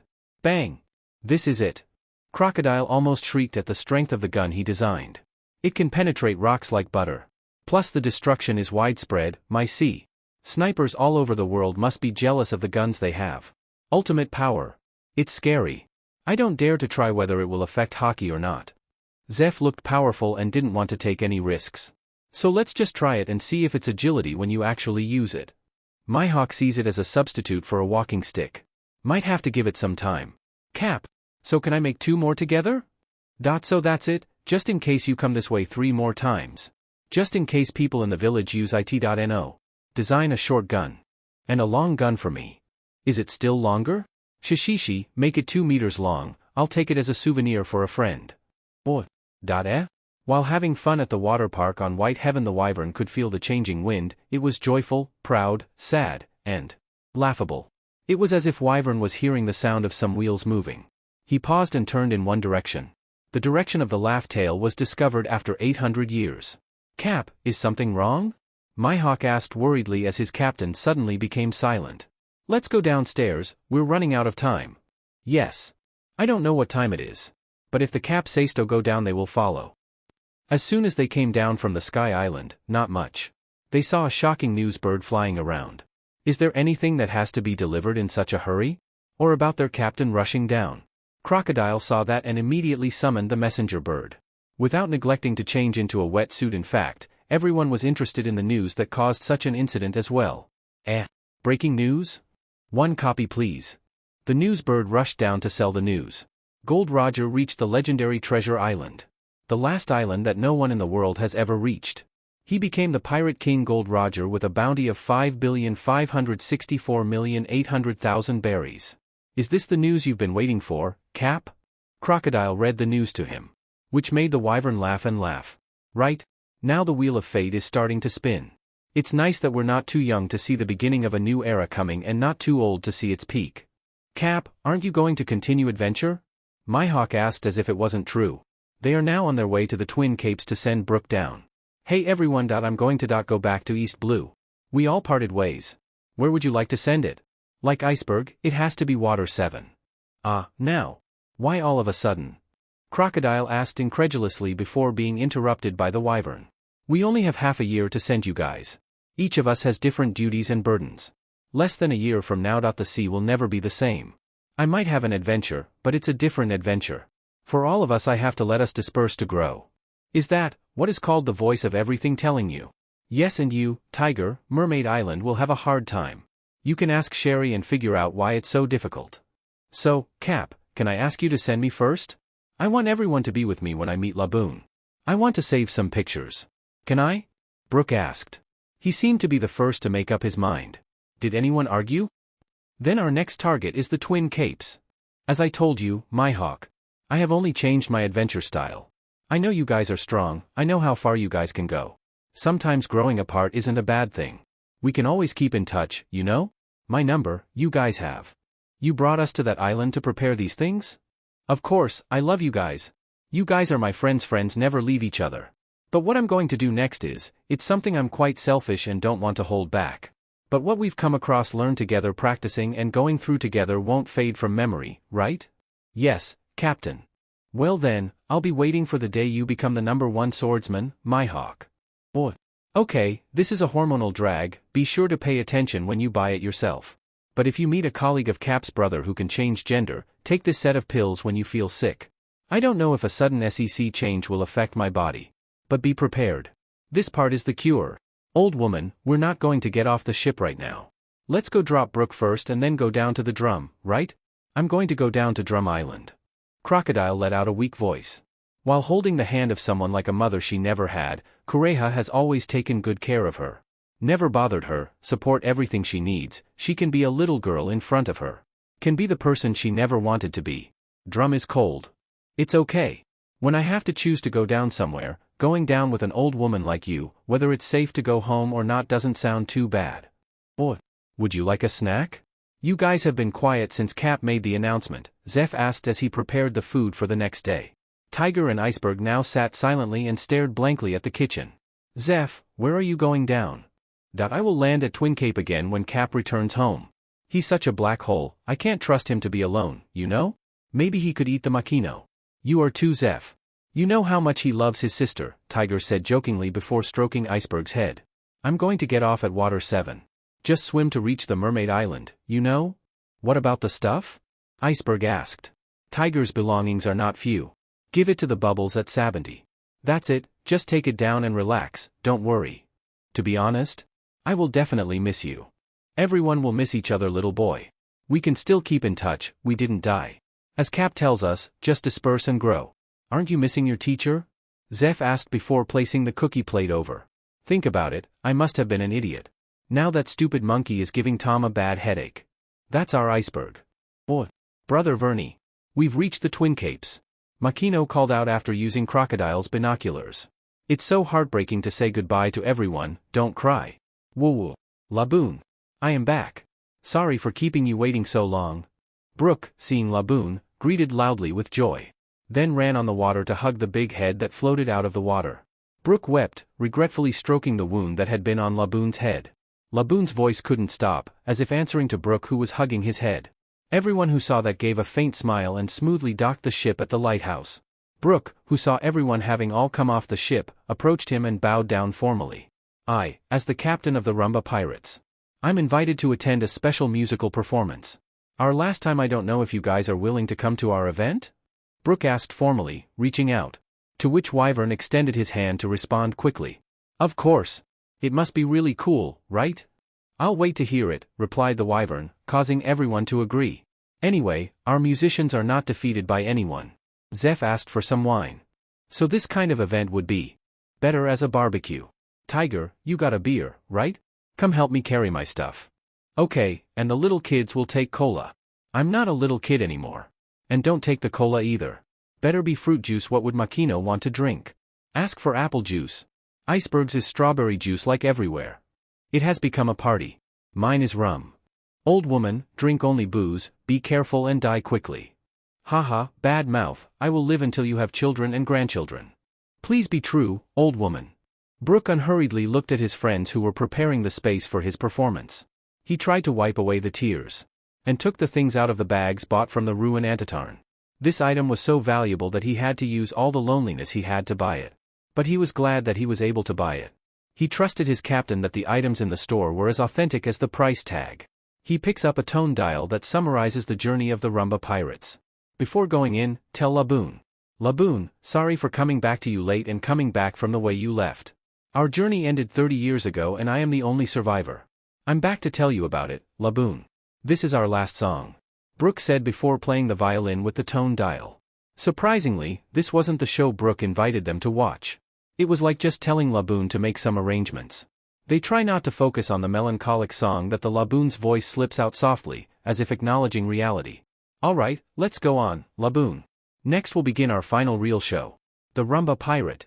Brook shouted, causing everyone to turn their attention. Brook puts a horn to his mouth and plays Bink Sake. Which when playing the trumpet they could feel the cool breeze turning into warmth. A flash of light emerged from the air, transforming into a person. Let's start with the first with golden hair wearing a white cowboy hat. Wearing a green collar, white pants and brown boots. When the first person appeared in full, soon another flash of light formed, numbering about 40 to 50 people, all of them gleaming with smiles on their faces and shouting greetings to Laboon. Ah, haven't everyone gone anywhere yet? Brook asked with tears streaming down his face. In front of him was Captain Yorkie and his allies who died from the Rumba Pirates. This horn has the ability to summon spirits that are still in the mortal world to appear once. But he never thought that he would see his former friend with such a face. The horn in his hand after he finished using it became rusty and dissipated with the wind. You crazy! Who will let you come to Laboon alone? Yes. And you're promoting it as the last special performance. If we don't come, will it be special? That's it. And who would dare to let you carry the contract alone? Since we all promised Laboon together, so we have to say goodbye to all of us together. Yeah, you're not alone, Brook, said Yorkie, before placing his hand on Brook's tearful shoulder. So, then I am not alone. Of course. This sentence was not only the Rumba Pirates but also the Wyverns. Too bad we don't have musical instruments, one of the fuzzy figures murmured. I have, you can pick it up from this box. This box has the ability to pick out any kind of music as needed. Even spirits or animals can use it. Brook said before dropping the box from the bag onto the ground. The spirits also came to pick up the translucent instruments as well. This is cool, hey. Brook, let's play a new song, you better composed it. Yorkie said as he took out his guitar. Did you know that? Of course, thank you to everyone who helped take care of Brook and will pay tribute to our friends from now on. This is our last special performance. Rumba Pirates. Yorkie said before playing the guitar, causing people to start playing their own music. Brook smiled before playing with his friends. A stormy night weakness must come. When faced with that problem, we will work together to overcome it. You didn't have to say a word. When faced with what? There won't be a drop of tears to be seen. Until the end of the bad thing at that time. The flame it shines, I won't let anyone go. As long as life is alive, the pride is still there for me to understand and feel. And now I haven't found my dream that I've been looking for a long time despite many problems. Many dreams are coming together as one. The journey is only half the time. Our hearts beat with the strength we have. While playing, spectators like the Wyverns watched with admiration. They can see consistent play as they have played together many times. Even though Brook wrote this song on paper only. They sing the best they can. Play music to the best of your ability. Makino's lap snail is taking the moment seriously. Until the last verse, like the spirits, held them back so that they wouldn't fade away. In the life that has passed, the bitter times seem to have everyone. But even if I have to force myself and be hostile to the whole world, it's okay. I will always be with you. There must be tomorrow new morning where freedom is waiting. Hesitation, no more, soaring out into the sky to make dreams possible. Let's go together, hey. To an unknown city. Let's go together, hey. Go say hi to new friends. Let's go together, hey. Let's go together, hey. Go on an adventure to it more. Find it, hey. Go back to your hometown. Find it, hey. Once in a while there is a good party. Find it, hey. Find it, hey. Go straight to a land that no one has ever seen. Yorkie and Brook sing the last verse together. While everyone cheered that this musical was a success. They circled around Brook as they were fading away. Brook looked at them one last time. And try to smile as much as a skeleton like him can. Brook wants them to leave. Remember him with a smile. Goodbye everyone. Goodbye. Woo. I didn't know that this special performance. Do you like everyone? Brook said, bowing amid the claps and cheers of his friends. Oh. Drum Island is really cold, Croc, take more coats. Said the Wyvern, before handing over the winter coat to Crocodile, who was going to be on Drum Island with Kureha. Enough, Cap, that's all, I've got a lot of stuff. So I'll just take 2 guns. I leave mine in Cap as well. Makino will take care of it. It's such a delicate thing that Cap can't do it, Crocodile said before stroking Makino's head. The lovely sister that he often hangs with her on the crow's nest. She laughed loudly before nodding. Rude. I'm not that bad.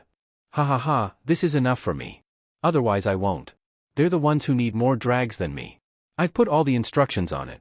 If you wasn't too stupid, you wouldn't have died before going back to East Blue, said Kureha, holding only one leather bag. We don't have any problems.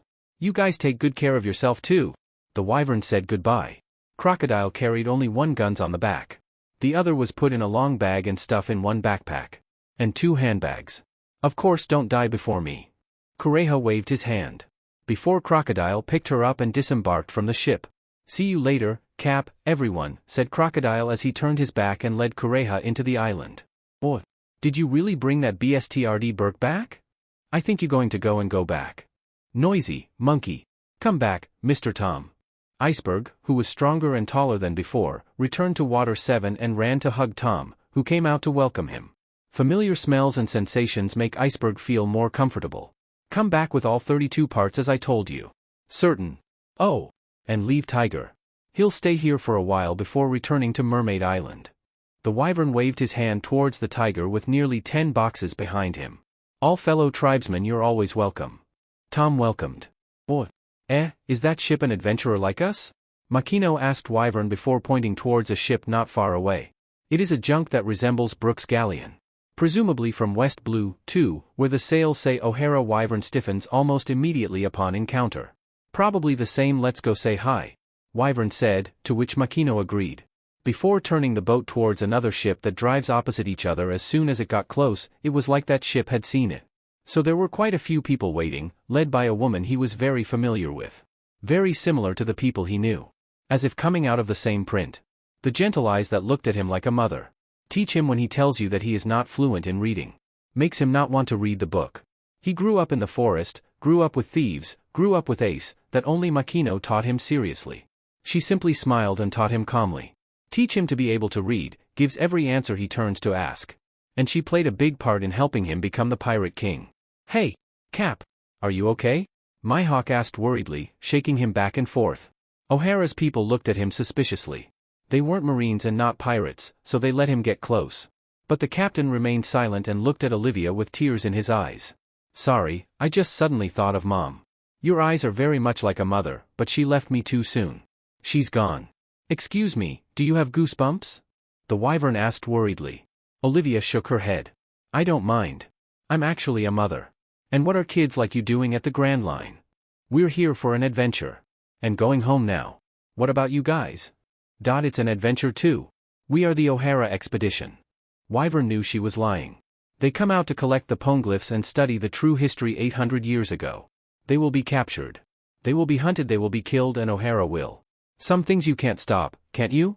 For your child. Baran came out of his tongue as easy as his native language. But then again, will they believe the kid they just met? Even if he tells the real history, all the secrets of the world. But will they believe it?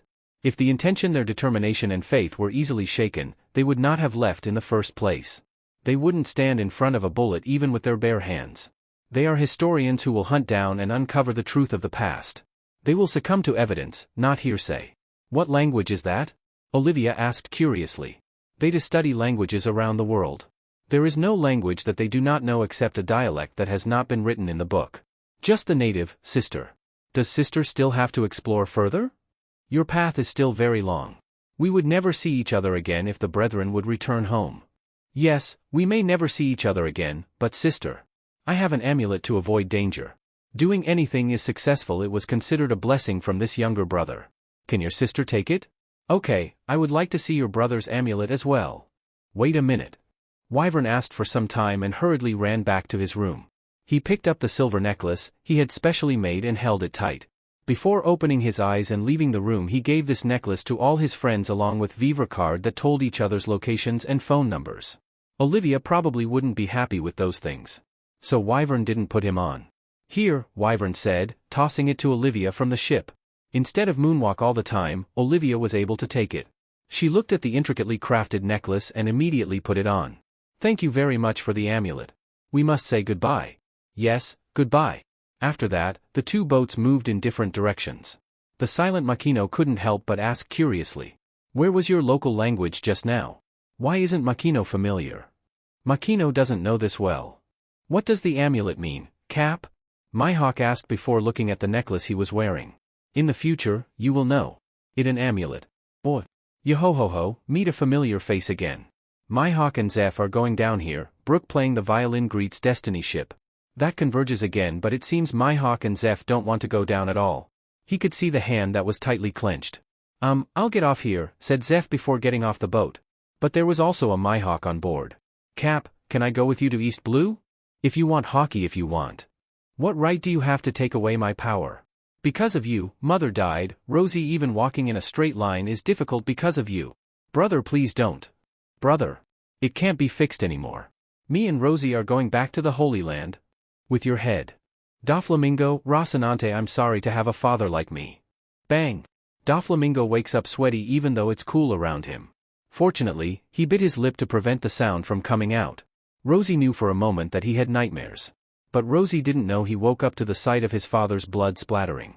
Then he cut off his father's head with both hands. He laughed like a monster.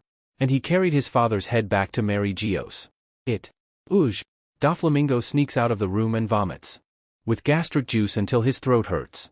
But he still felt disgusted, like his nose still smelled garbage, the smell of guns, the smell of fire burning clothes. Smell of worms in food, like he was still in that hell, like those voices still echoing in my head. Doflamingo, are you okay? Uncle Sengoku's voice made Doflamingo panic. He forgot to bring his glasses. He didn't want people like Uncle Sengoku to see him as a monster. No, no, no. No. Don't look at me. I don't wear glasses. I'm a devil. Nobody is a devil, no one. I am. Me, I'm going to kill my father. I have the blood of the most evil thing in the world. Me. It wasn't long before Doflamingo had finished speaking. His body was pulled into a hug by Uncle Sengoku. Carelessly hugged, tightly embraced, too warm. It was as if this embrace could protect him from the world. Like he could scream at him without anyone seeing how weak he was. You didn't do, Doflamingo. You are a good brother, you are a person who loves family, you just don't understand and you never get an answer. I can call me Doffy. Thank you, Doffy. For me to call you like this. Just a name. But it was you who allowed it, thank you. Doffy replied before being carried off the floor to rinse his mouth. And drink the warm milk that Uncle Sengoku warmed. It was so warm, it seemed like warm milk would help drive away my nightmares. Uncle Sengoku always warmed me up with milk before going to bed. What is this? I brought Rosie to Uncle Sengoku's room, shocked to be greeted by a white goat after opening the door. It's as big as me. This is a Sansen. Sansen? Rosie asked suspiciously. Yes, it's my goat's name. Did you name the goat from your own name? Daffy asked in disbelief. The garp is different. Then make this guy not accept a name other than Sansen. Haha, Sansen, ticklish. Rosie laughed a little as he was liked by a goat. You're weird, said Daffy before stroking Sansen's soft fur. Thanks, Okaki? Oh. Hey kid. Daffy was startled as soon as Tsuru heard the sound. She couldn't help but laugh softly, as if this child would still be shocked that she had caught him. It seems to be a better child. What is it, Vice Admiral Tsuru? You can call me Aunt Tsuru. This time, let's introduce each other again, shall we? I'm Tsuru. Don Quixote Doflamingo. Sengoku's child, right? No. Me, can we be? I'm not worthy. Daffy denied softly and didn't look up. We are just human beings, not higher than anyone. Why not? Because I came from the Holy Land. That's nonsense. Can you see with glasses like that? Tsuru, who was reaching out to take off his glasses, was clapped by Daffy. Then run away. Too bad, seems to be approaching the wrong way. Oh, Haki of the King. That's proof that you have the qualities of a king. Doflamingo. You are the one chosen by the heavens. Wake up. Wake up. If you are a man, prove yourself. Is there someone you want to kill? I will give you the power to take revenge on you. Wake up, Daffy. Did you have a bad dream again? Rosie woke him up. It made him realize that he wasn't just sweating. But still struggle until Rosie wakes up. Nausea hit him until he rushed to the bathroom. He heard the sound of Rosie falling. But it's okay, Uncle Sengoku has finished covering the whole house with soft carpets. Rosie's okay. But that night Uncle Sengoku didn't come home, and he had no warm milk to drive away the nightmare. Oh, Aunt Tsuru, can I borrow a den mushi, please? Rosie will call Vernie. Daffy went to Aunt Tsuru's office and asked for it. Since their uncle had not returned from work, they were unable to enter. Actually, your father hasn't bought you a personal den mushi yet? It's okay. I'll go open your father's office for you, go use it, he doesn't mind, Aunt Tsuru said kindly. Before picking up the key to Sengoku's room that she had and opening it, this made him greet the little Rosie who his brother ordered to wait in front of his father's room. He's so cute, can I adopt some?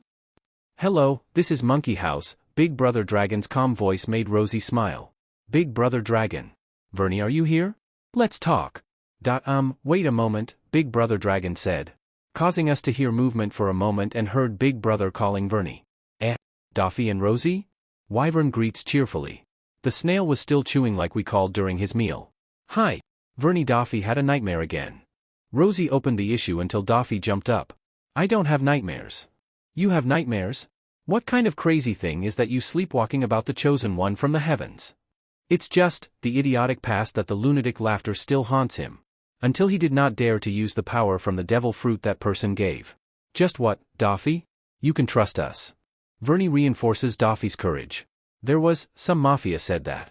He said that my conqueror Hawkeye was the one chosen to be the king. Stupid. I have, Drawny have, even your fathers have them. That old man doesn't have any. When did my father have it? I'm begging you, I can't just fight that old man. Yes, father doesn't. Rosie agreed with him. Vernie means Uncle Senny. Big Brother Dragon helped to amplify Rosie's smile. As for him, his face suddenly turned red. That uncle was their father, so it was really good? Can we call Uncle Sengoku? Probably because his voice was too embarrassed. Crazy Vernie even laughed. Dad, do we have the right to call it that? Rosie said in an embarrassed tone. So what else did the mafia do? Big Brother Dragon dragged him into the story, causing him to tell more. He's a mafia named Treble. He offered me a gun and devil fruit for revenge, Daffy said truthfully, recalling his laughter behind him. The gun you took at that time? Rosie asked suspiciously. Yes, when he answered, it was like waking up something like Rosie. Because Rosie got up and shouted loudly. Dad! There's a bad mafia seducing Daffy! Rosinante shouted loudly as he heard a rushing sound coming this way. Uncle Sengoku opened the door quickly and heavily, as if afraid they were dangerous. He smiled widely as he realized what Rosie called uncle. Aunt Tsuru, who ran after him, smiled slightly, as if congratulating him.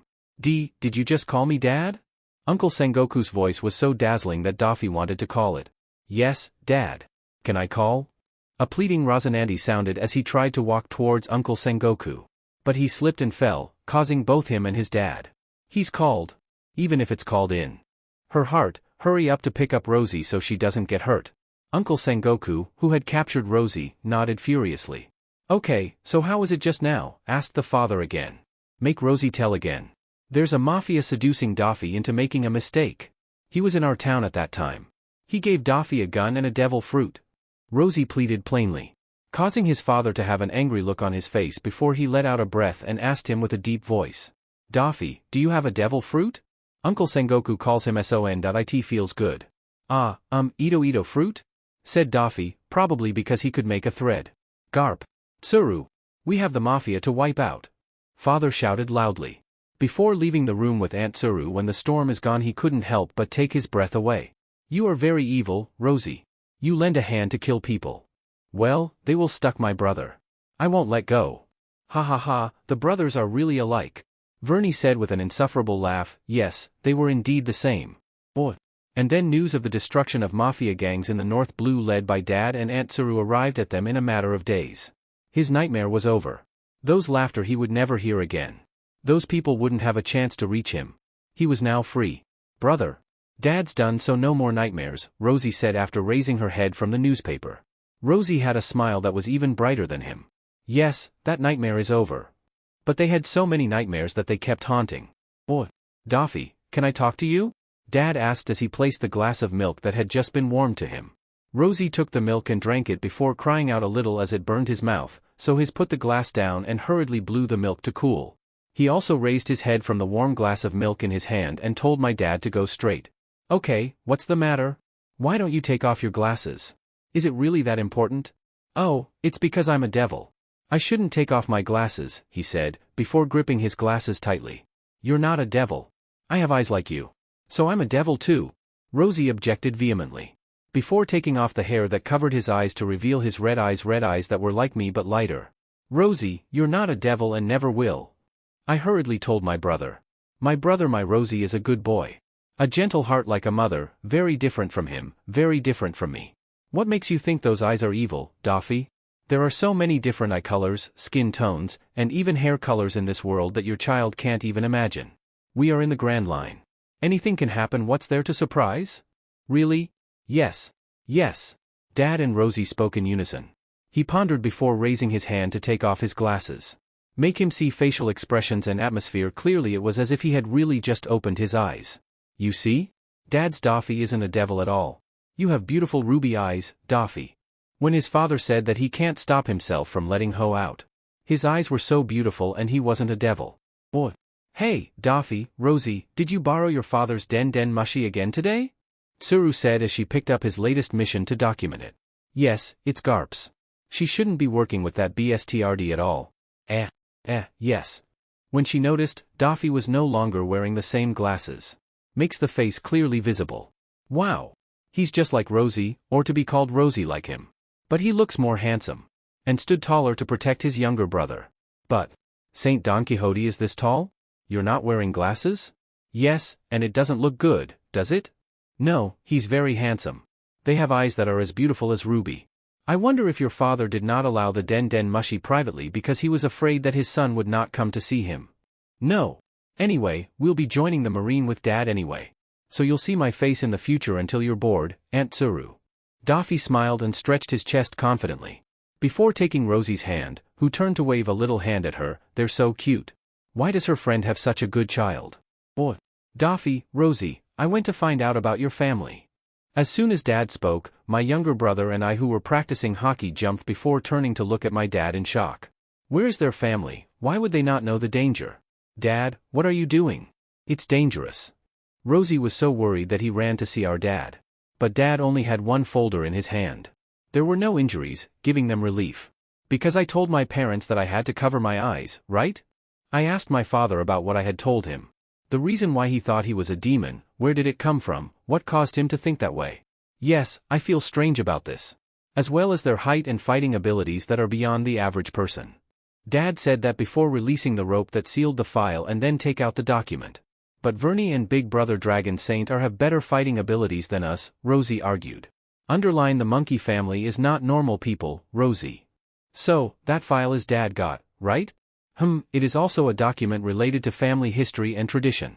Their ancestors are kings from Dressrosa. That kingdom, although known for love and passion, but the essence of the king their Don Quixote is rooted in gladiators. They are powerful warriors.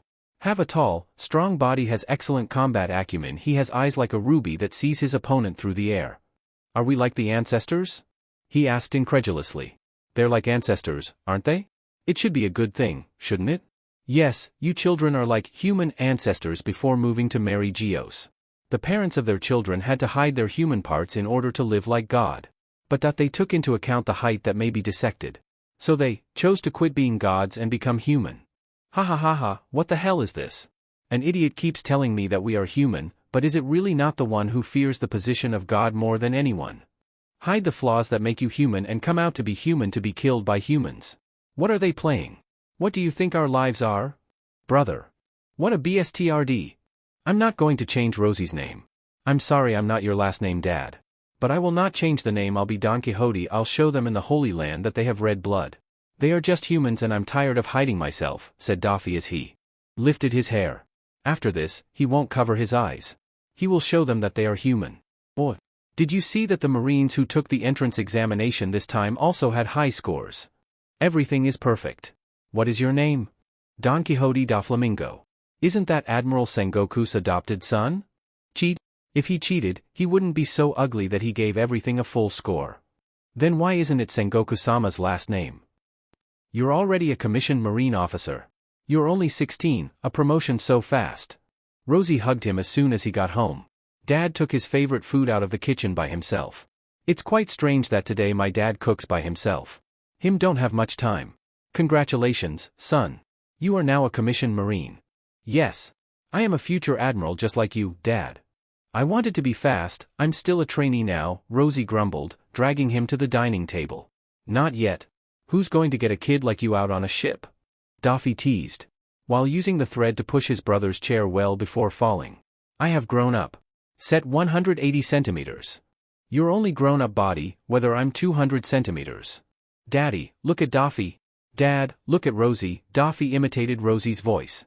Make Rosie breath until her cheeks almost burst, oh see. If his brother is not good-looking it must be very funny. Enough, these two brothers. Today we celebrate for Doffy. DMN. The unskilled BSTRDS ran away. Do you want to die? And where has all the Vice Admiral gone? Doffy groaned in frustration as he used a thread to move all the Marines away from Shiki's attack. With Sakazuki and Bolsolino handling Hawkeye alerted the person who had splashed him, causing him to dodge Bolsolino that had been kicked around him. The other Vice Admiral is already lying at his feet.